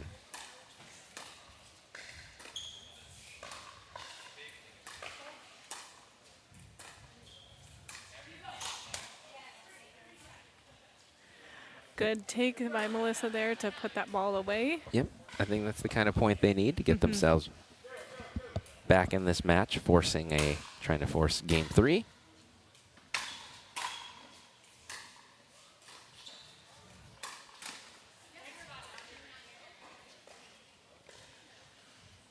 It's a good speed up there from Downey. We are seeing a few more transition zone speed ups. It's very strategic though, kind of when the ball bounces a little higher and just take it from a little higher point and speed it up, and why not, you know?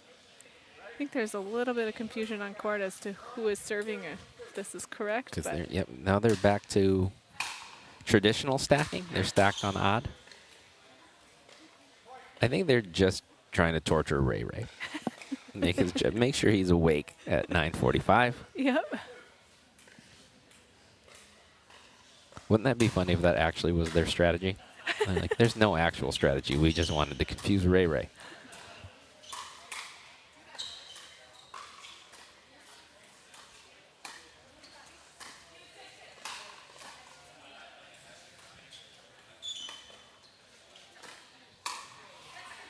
What a great shot.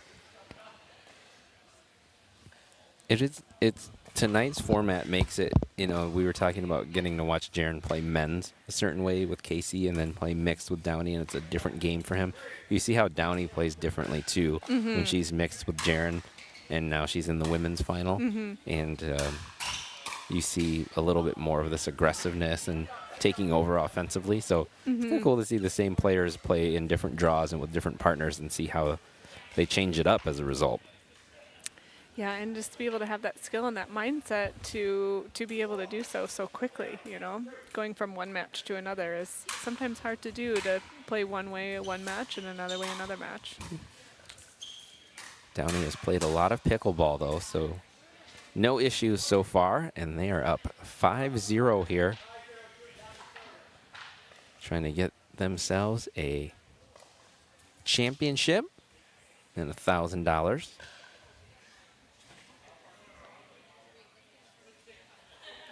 Long-time partnership, Downey and Kristen. If you're Melissa and Monica, what are you talking about right now? I think I don't know that I'm picking up anything strategically that I think they're doing super wrong. Like you said earlier, it's just hitting better balls. It's just that simple. Yeah. And there does seem to be maybe a little bit of communication issue. There have been some middle balls. Downey's found some spots down the middle. So figuring out the coverage of that. I'd actually see them, because they have not stacked yet, correct? I don't think so. I think no. I'd like to see them try out a stack just to get those roles a little bit more defined for them. Sometimes hard, like we're talking about moving match to match, it's sometimes harder to do that point to point, play an aggressive role and then not quite an aggressive role, and then switching point to point. So that sometimes can solve those communication issues just by stacking so that you have more defined roles for a little bit in time. I think they should get aggressive like what they just did. I think Downey and Kristen are great resetters, but still this is... Yep. There we go. Put them on their heels a little bit more. They are going to a stack. They listened. Yep.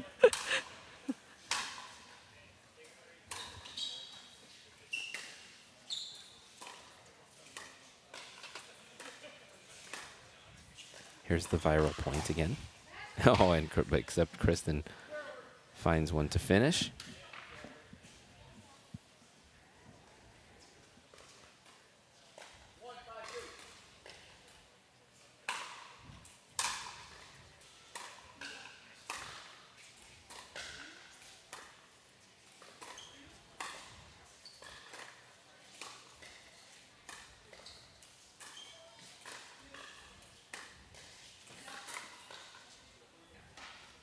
Just wide? Yep. Barely. Yep, barely. Ray was right on top of it. Monica was right on top of it. Kristen even thought it was out, so. Yeah.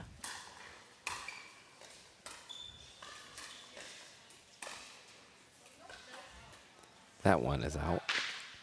So, got a couple points there. Did win and killed up.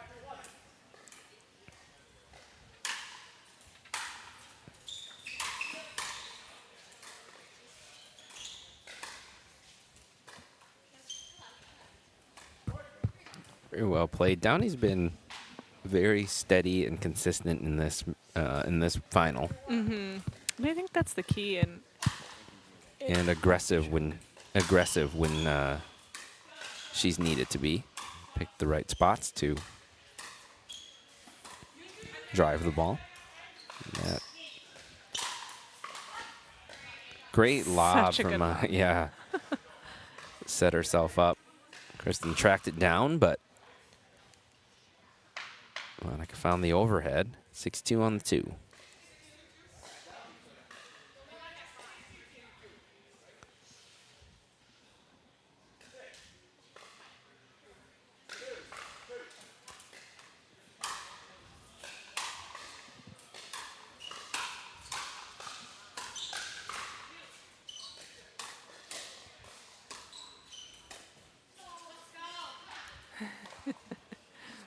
Sometimes those easiest shots are too easy, you know, where Yep. you're just almost expecting a harder shot and you relax for the easy one only to mess it up. They can relate with that a lot. Oh, pretty good hold, 1 point hold. Mhm. So, and Kildau trying to work their way back into this match.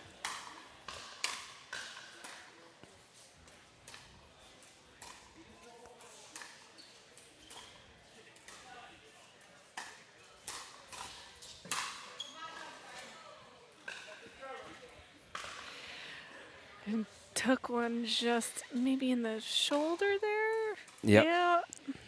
Shoot.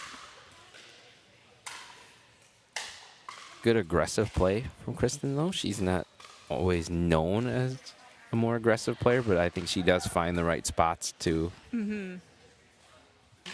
have some offense.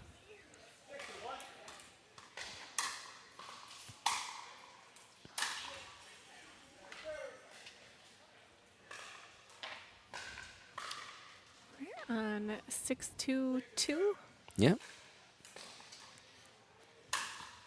Back to the traditional lineup for Kristen and Downey. Downey on the left on even points. That's a Great good shot. Yeah. All right, another good hold from Wynn and Kildau. That's a great shot when your opponents are so far back and you have the choice to either hammer it or just barely touch it. It's a good shot.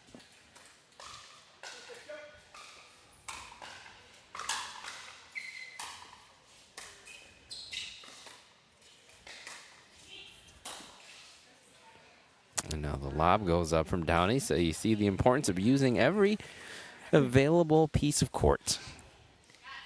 We are seeing a little bit more lobbing in this matchup than what we've seen in some of our mixed and men's matchups.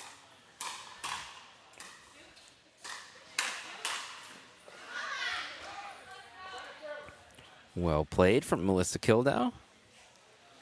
And we're stuck a little bit at 6-2.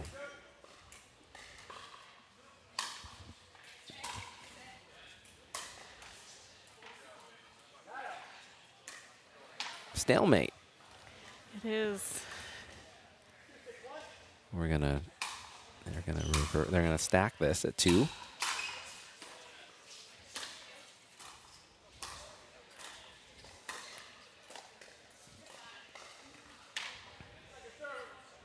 At some point, somebody will score again. I promise that much.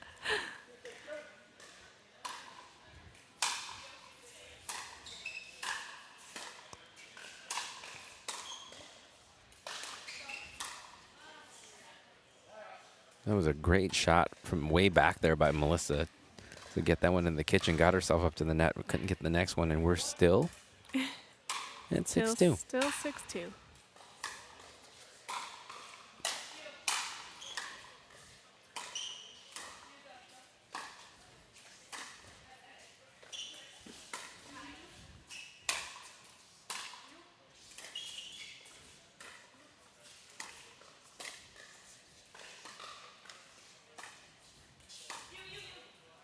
Another lob. And out.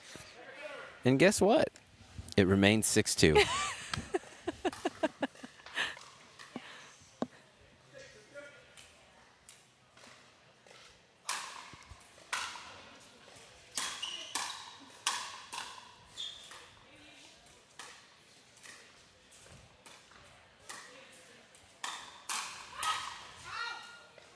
All right, so you've learned match point. You've learned game point. Mhm. We learned ace. What just happened there is called a point. They scored. It's Thanks 7-2. for that tutorial. Yep. Just want to make sure you know all the terms. It's been so long since we've seen one. 7-2, 4 points 7. away from a championship here are Downey Fernberg and Kirsten Reinhardt. Might as well shout out Grapids Irrigation too, since they're standing right in front of the sign. They are, yes. Very strategic product placement. If you need lawn sprinkling service, It's getting about that time that you have to turn your sprinklers back on. How about that? How about that? I just signed up for my lawn service just the other day. Was it over in Grandparents? Zealand. Well, I'm in Zealand, so. Oh, okay. I'm sure they'd travel. It's been a long winter. It has been a long winter. Like we talked about earlier, I'm just very grateful for the sunshine and the warmth this week. Soak in the vitamin D. Yes. 71 tomorrow. How about that? How about that? Yes. It's long overdue. It's I don't. It's 39 next Friday. I don't know how that happens, but Just no. Don't go there. Actually, I did hear some rumblings about some storms this weekend because of this warmth and maybe severe, but I haven't paid attention to the weather since earlier this week, so might get our first little thunderstorm of the season. I'm saying that to tell everyone to enjoy the outdoors tomorrow and Saturday. Yes. It will get cold again, but Get then we're largely out of the weeds. Get outside, go for a nature walk. That was a great speed up. All right, 2-8. Not exactly now or never, but good time to score some points here, I think, for the 1 seed. And I don't feel, this is one of those games where I feel like the score is actually not quite reflective of the points that we've seen because it has been so back and forth and at a stalemate for so long, and good points. They're just stopping each other. Yep. Agree with that. Yeah, and then I think it's just little things like that, little errors that Wynn and Kildare are making more so than Fernberg and Reinhardt.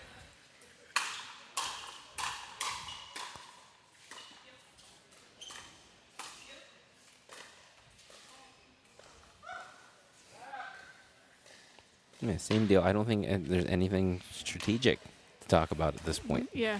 Just got to make the shots. Just cleaning it up a bit.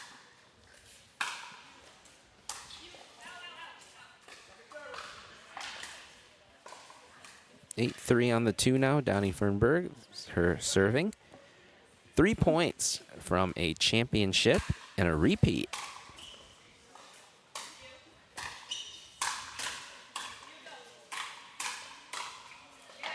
Good shot.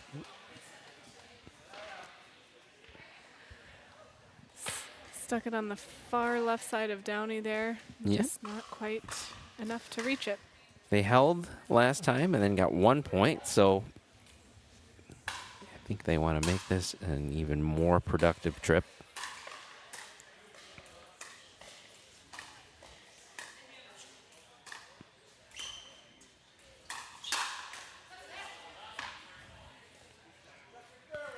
She's ready for that Yep, one. all over that speed up, although I like that play. I think that if Melissa has a good look at that forehand, let it rip.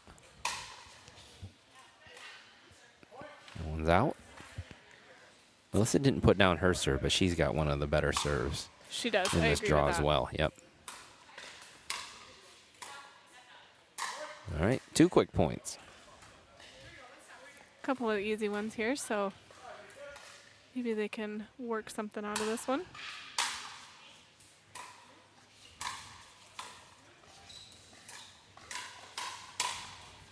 There's that Scorpion. And 3 in a row, 6-8. And there's a timeout from Fernberg and Reinhardt. And I'd say that's a good timeout. They're starting to getting in a roll and have a streak here, and it's a good timeout. Yeah. So, again, nothing terribly complicated during this run, keeping balls in play but being aggressive. And I do think that the more aggressive style is going to be what Wynn and Kildare should lean more towards. This is the Championships Thursday Premiere Night, Season 2 at All In Pickleball Gym. And this is the women's final, the first of 3 finals tonight. So we still have mixed and men's coming up. Downey Fernberg and Kristen Reinhardt are 2 seed, won Game 1, up now in Game 2, but that 8-2 lead has quickly become 8-6. This is Melissa Kildow serving. They are on the 2.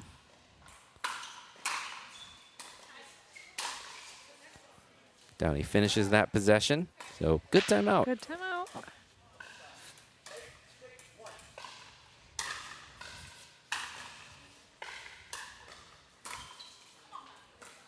And then a quick point. So very good timeout. So 9-6, 2 points now from a championship.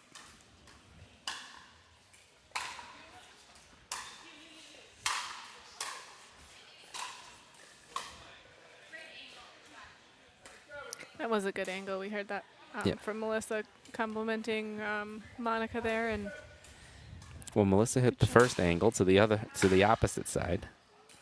And miss serve, so the ball goes back over. Only 1 point given. And Wynn and Kildow going to try to repeat their big run of last time.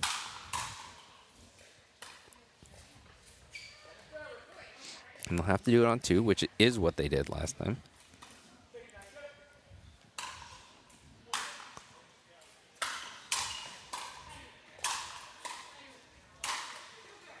another great angle.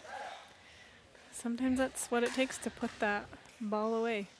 People are getting so good at digging stuff out lately. Yep. Points are definitely lasting longer at all levels.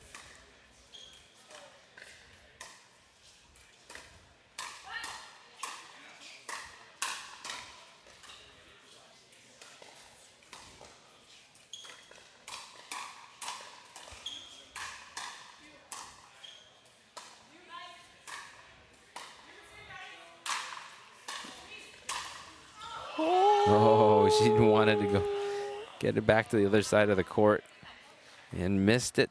So 9-6 on the 2.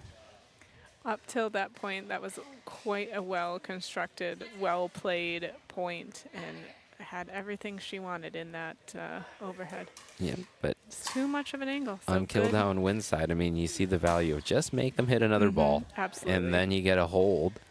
Yeah. And we're still at 6-9.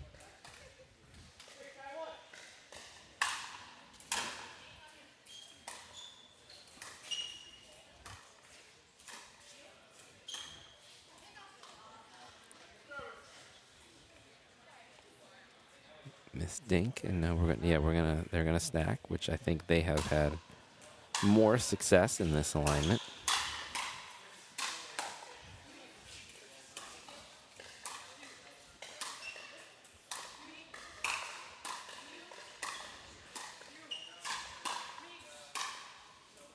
Just out. So 7-9. They've chipped this away from 8-2.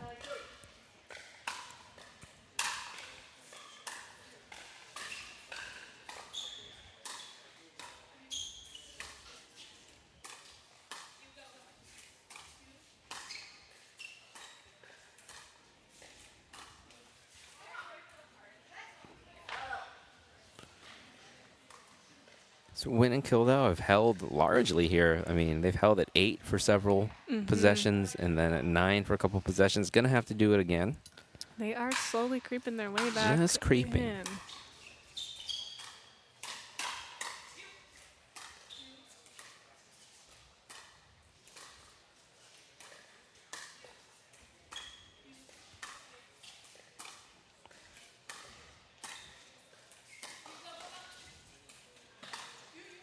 What a track down.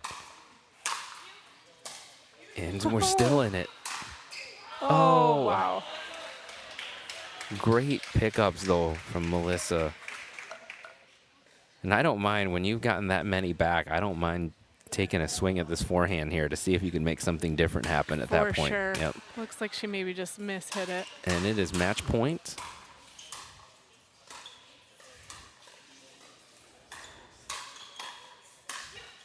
And that's how it's going to finish. Kristen Reinhardt on a forehand. Way to hang in there, though, from Monica Wynn and Melissa Kildow. They made that game 2 a lot more interesting than it seemed like it was going. Absolutely. And that is a championship and a repeat for Downey Fernberg and Kristen Reinhardt. Good job, ladies. turning into a dynasty.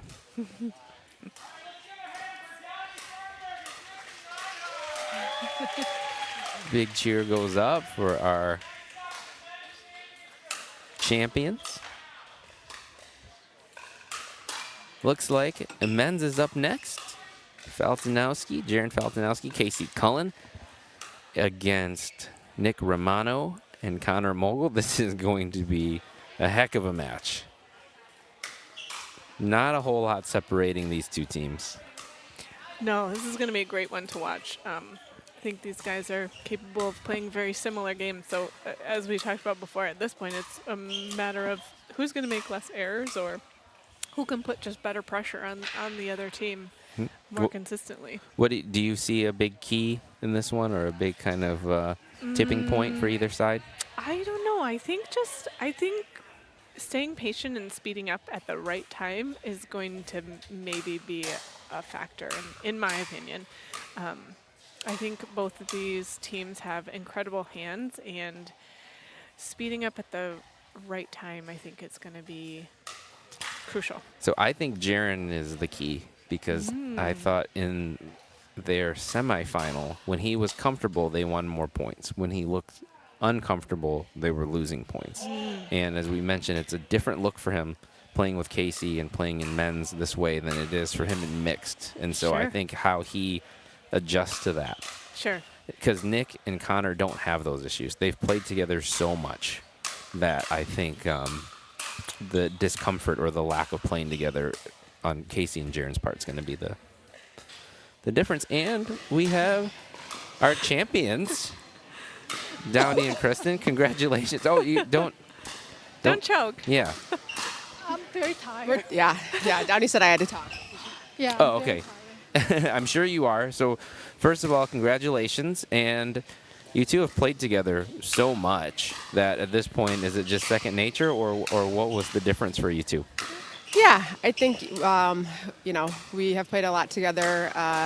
We had a good game plan coming in the last time we played them. They were on fire, just driving the ball, speeding everything up. So we can speed the ball up too, obviously with Downey of short return, but we were just trying to get to the kitchen line and, make them dink a little bit and make them think a little bit. And when the ball's there to put it away or speed up, we can do that too, but we kind of wanted them to maybe try to get a little impatient.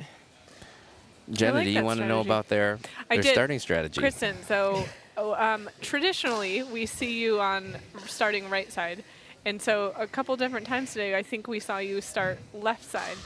What was the strategy behind that? Well, the mix was Zach's idea. But today, Downey has such a powerful serve. So if we're serving first in a game, might as well let her go out and try to rip a few early in the game. So, you can have a few errors there. So we thought maybe if Downey started serving, the first game, if she were to get a few serves, you get off to a good start. And then we continue just back to our normal stacking routine. We thought we'd mix it up a little bit. Yeah. Ellen, you did mention the serve, and maybe that was a factor. So good on you to pick that up. I mean, it's a whole season of pickleball. If I can't analyze some of this by now, then I should be replaced. But you two are such a great partnership. Do you have plans to play together this summer? Will we see you at BCO? Will we see you at Meyer State Games or anything else? Yeah, we're definitely planning on playing those two tournaments. Hopefully we get into Beer City.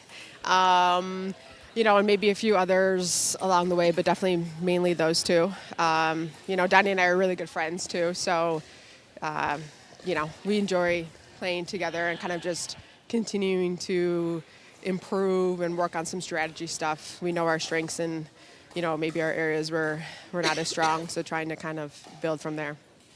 And what do you guys have planned for your winnings for the night? To give my mom.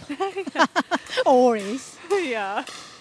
Congratulations to Mom. Kristen, what about you? I'm not really sure. I don't know. I don't know. I'm just excited to win. It's not even for the money, but it was just nice to get out here and Is your mom watching this? She's going to be like, what the heck? My mom. Well, I will give her a shout out because it was her birthday yesterday. But happy birthday, Mom, but no money. Maybe if it were her birthday today, I would share. But I did get her, spent a lot of time with her and got her some nice gifts. So maybe I'll, take her out to dinner. I'm going to Florida to see them in a few weeks. So maybe I'll take him to dinner then.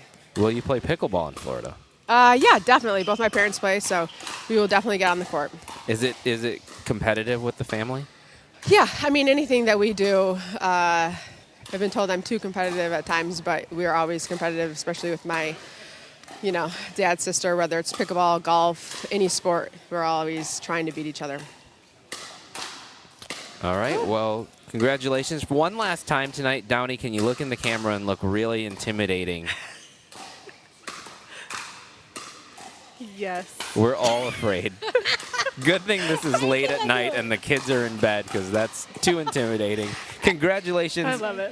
Thank you. Fantastic. I would like to just say all the people that played with us the last few weeks, we have a few people that we play with regularly, so they give us some good competition, trying to give us some different looks. So give them a shout out. Cool. Awesome. Thank you so much. Congratulations. Thank you. Thank you.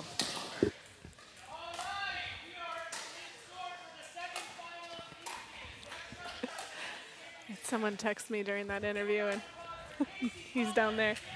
Oh, I was Hi, like Carlos. I thought you were trying to fix my hat for me. I didn't know what was. All right, let's reset these teams. This is Connor Mogul from Jackson, Michigan. 5'8" duper. As we mentioned a couple of times, has played singles, men's doubles, and mixed doubles in PPA and done pretty well. Forehand drive is his favorite shot. His partner, they both played tennis together at Spring Arbor. It's Nick Romano from Pinckney, 5'8" duper. Favorite shot is his drop shot. Also played in those PPA draws recently. Got to at least the round of 16, maybe even the 8. I think it was 16 in singles, but did quite well. Casey Cullen from Birmingham, Michigan, 6'3" on the dupers, played a lot of APP Pro. Favorite shot is the ATP from the left side, the banana. The banana, which we did see one time so far, I think. Yep. Played tennis at Western Michigan. Now still coaches tennis. Jaron Faltinowski, native of Grand Haven. Favorite shot is his backhand roll, sometimes called the Tootsie Roll. Jaron Tootsie Roll. Yep. Famous shot. 5'8". He's played pickleball long time. I mean, I think in that first BCO that I mentioned playing in, Jaron was playing pro in that already. Yeah. High level ping pong player, table tennis, comes from. I think at one point he was like number 2 or something in the state for ping pong, Yeah. I want to say. Yep. I think had started his own club for a minute, like a facility. I don't know the status of that, but also just one of the nicer, more pleasant players. They're all, I mean, we have a really good group here, but always a pleasure. On the court is Mr. Faltinowski.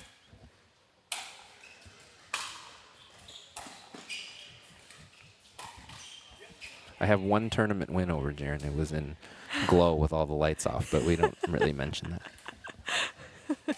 Hey, you can take your wins as you get them. We have coming up next our mixed finals as well, once our men's finals is completed. So stay tuned for that. Stay with us. Keep us company. Ooh. He got to it, but didn't get it back in play. So make sure you subscribe to our YouTube channel so you don't miss any of this great action. There will be other events that we live stream, not just TPN.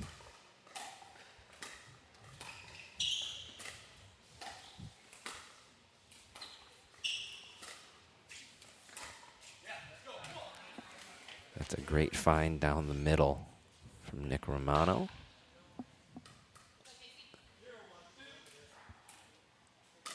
I'm very interested to see what the strategy will be for both teams. If we're going to kind of dink and then speed up at the right time, or if we're going to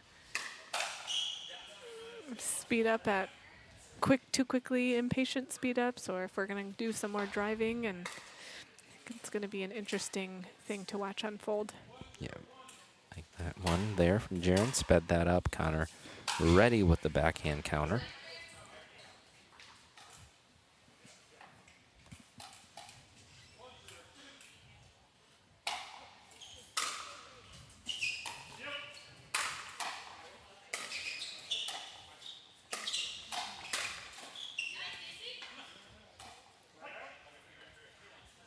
Quick hold. It goes back over. Faltinowski serving. 0-1-1.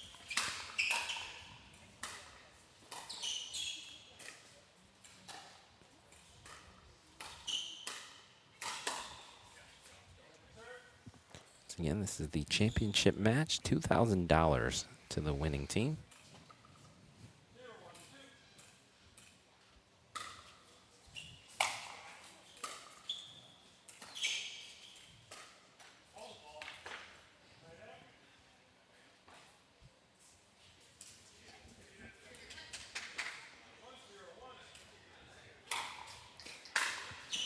I think it'll just take a minute for these guys to settle in. They've been waiting for a little bit for this match, and having been playing since they were our first They were the first group out. Yeah, Yep. first group out. Yep. So they've been playing since about 5:45, 6 o'clock-ish, and it's been a long night, but I think it'll just take a minute for them to kind of settle into their rhythms.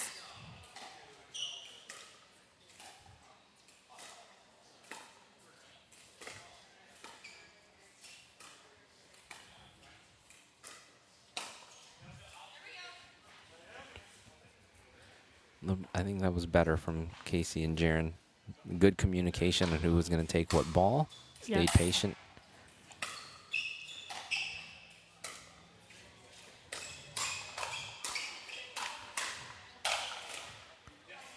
Such a good backhand there. Yep. Only so many of those you can fend off. Jaron fought off a couple of them. Mhm.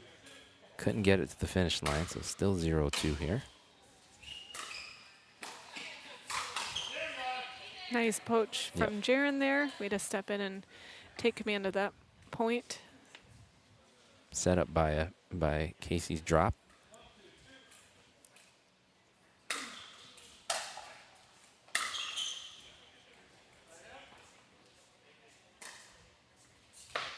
I still detect just a little bit of discomfort playing together, Jaron and Casey. A little bit of who's taking what, who's going where.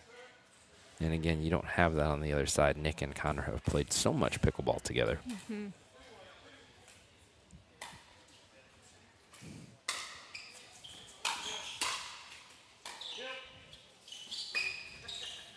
What a shot That's a from great. Jaron. Yep. Interesting choice on the lob serve as well. Yeah. Have you seen a couple either lobs or intentional short serves, which Casey did just as I was saying that?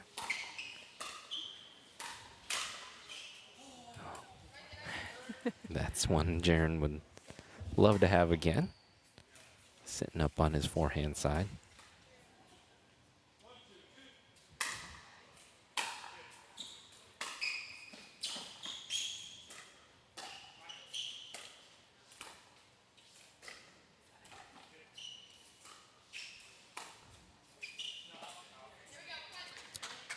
One's wide, and it's 2-2.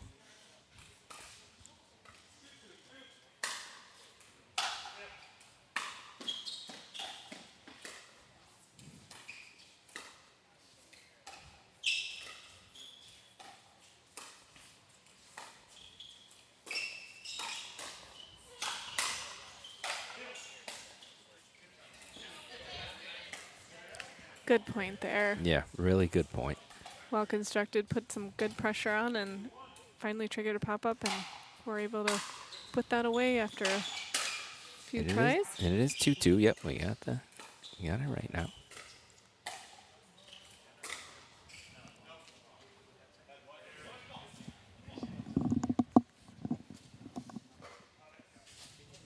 Casey trying to pull the trigger down the line on a two-handed backhand and missed it, so it's 3-2.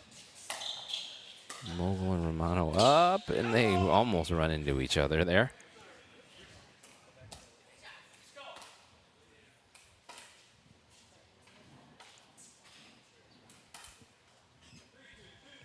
Thumbs up if you can hear me. All right.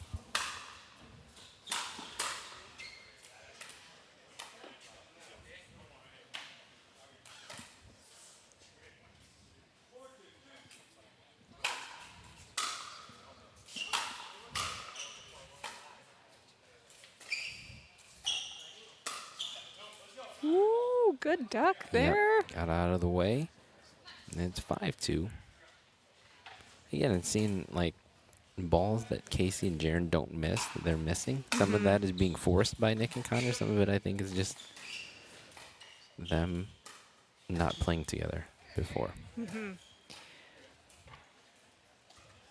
I think there's a little, sometimes when you get down, there's a little bit of that extra pressure to kind of create something, maybe when you shouldn't. Yep, I've seen that a couple times here. But I get that. I am also guilty of that. No, myself. Yeah, many pickleball players are.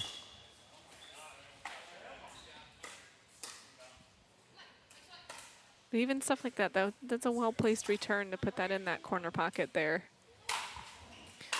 Yeah, they're hitting good shots. Obviously, Connor and Nick are great players, but also just seeing some uncharacteristic errors on the other side.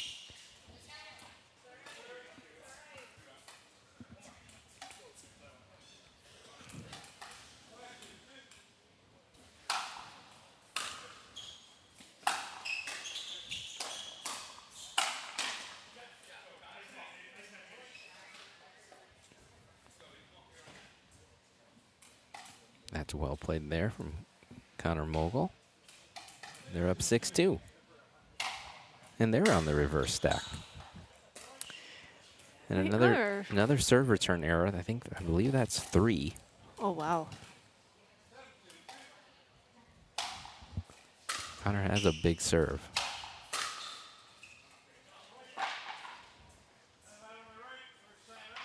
And it's a timeout. 8-2. Yeah, that's a good timeout. I kind of am sensing a little bit of frustration from the other side there. And Romano and Mogul their drives are on fire right now, I think. So. They are. And I mean, again, there's just so much comfort with one another, too. It's just like they've done this so many times. And on the other hand, Cullen and Faltenhouse got to get this figured out, and they got to do it right now. And I agree with you. There's a little bit of, looks like there's a little bit of frustration. So it's a timeout. See what they come up with out of that timeout. It looked like just a cooling off timeout. I don't even know that they talked to each other during the timeout. They did either.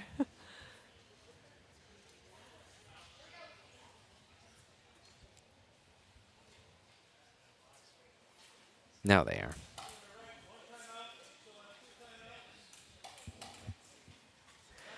Quick word there, and then we are off with a 8-2. Are we on a 1 or 2? On a 2. Oh, what an angle. Good timeout. And it's 2-8 on the 1. See if they can sneak back into this.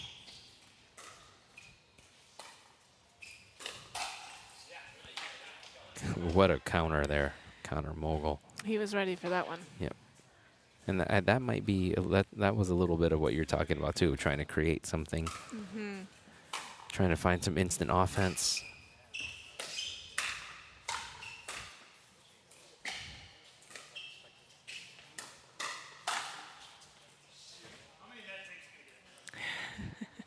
I think there's a little bit of justified frustration with some of the net cords, so Yeah. I get that. Those can be frustrating.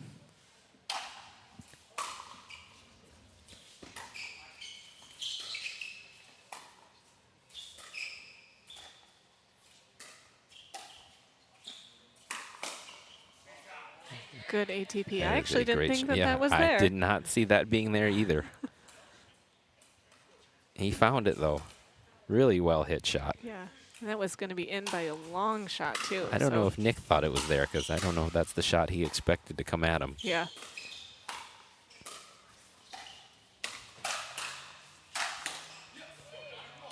Connor is so ready on that counter.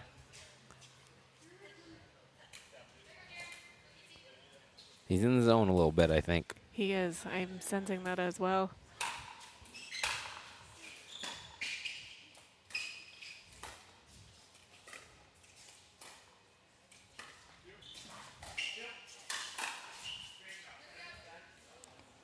Jaren finds that forehand, lets the next one go. 2-9 now.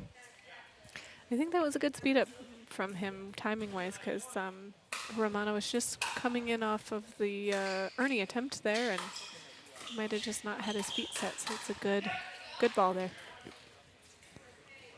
Jaren sitting on that backhand. That's been most effective for them when Casey drops out to that side.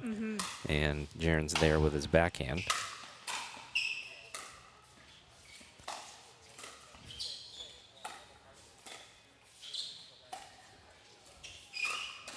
There's the banana. Yeah.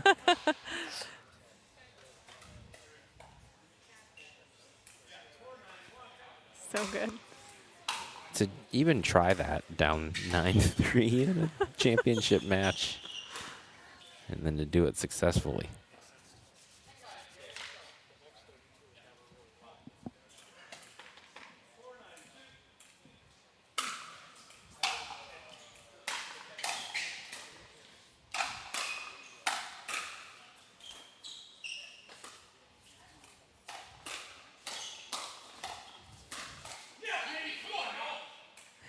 Somehow the point continued there. Casey got the finish. And the chance to talk a little bit across the net.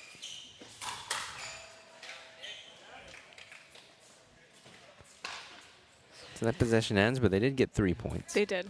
Yep. These two just look like calm as cucumbers over here. They always are. I would love to go back and watch them play CJ and J-Dub because I bet they did not look rattled at all.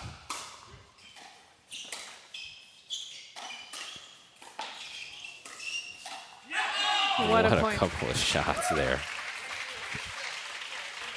from Casey Cullen. And 2 points away from game one still are Romano and Mogul. 9-5 on the 2. And it's a missed serve from Connor Mogul during this replay. So Cullen and Faltinowski hold at 9. They will try to continue the run they started last time.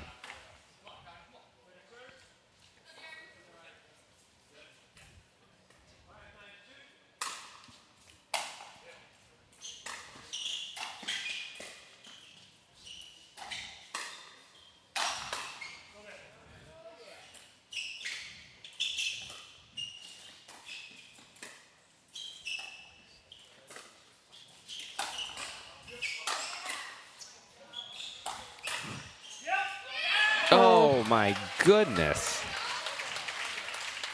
What an incredible point. I don't even know what shot to talk about first. I'm just going to talk about them all. That was ATP, incredible. Overhead. Those pickups turned into that shot by Jaren. Incredible.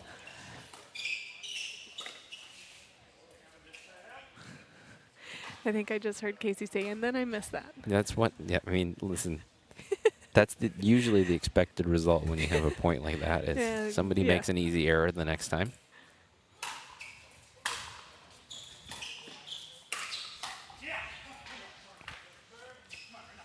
Well, they have momentum on their side here.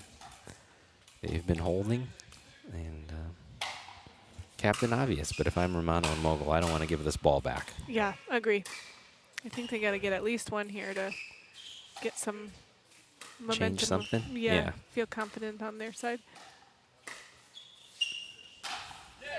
Wow. Wow.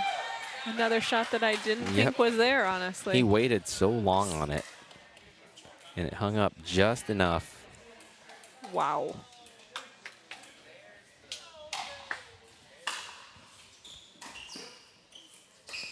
That's one way to get off 9, right? So there, I was going to say, thought he was going to try. I was like, he's going to try it again. He's slapping that one off.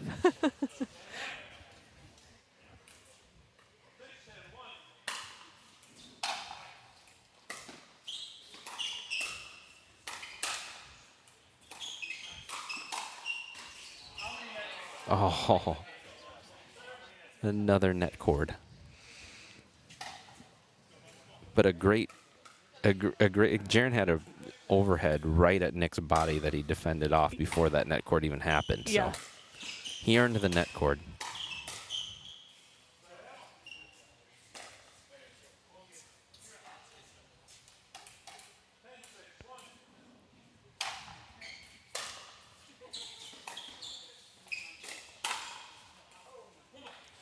Another game point held off. That's 3 now.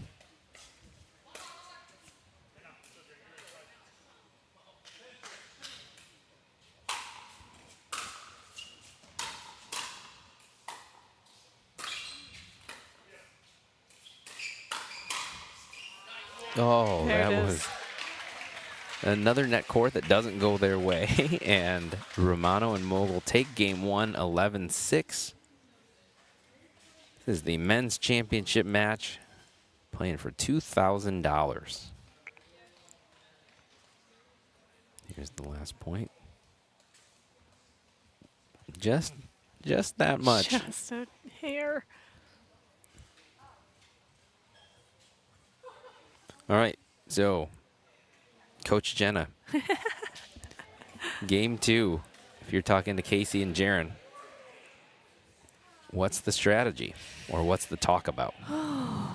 I think they got to get out of their heads a little bit. I For think sure. Casey's letting some of the net cords bug him. And then I think they got to get some energy up. I think they're making good shots for the most part. I think that the other side is just making better shots sometimes. So I think they got to just get some energy back and get some momentum their way. And I think they can come back and push it to 3. I mean, I saw Jaron miss a couple shots that he normally makes. He missed a couple serve returns. I think he's got to settle in a little bit too. And it's just, I still think it just comes down to the comfort with the partnership right now. So if there was a time to get comfortable, it's now. You're down 1 game. So.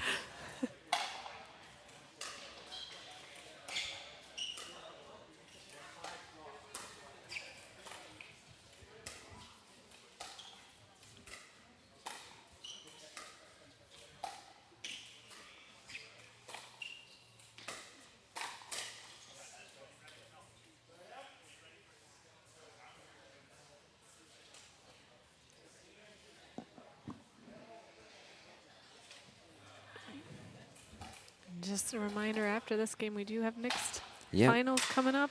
I eating my "we're gonna be done before 11" words. It's all right. We've been here all season. It's another half hour. Some of these points, you think they're done. Jaron hits a nice little ATP. Well, first Casey hits an ATP. And then a short dropper. Jaron then hits an ATP. Nick gets it back.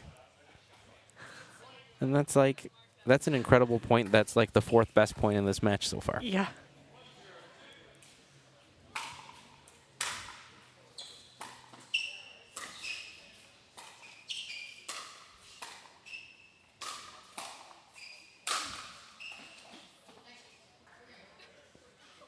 Casey finishes that, and that's a side out.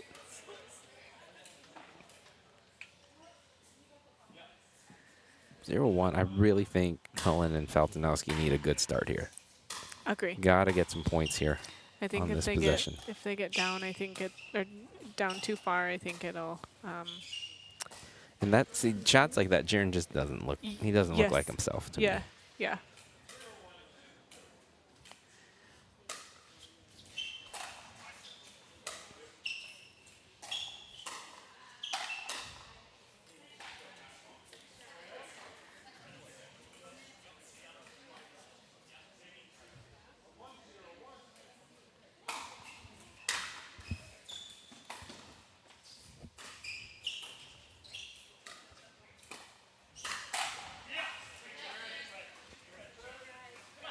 Was a really good speed up. Yep. Looked like a little bit of an inside out kind of a speed up there. See if that gets him going a little bit. Leaves that one. So we're still at 0-1.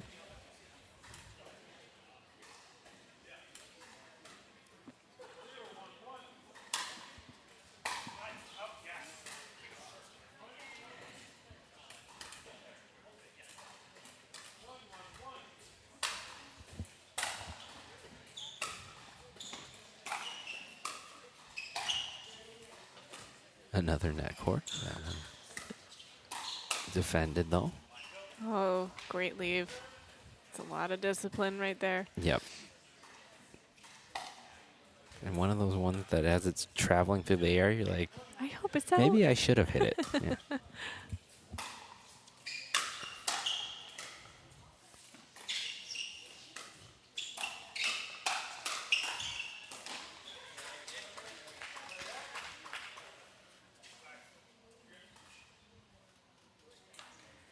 I think Casey apologizing one got a little bit too high. I think in general people are good at apologizing for when shots get too high. I like that they put that rule in this year for the on purpose stuff, but Yes. I think for the most part people don't target people's heads. At least not around here that I know of. Yeah, and people complained, oh, what a shot. Beautiful little misdirect by Nick Romano. People were worried that that rule was going to get like enforced too much. And then since then, I don't think it's been called one time. Right. Like it did end up ending what they wanted to take out of the game, which was really high intentional shots. There's body bags every PPA tournament. That's not what they were trying to take away. Right. I do think there was a few too many warning shots fired, though, and I think that's what Right. kind of triggered the change. There can be I'm doing this just to get you to stop hitting at it, as retaliation. Yes. Yeah. We are at 2-2 here. So we got the 2-2. Yeah. 2-2. Okay. What do you think of this, Alan? Jaron is now playing left side. That is where he's more comfortable. So I think that might be, and as you say that, I think once you start switching in order to put somebody where they're more comfortable, sometimes then it gets in your head the other way. You're like, okay, this is where I'm supposed to Right, this is where I'm supposed to do good. Yeah.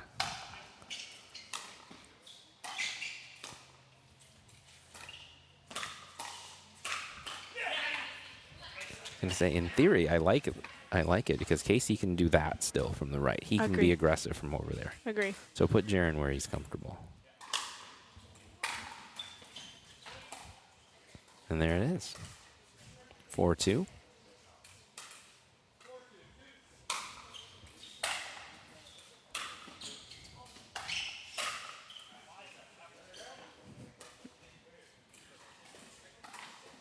I do like it. Yeah. I think that's good for them. It looks like they won't be unwinding the stack here, but it does give Nick and Connor a new look and new strategy to adjust to. Get some thinking about. And even if they don't do it, keep doing it. It got them a lead. Right? Yes. Yeah. Yep. They had to change something up.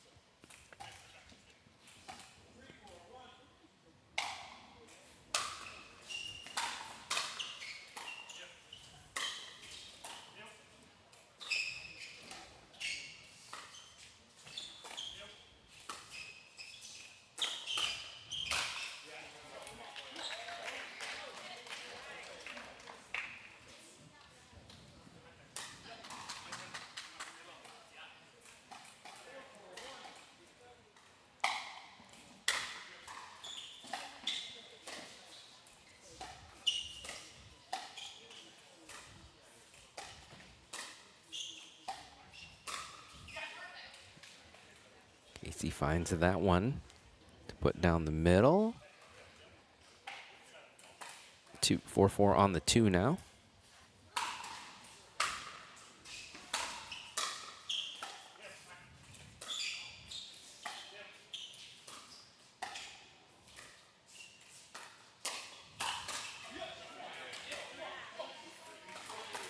Good speed up. Catches them off guard a little bit. And Yep.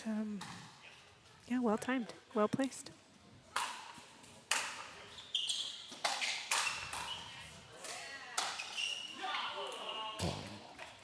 Did that stay in? Did it stay in or did he tick it? Did he? I Yeah, think he just and- tapped his paddle. I might have clipped it.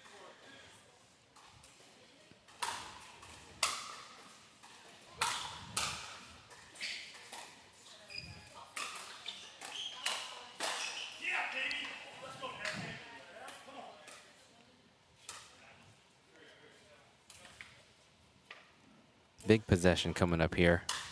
Once again, Captain Obvious, but it's 4-6. They stay with their stack.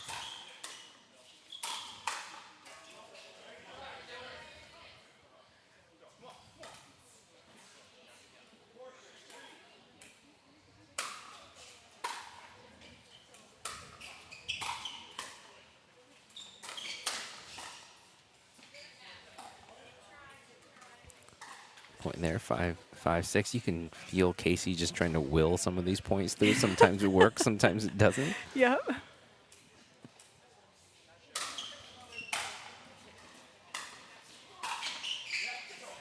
It's a really good jump there by Nick.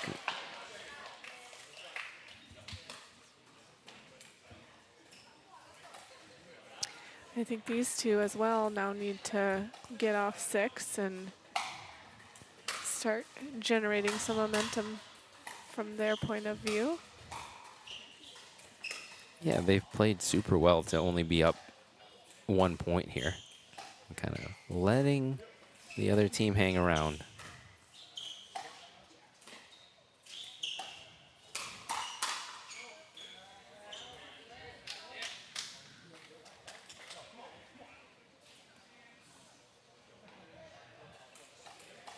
Seven 5 now. They do find a little bit of daylight, a little bit of separation.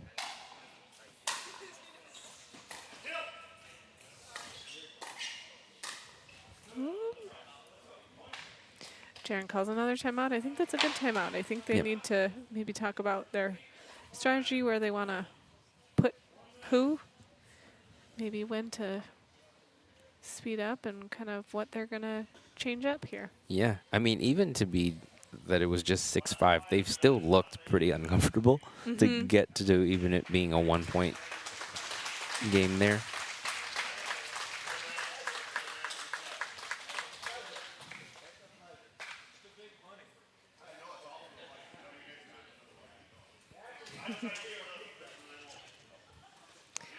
Jeff's down there, I think, thanking our referees, which is awesome. Yep, that's Bob Trout down on the court. We had Ray Zamora earlier. Couldn't do it without them either. They get a nice referee shirt, but we also want to make sure we thank the entire crew here.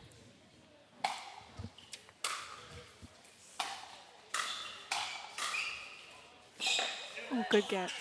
Wow. How is that?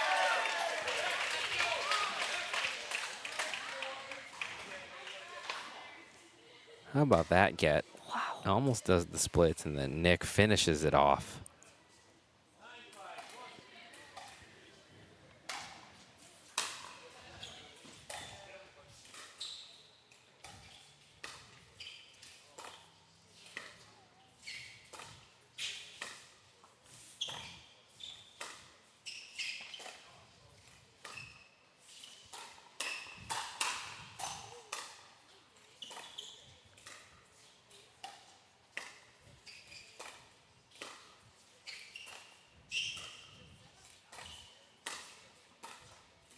How about that pickleball? Wow.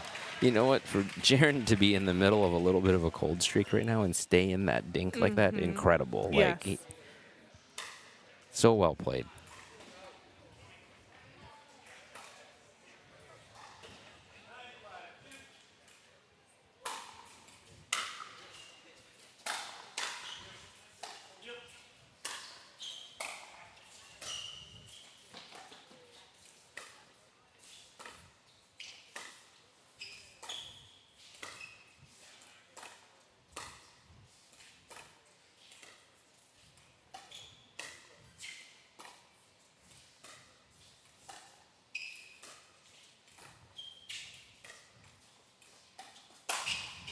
Whoa, what a play there, yes. So they hold. Really, 2 back-to-back great points by Jaren Faltinowski. That was really well set up, too. Yep. I think he knew it was coming back to him and took that Ernie leap. And well played. They take it back now at 5-9. And, oh, my. What a shot by Nick Romano.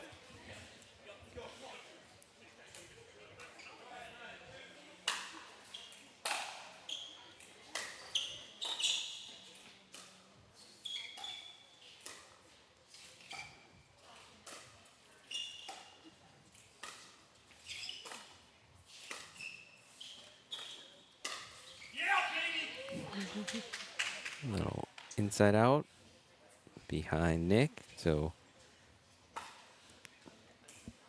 it's 1 point into the lead, 6-9.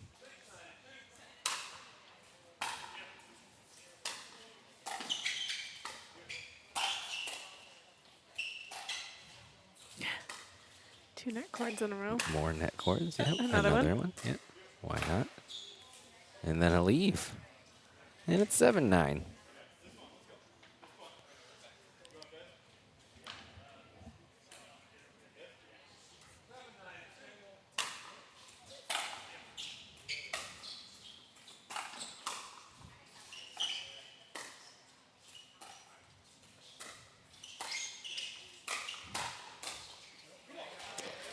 Great lob. Yep. Like we said, we saw a lot of lobs in our women's matches. Takes it out of the air, puts it over the backhand side. Yeah. Yep. And I think not a lot of lobs in our men's matches so far. So. What was that? Was that a night? Night. Yeah. Hilarious. 9-7, 2 points away from a championship.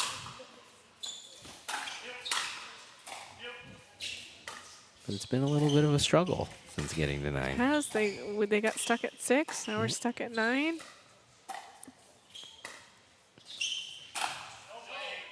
Missed it, and it's 7-9.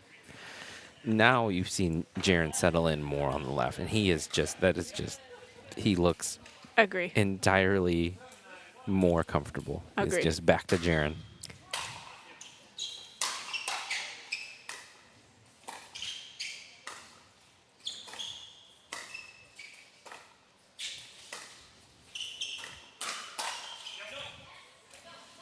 Same deal there. He is holding that in his dink and setting it up, and it's 8-9 all of a sudden.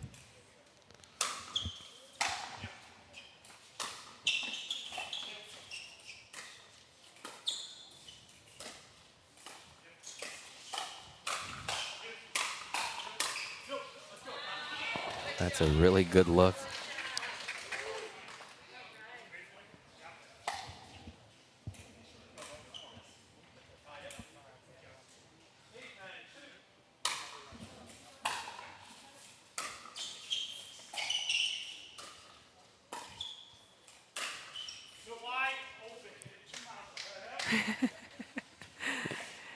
He said wide open. Hit it too hard. Yep, Lane was there. Hit it deep, and they're going to have to try to hold again. Now Romano and Mogul just trying to get off 9. Oh, and they...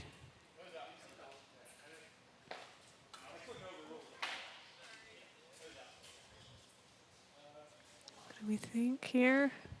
I thought it was out with the naked eye. Ooh, Ooh. yeah, I think it. Yeah. Did you think out? I thought it was just past the line. Just out, yep.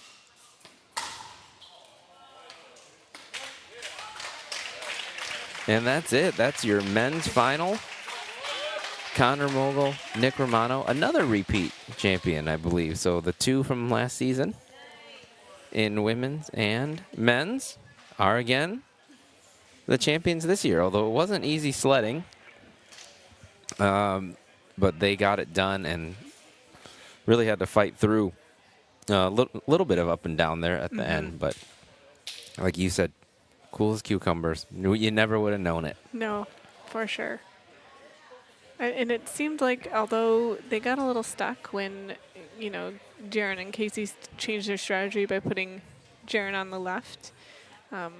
Again, they just stayed calm, cool. I think they had to work a little bit more for some of their points and just stayed in it and under control. Yeah, they trust themselves a lot. They trust each other a lot. And I think that was a big difference. They just Never, ever look fazed by anything.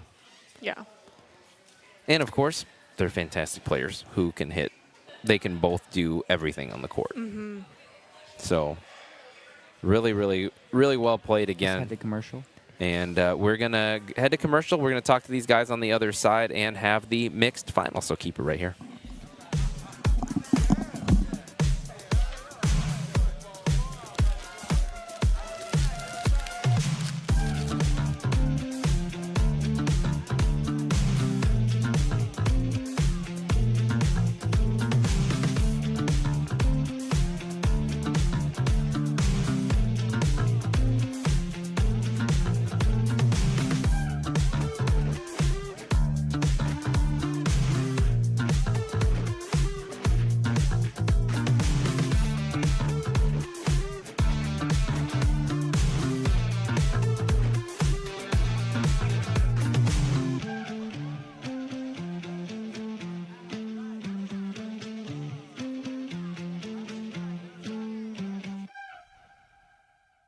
Newsweek says that my Tamika is America's best customer service representative.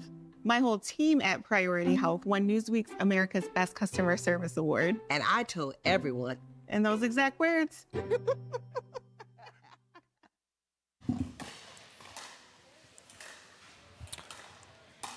We are back, and we have our men's doubles champions for the second straight year, right? Yeah, that's right. Yeah. So congratulations. That was a pretty intense match. Where did you find some differences to be able to come out on top?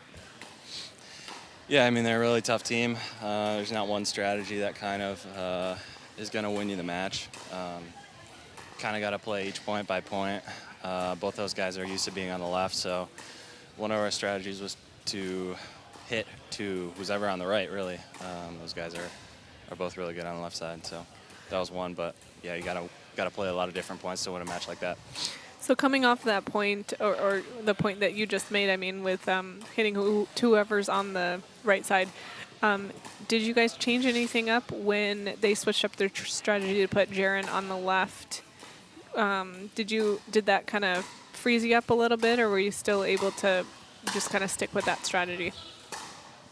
Yeah, I mean, once they switched, I don't know. I feel like it felt like Jaron and I were kind of dinking a lot cross there, and then we would mix in a few straight ahead to Casey. But yeah, I don't know. I mean, I think we just, for the most part, we tried to battle from the kitchen line and then try to create offense and take offense when we got up there. But yeah, we just tried to dink more and, not too many drives. I feel like that game, just get to the net and try to play solid.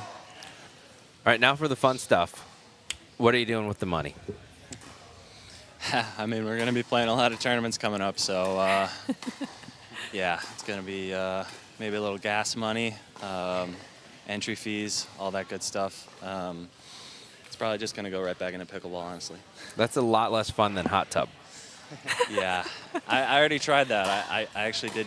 I did get it, but. Oh, you really did actually go get it? Yeah, oh, I did go get it. It doesn't fit, though. Oh, no. Yeah, I was worried about the balcony collapsing a little bit, too, so. Okay, at least we have, I just didn't want the audience to not have closure to the hot tub story, so at least now we have that. Yeah. We're not ending on a cliffhanger. All right, so you guys, what's next then? You mentioned putting this towards tournament money. What's on the horizon? Yeah, I mean, yeah, we love to compete, so we're definitely, I think we're looking forward to, I mean, there's the Challenger, PPA Challenger, and then just the regular PPA tournaments. We want to get a lot of points and potentially, if a contract's in store, the Challenger Tour, you got to really grind. I think there's going to be a lot of good players, but there's kind of a cool opportunity to compete with guys that aren't in the top 20, so we're kind of looking forward to that, and it's all over the country, so probably use some money for that.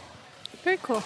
And Jenna, anything further for the they winners? have to play each other now for mixed, yeah? Oh, that's right. How do you flip the switch now and not like the other guy?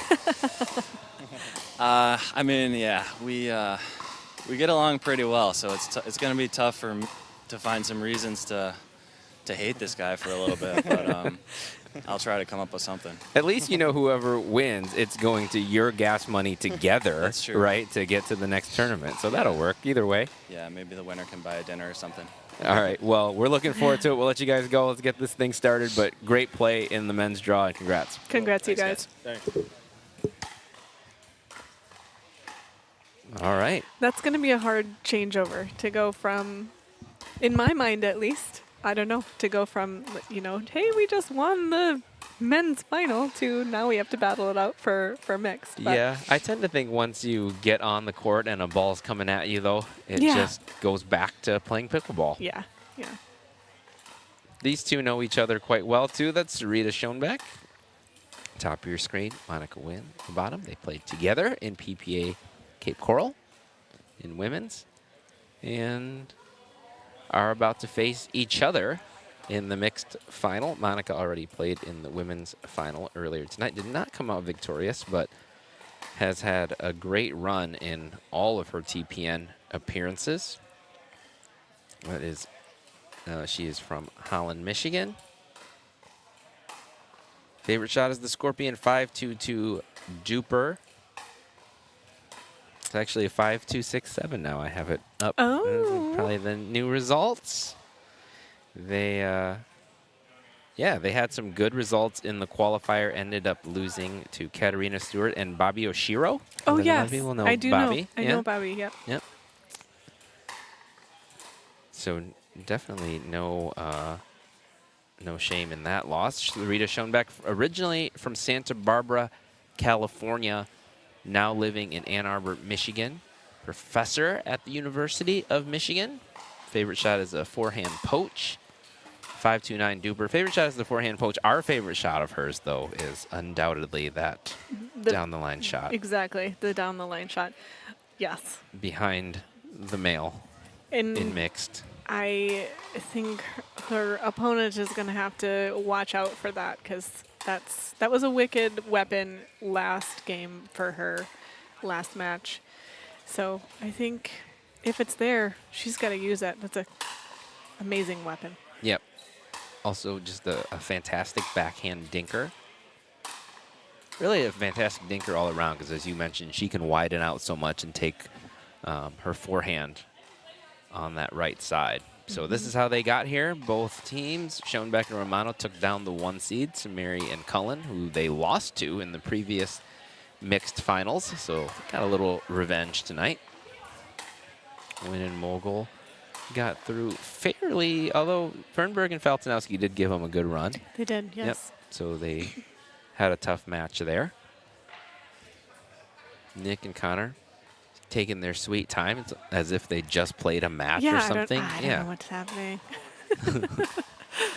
Trying to, how dare they rest? If you're still with us, thank you. It's 10:55. Yeah. It's nearly 11. But you got to know what happens. So here we go.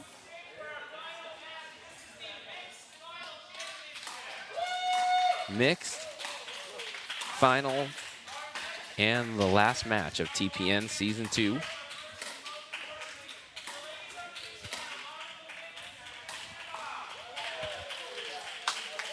That's Dan McConnon, founder, owner of All In Pickleball Gym, doing the announcing. Big shout out to Dan for opening this facility and hosting this here.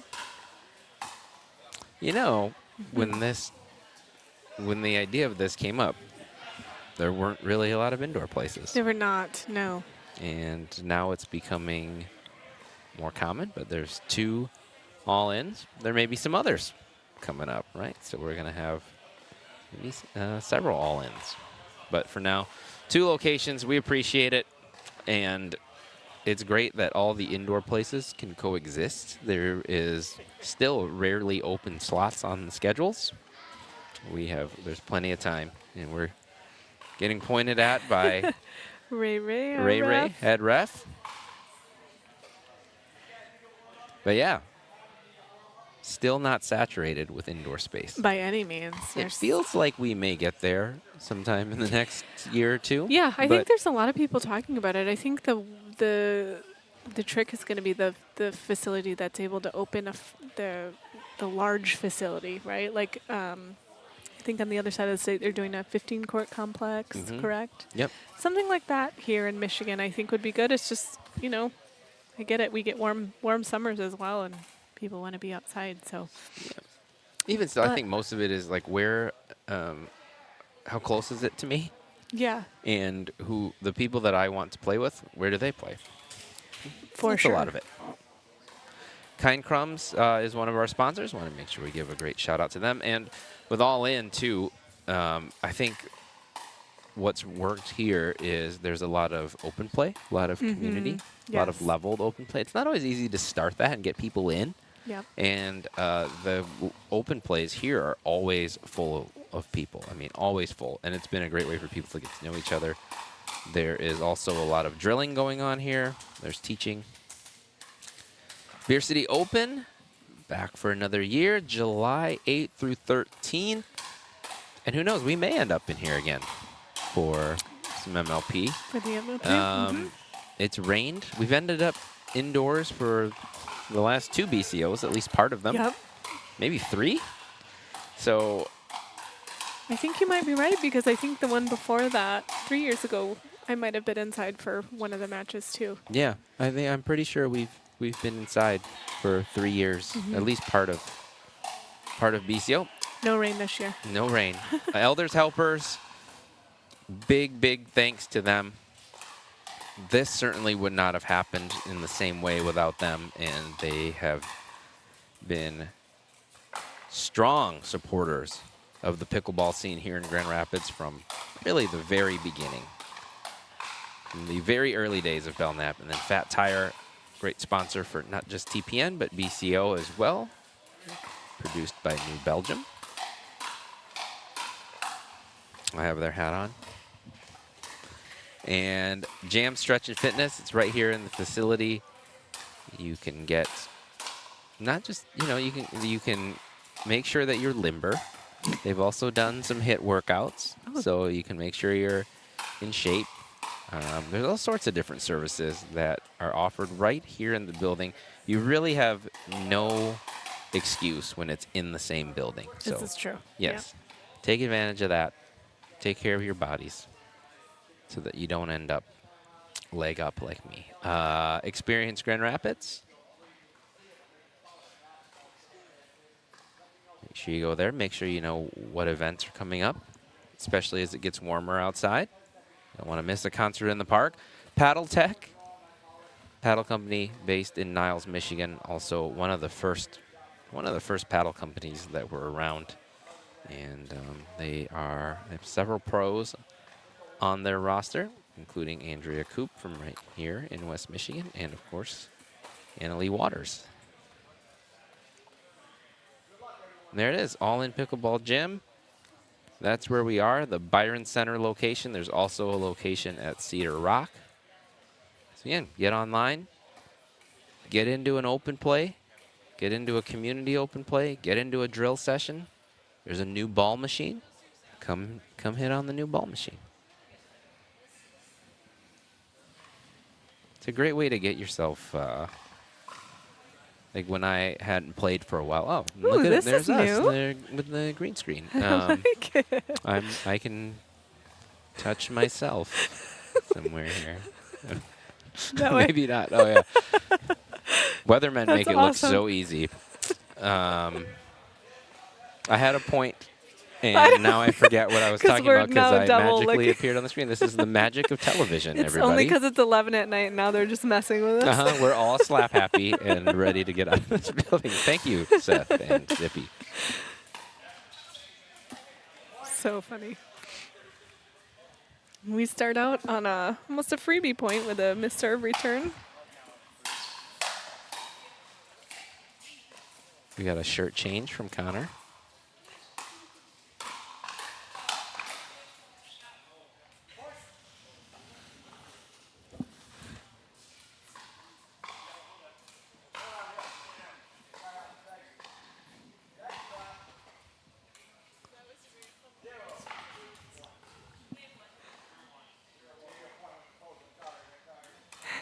It is late, Ray Ray. It's Yep. okay.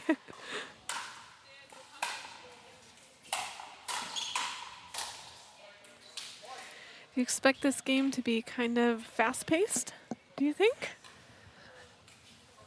Yes, I do. I do more than it will be slowed down.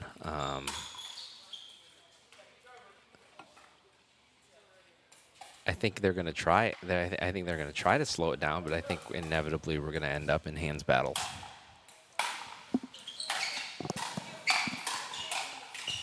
Like that. Yeah, I agree. I think, especially with the guys just coming off their men's match, kind of amped up from that, and I think they're ready to go.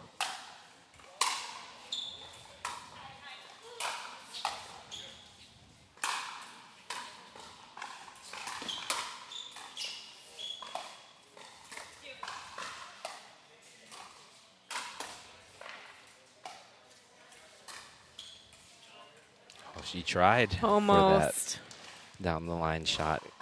Before that, how many great defensive shots did we see there? Unreal, right?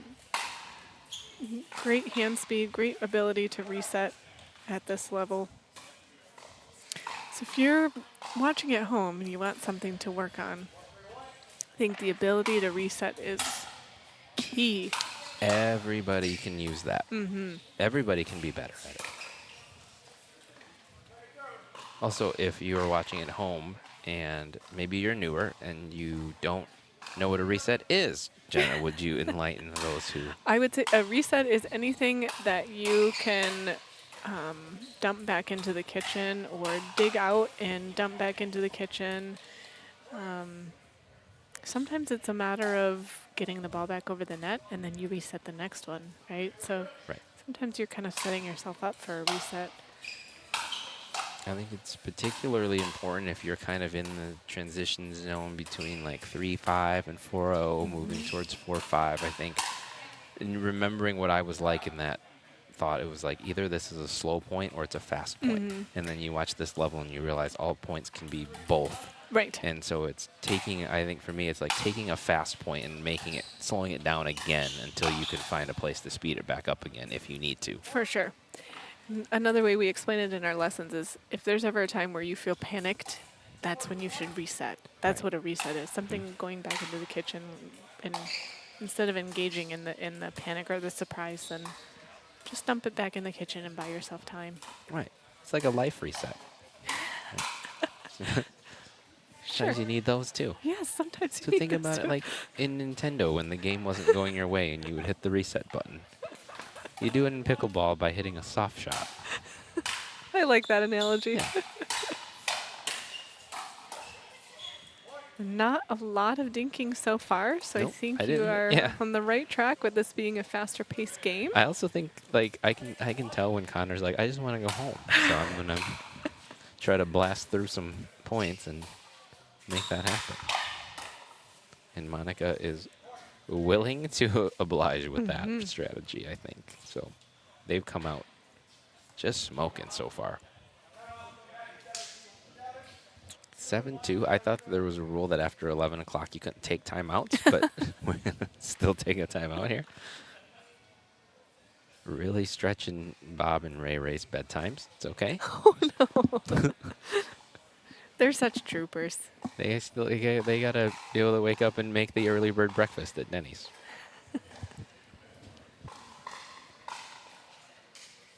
They are real troopers and consummate professionals as referees. I mean, rarely a dispute at all through 2 seasons of this. For sure. And they do a fantastic job. So big shout out to them. And everybody just overall likes them, you know. They know that they're not trying to mess with anybody on purpose if they didn't see something or can't overturn, and you know. For sure. Very honest, well-meaning individuals.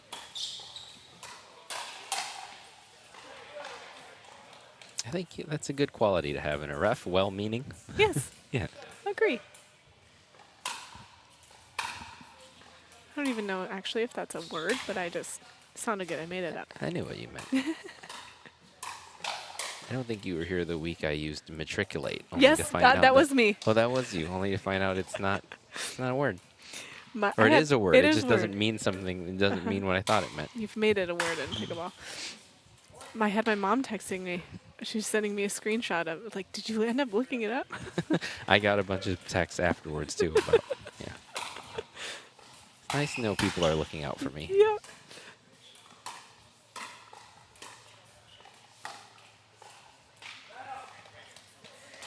What a run by these Yes, two. I was going to say that was almost, they almost ran it right to 11, but it's 9-2, they're up.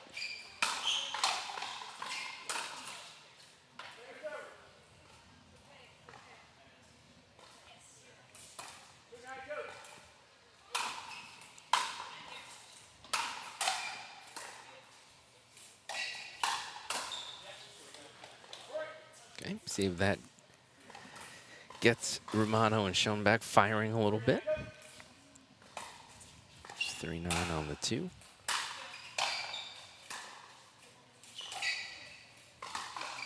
Painting lines over here. Sarita was firing on all cylinders earlier. Yeah, I think definitely the layoff. Mm-hmm. Looks like it's had some effect here.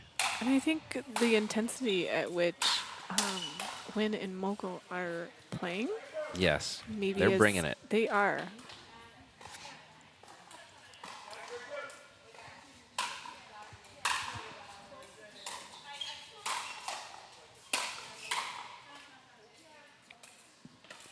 Dig goes deep, so that's a good hold for Nick and Sarita. We did comment that they like catching up from behind, so. Yep. She's just missing that. That's been her bread and butter tonight. That's going to get dialed in at some point, though.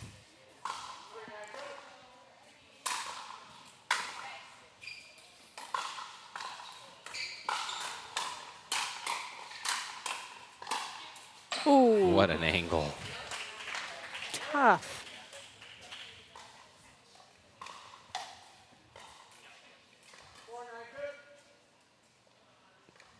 What a great shot.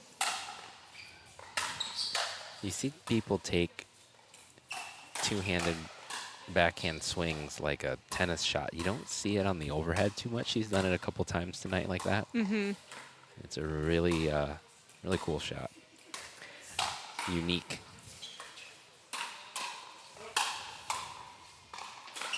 What a dig. Ooh. Oh, and then that drops onto the line. Fantastic point. Just making sure everybody's awake still. That dig right there by Monica. And then Nick has to hit that shot to finish it off.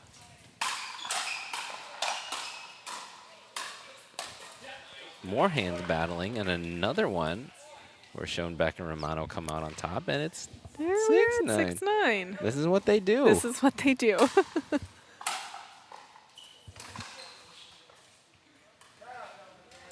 Side out. That was a very good run by them. Yes, but a good run. They're going to have to try to hold yet again. I think they've had 2 straight holds at 9. It was 9-2. Wow, Monica fought off an overhead, at least one overhead in there. And they are at 10.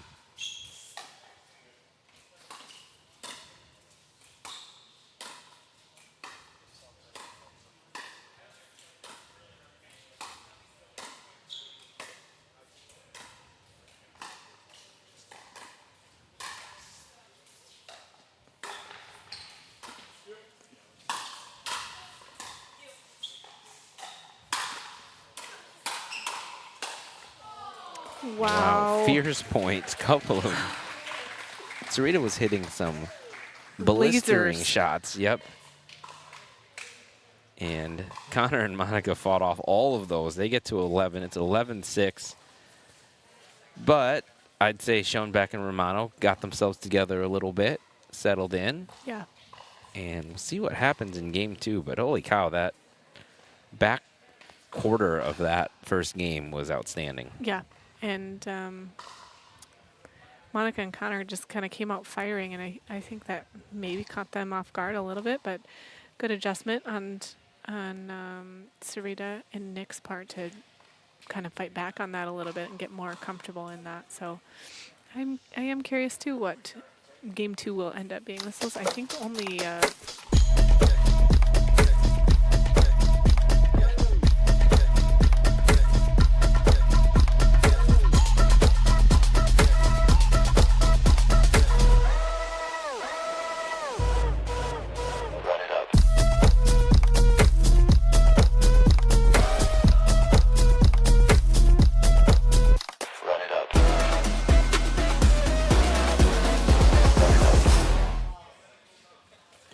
Special thanks to Selkirk. Saw the commercial. We are on Selkirk TV tonight. Now getting into shoes as well as paddles. So I was just saying, I think that the match was about only 10 minutes long-ish, more or less, maybe 11. It's a quick game. Yes, quick first game, which we thank them for. What a shot. All right, that woke the crowd up. They are still with us. They are still with us. Thank you to those who have stuck it out. But what a ball.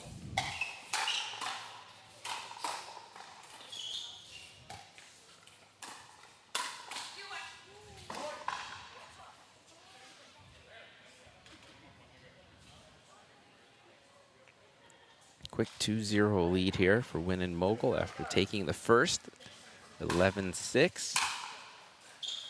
And Connor Mogul looking for the double championship tonight, as is his men's partner, Nick Romano.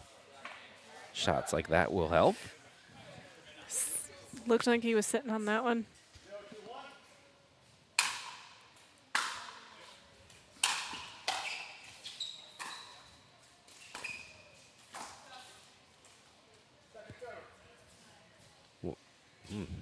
That shot caught the outside line. What a shot there by Monica Wynn, who is playing, I think, very well so far in this championship match.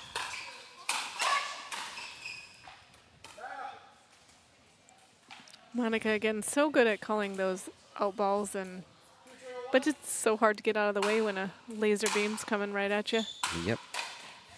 They ended up winning the point anyway. What a shot.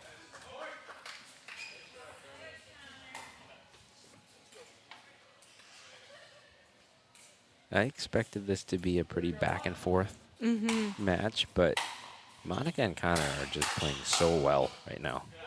Oh, there's the, I didn't even get the words out of my mouth. That's happened so much today. It really has. We can end the season on a high note, broadcaster-wise.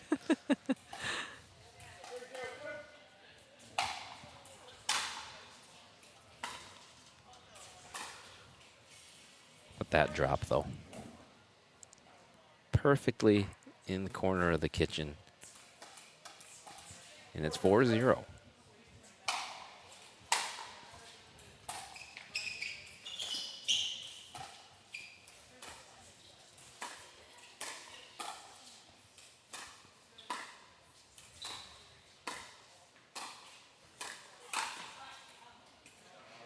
Good shot by Monica there to keep him honest. Kind of caught him by surprise, I think. It's 5-0.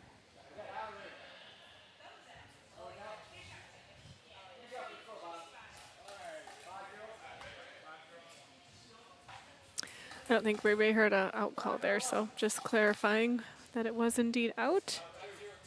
We are at 5-0-2, should be.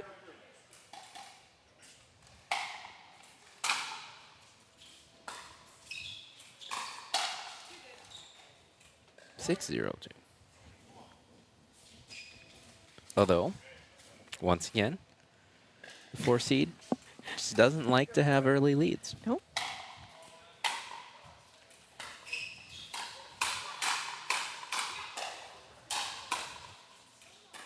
How about those shots defended? Jeez.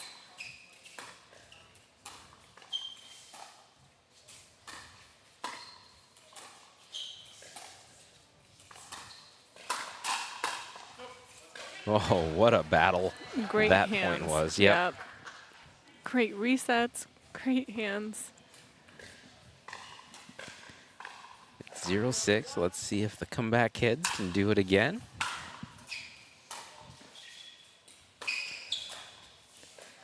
Well placed, aggressive dink there.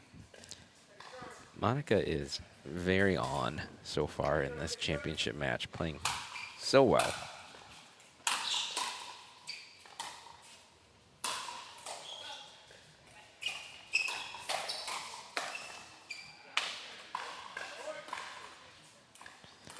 There's the point. Sometimes you just got to get one to fall. Mm-hmm. Get going a little bit. 1-6. Oh, got a net court help, and Serena missed that one. It was sitting up on that for that lefty forehand.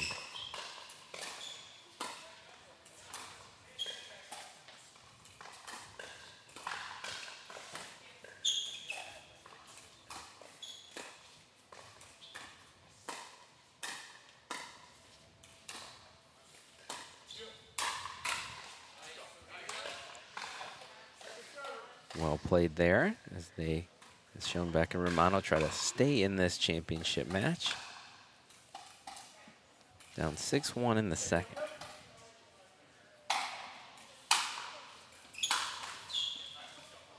It's a good hold, so take back over at 1-6, trying to fight their way back.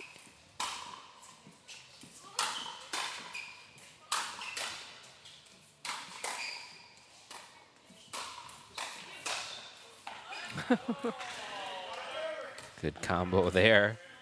Monica with the overhead, setting it up for Connor's finish. Nick did have a lefty save in there at one did, point. yeah.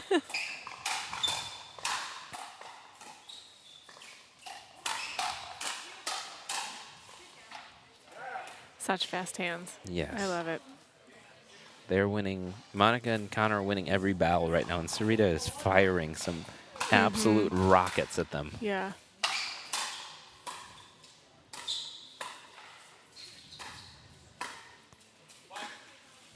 Just wide, yep.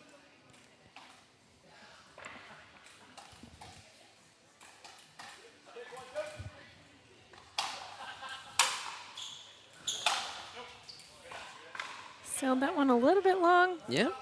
And another hold. Looks like a timeout. Offensive timeout. Offensive. And we are stuck at 6-1. We've had a few scores that we gotten caught at tonight. Yes. 6-1, the next one. There are your finalists. This is it. This is the last match of TPN Season 2. Appreciate everybody who is still watching and those who stuck around in the facility here at All In Pickleball Gym. On your right, Sarita Schoenbeck and Nick Romano, who were the runners-up the last mixed night, then played in PPA Cape Coral together. Had some good results. Here's Monica Wynn and Connor Mogul. Also played PPA Cape Coral together and have a win during one of the mixed nights this year.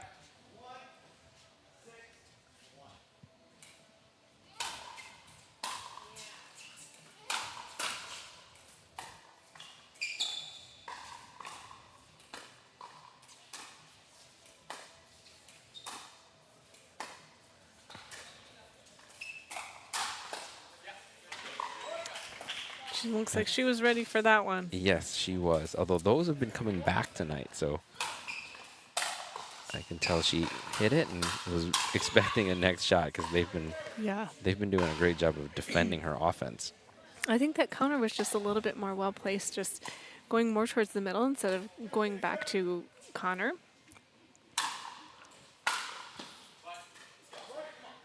They get a little bit of a freebie, and it's 3-6. A lot better than 1-6.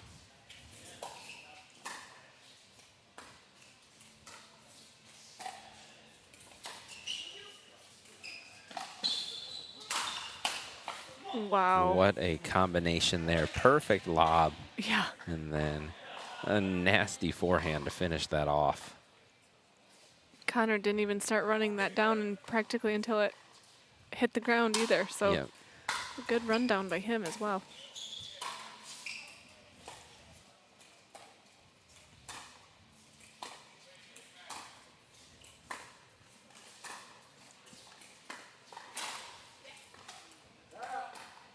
I like him stepping in there. It looked like there was a shot for him to close that gap and put it down the middle. Still, they got to 4. They got to 4.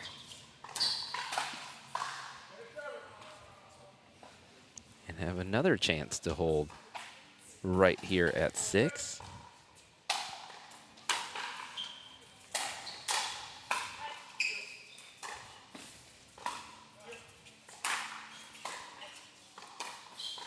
And he found the room behind Connor Mogul. He maybe knows where Connor's going to be. I think he has an idea of when he's going to poach. And that's 3 straight holds at 6. And now it's 5-6. So They've once gotten a again, couple freebies with a couple serve return errors. So I think just buttoning up those errors will keep them in the game here. but this is what they've done all night. For sure. Almost exactly. Almost always at 6, too.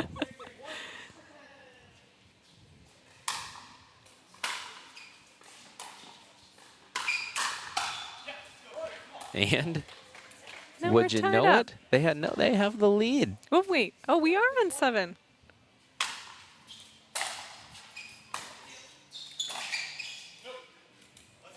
And then a great leave, and it's 8-6. That's a good timeout. I just love that this is what they've been doing all night. Just 6. We were at 6-0. Am I wrong?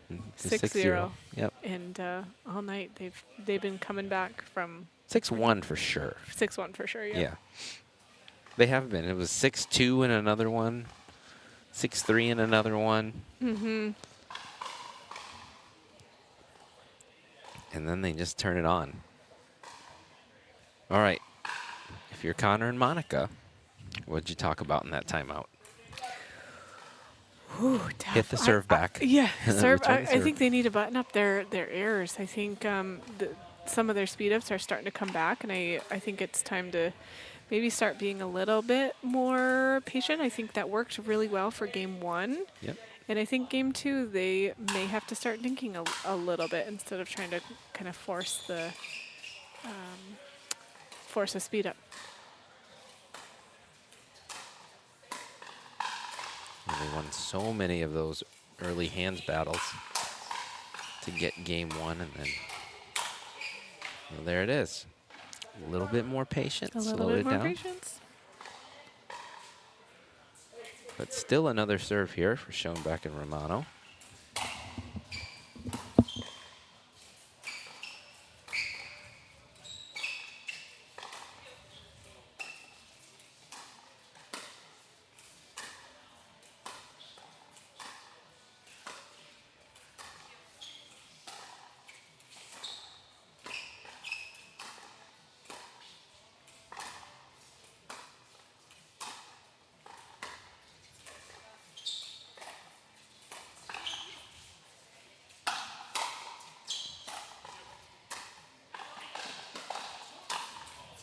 Wow. Another great point. Another great lob from Nick that gets tracked down. And he laced a forehand from back there. But Schoenbeck and Romano come out on top, and it's 9-6 now.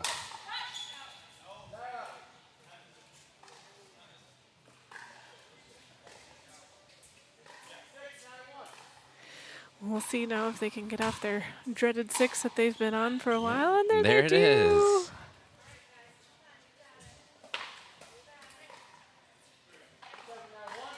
Seven, 9. They were up 6-1, maybe 6-0.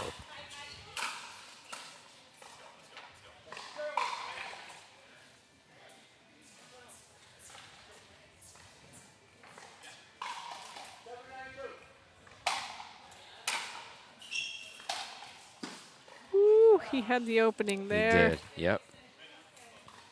It's funny how quickly you can cool off. I mean, everything, they were winning every exchange prior to that.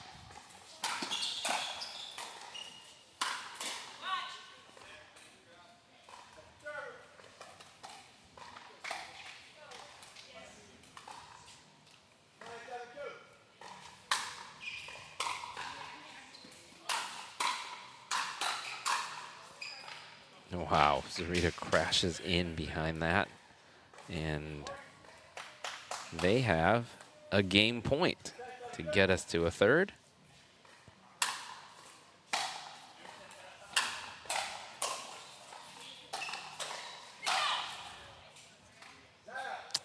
Monica didn't want him to hit it, but it's a winner regardless. And here we go, 7-10 on the one. Let's see if Win and Mogul can even this thing out.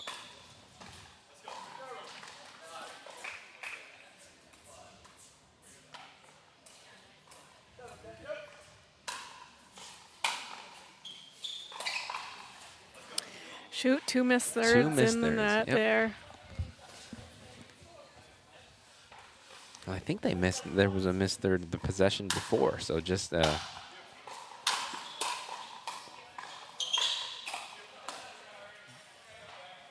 one. Was it wide? Did he call? Looked maybe a little bit wide. I thought it was wide, but either way, we're on the 2. And they can't close it out. So we play on. It's 7-10 on the 1.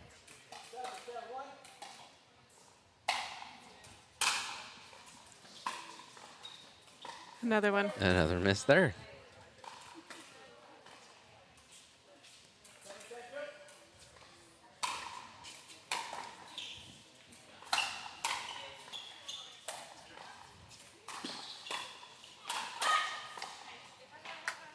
One countered and in, just barely. I think Nick is questioning if that was in. I thought it landed. Let's see. A little bit of a miss hit, and that's in.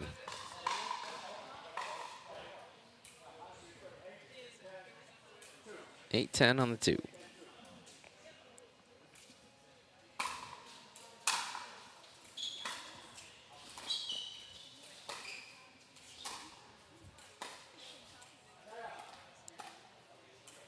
It's Dink, and now another look at game point.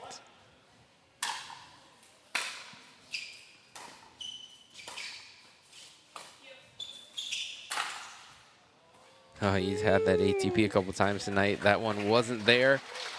And it's 11-8, which it did not look good for Schoenbeck and Romano. It did not. Midway through that game. It came back from way down. I don't know if that should keep being the strategy or not, but it's working, so I suppose. It got him here, Yeah. so why not? So we're going to 3. Let's close out season 2 by going to 3. Mixed doubles. I mean, there's been some incredible points. For sure, yes. Great resets, great speed ups, great lobs. And we're seeing a few more lobs in this match too. And why not? Because it's 11:30. Everybody's tired, so it's probably a good strategy to make people move around and chase down balls. And yeah. Although every one of those perfect lobs has been played. Yeah. So they're getting to them. We are Selkirk.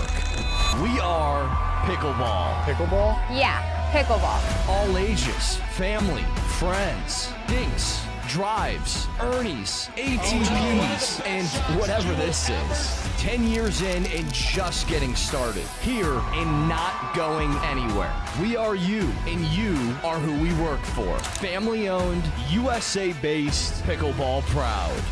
Selkirk Sport. We are pickleball.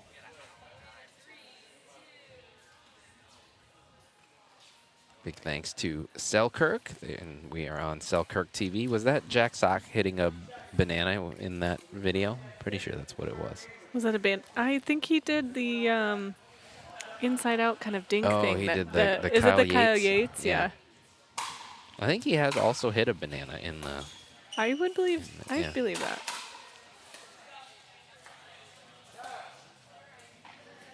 All right, I think Win and Mogul need a quick start here. They do. They did not end game 2 very strongly, so want to get back on track as quickly as possible. Nick has some ups. He does. He's just jumped off some of the lobs.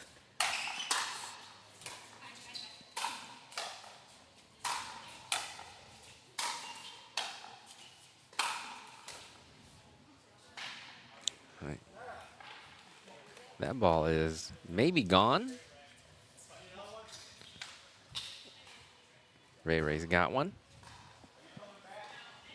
Are you coming back? He says. This is game 3, championship match, mixed doubles, Thursday premiere night, season 2. We're closing this out. It's another missed return. And a lot of them are coming off of Sarita's serve. Mm-hmm. And there's another one. Although if you're Schoenbeck and Romano, if you're great at coming back from behind. That's right. Ooh.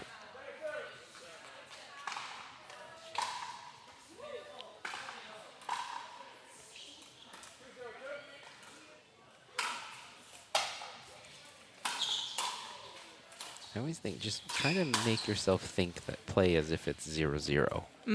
But you can't. You can't fake. Your body knows the score. Right. You can easily say it, Yeah. but doing it is a whole nother thing. Although I will say, kind of along those same lines, the first time I had to play my women's doubles partner, Lisa, in Ludington tournament, looks like, did somebody get hit here? Oh, yeah.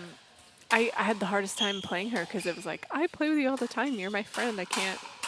And then I had to physically pretend that she wasn't anybody that I knew in order to get through it. But it's like one of those things, easier said than done. But I just pretty much had to ignore her for a while. So yeah, if you can ignore the score and pretend for a minute. There are people who play better when they're down. Yes. Well. And so I don't know if you can pretend that you're down. Like, you just got to pretend whatever it is that makes you play better. Well, you got to find it. Some people play better. Like, we joke about poking the bear. There's some friends of mine who, if they get their bear poked, they actually play better. So it's kind of like, watch out. Yep. You're poking the bear. Oof. It was a really well-constructed point there, too. A lot of dinking, a lot of... Yeah. Connor apologized to his friend and partner. They know it's not personal.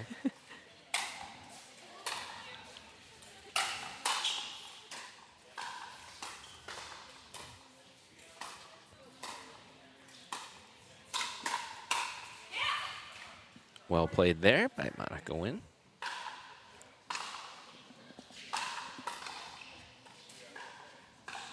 They're up 3-2 now.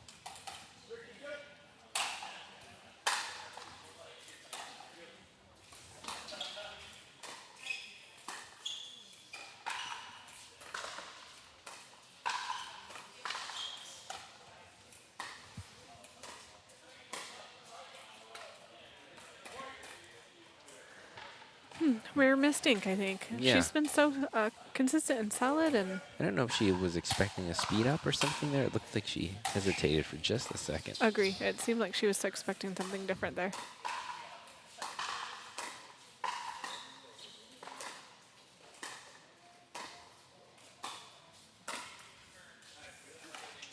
And gets right back on track. Mhm. I admire that quality when you miss a dink and then can come right back and stay in it again the next point. Clearly she is very mentally tough. We've seen over and over again.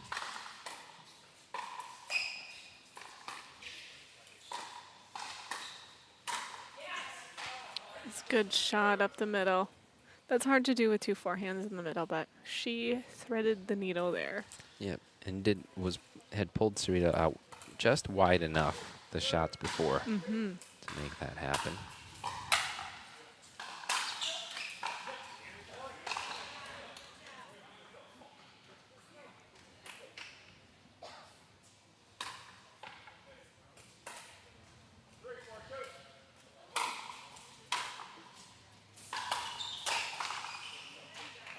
Two quick points, though, and it's 4-4. So once again, Schoenbeck and Romano give a little bit of a lead up. And then, all right, they didn't go on their traditional big run, but they did tie it back up.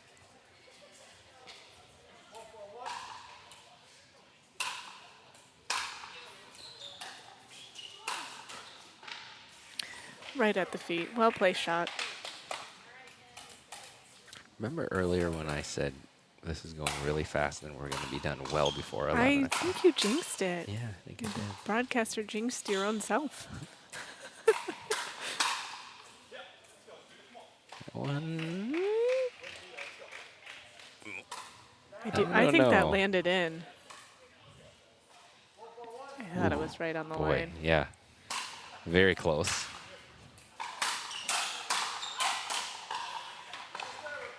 Ball don't lie. Just kidding. Yes, it does. Yeah. Just kidding. It means nothing.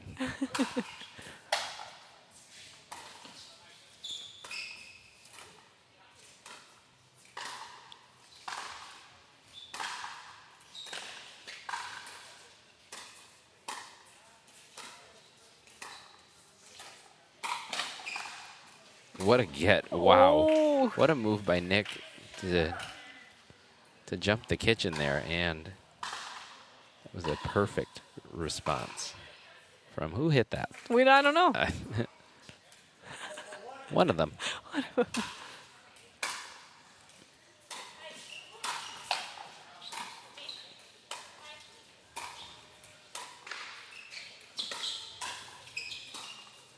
What about that? Wow. You got it? Nope, I got it. I don't entirely know what I thought Connor ticked it, or maybe it clipped the net. I think it hit the net, Yeah. yes.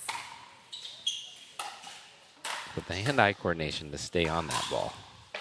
Oh, and then Sarita puts that one away. So truly back and forth at this point.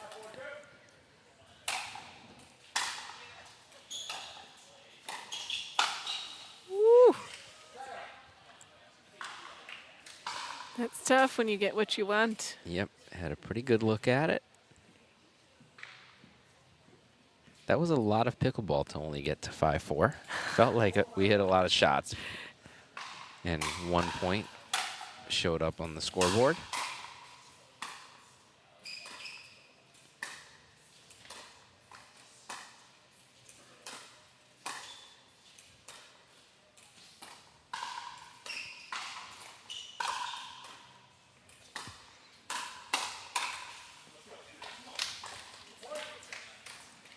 By 5, still deadlocked.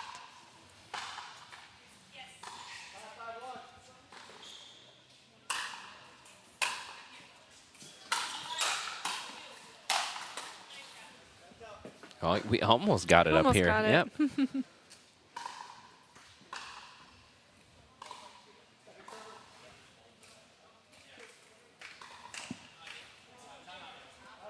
They're going to call an offensive timeout. 5-5 on the 2. This is Thursday premiere night. Mixed doubles. This is the championship last match of the entire season.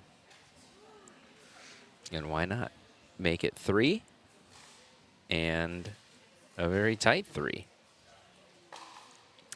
I expect this one will go back and forth. I mean, it's the big one, the big game for the cash. So I can imagine both teams trying to stay in it as much as possible and fight for each point and be a little bit more careful and calculated this game. They don't look fatigued to me. I don't think that the lateness or the playing all these matches looks like it's showing up at all in this match. So they're very well conditioned.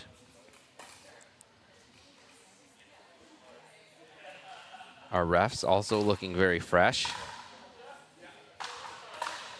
But here we go, 5-5. Nick Romano serving. They're on the 2. I like the offensive timeout there. It's 5-5 in the championship match in game 3. Let's get ourselves a lead. Let's talk about it and be ready for the second half of this game 3. And good timeout. Mm-hmm. And we're going to flip. Another quick little Another little timeout. break, yeah. I want to thank Priority Health, one of our great sponsors that help make this possible. They've been a pretty consistent supporter of pickleball and the BCO as well. Once again, those are our 2 refs, Ray Zamora, Bob Trout. We've had several other refs this year. Big shout out to all of them. We've had very few disputes throughout the course of the 2 seasons, and so we do not take that for granted that we've had high quality referees. 6-5 on the 2. Nick Romano serving.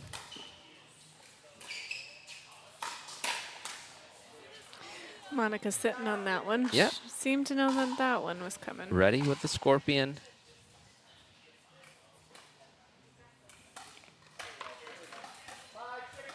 Five, 6 on the 1.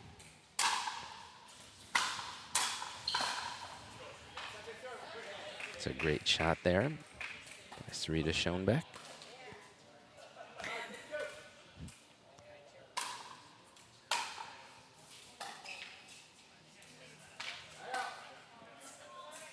Quick hold. They'll take back over to 6-5.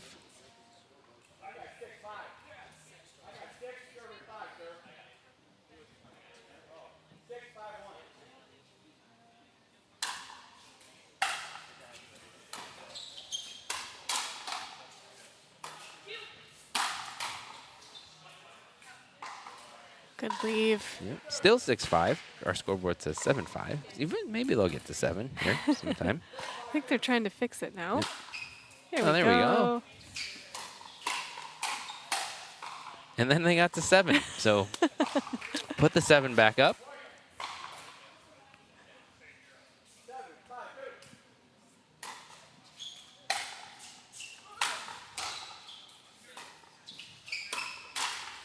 Ooh, that's the shot she wants. Mm-hmm. When you're talking about fatigue, though, I think those are sometimes maybe the shots that they might have. There's been a couple times where that kind of sidearm type thing has been missed, or maybe an overhead in the net, but that's the only thing that I've seen where that could be related to fatigue.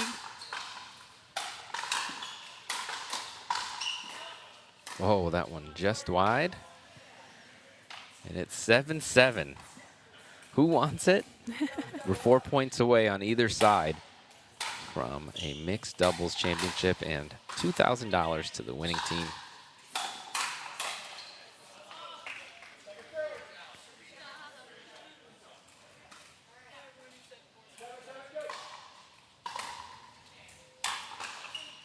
Served right on the center line. Connor misses wide.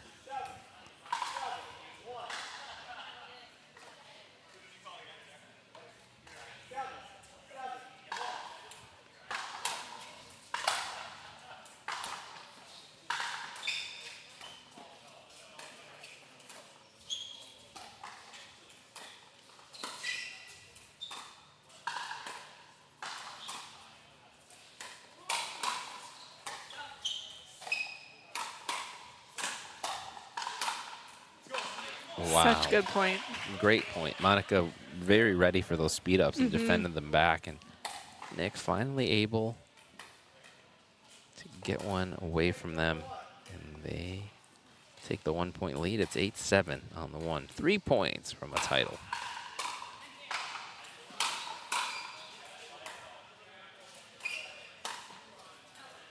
Oh, just missed it deep.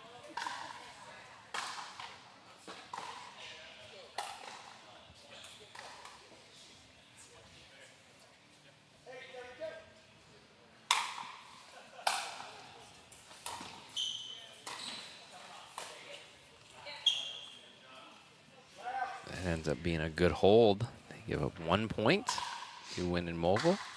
Now serving 7-8.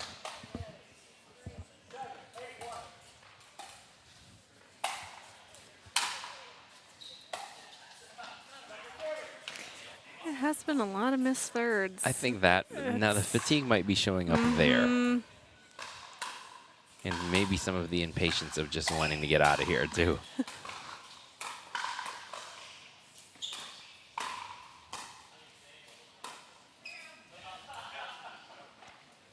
Bob goes deep. 8-7. Sarita Schoenbeck serving.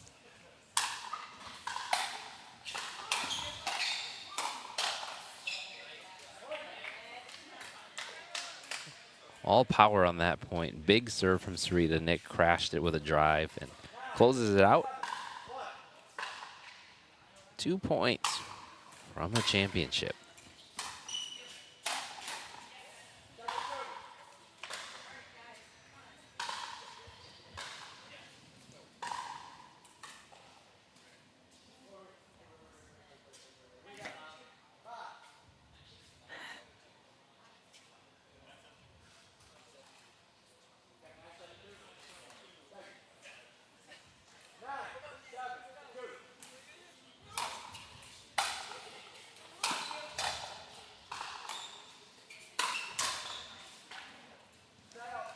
A big shot by Monica Nguyen. Sarita unable to get that back, so 7-9. Now Nguyen and mogul. I think Nguyen and mogul, they've got to be looking to gain a point here, at least, or come up with a little bit of a run, because I think once they hand that ball back, I think the momentum may shift. Absolutely. Yep. Being 2 points away, and that's a hole at 7.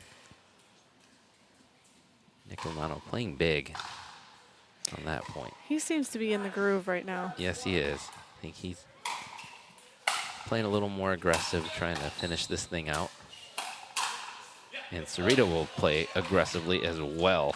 We've seen that over and over tonight, and shows up at a big time. We're going to a timeout, but 10-7 on the 1. Schoenbeck and Romano, 2 more chances to take this mixed doubles championship.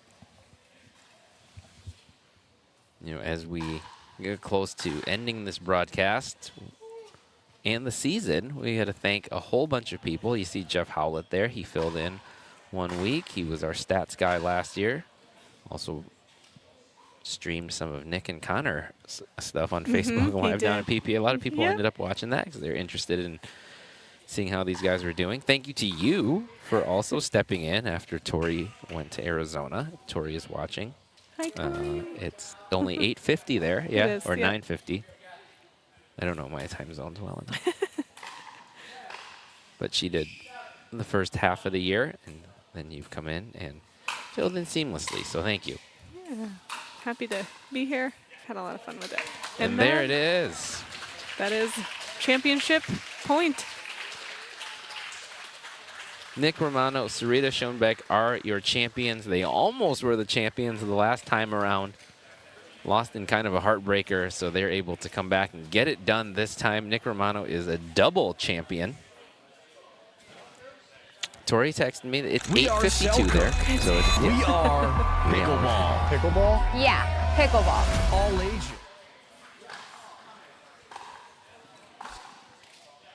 So thank you to everybody this season, all of the competitors, all of those who made the drive over here each week to play, the spectators, obviously all of the volunteers have been a big part of this.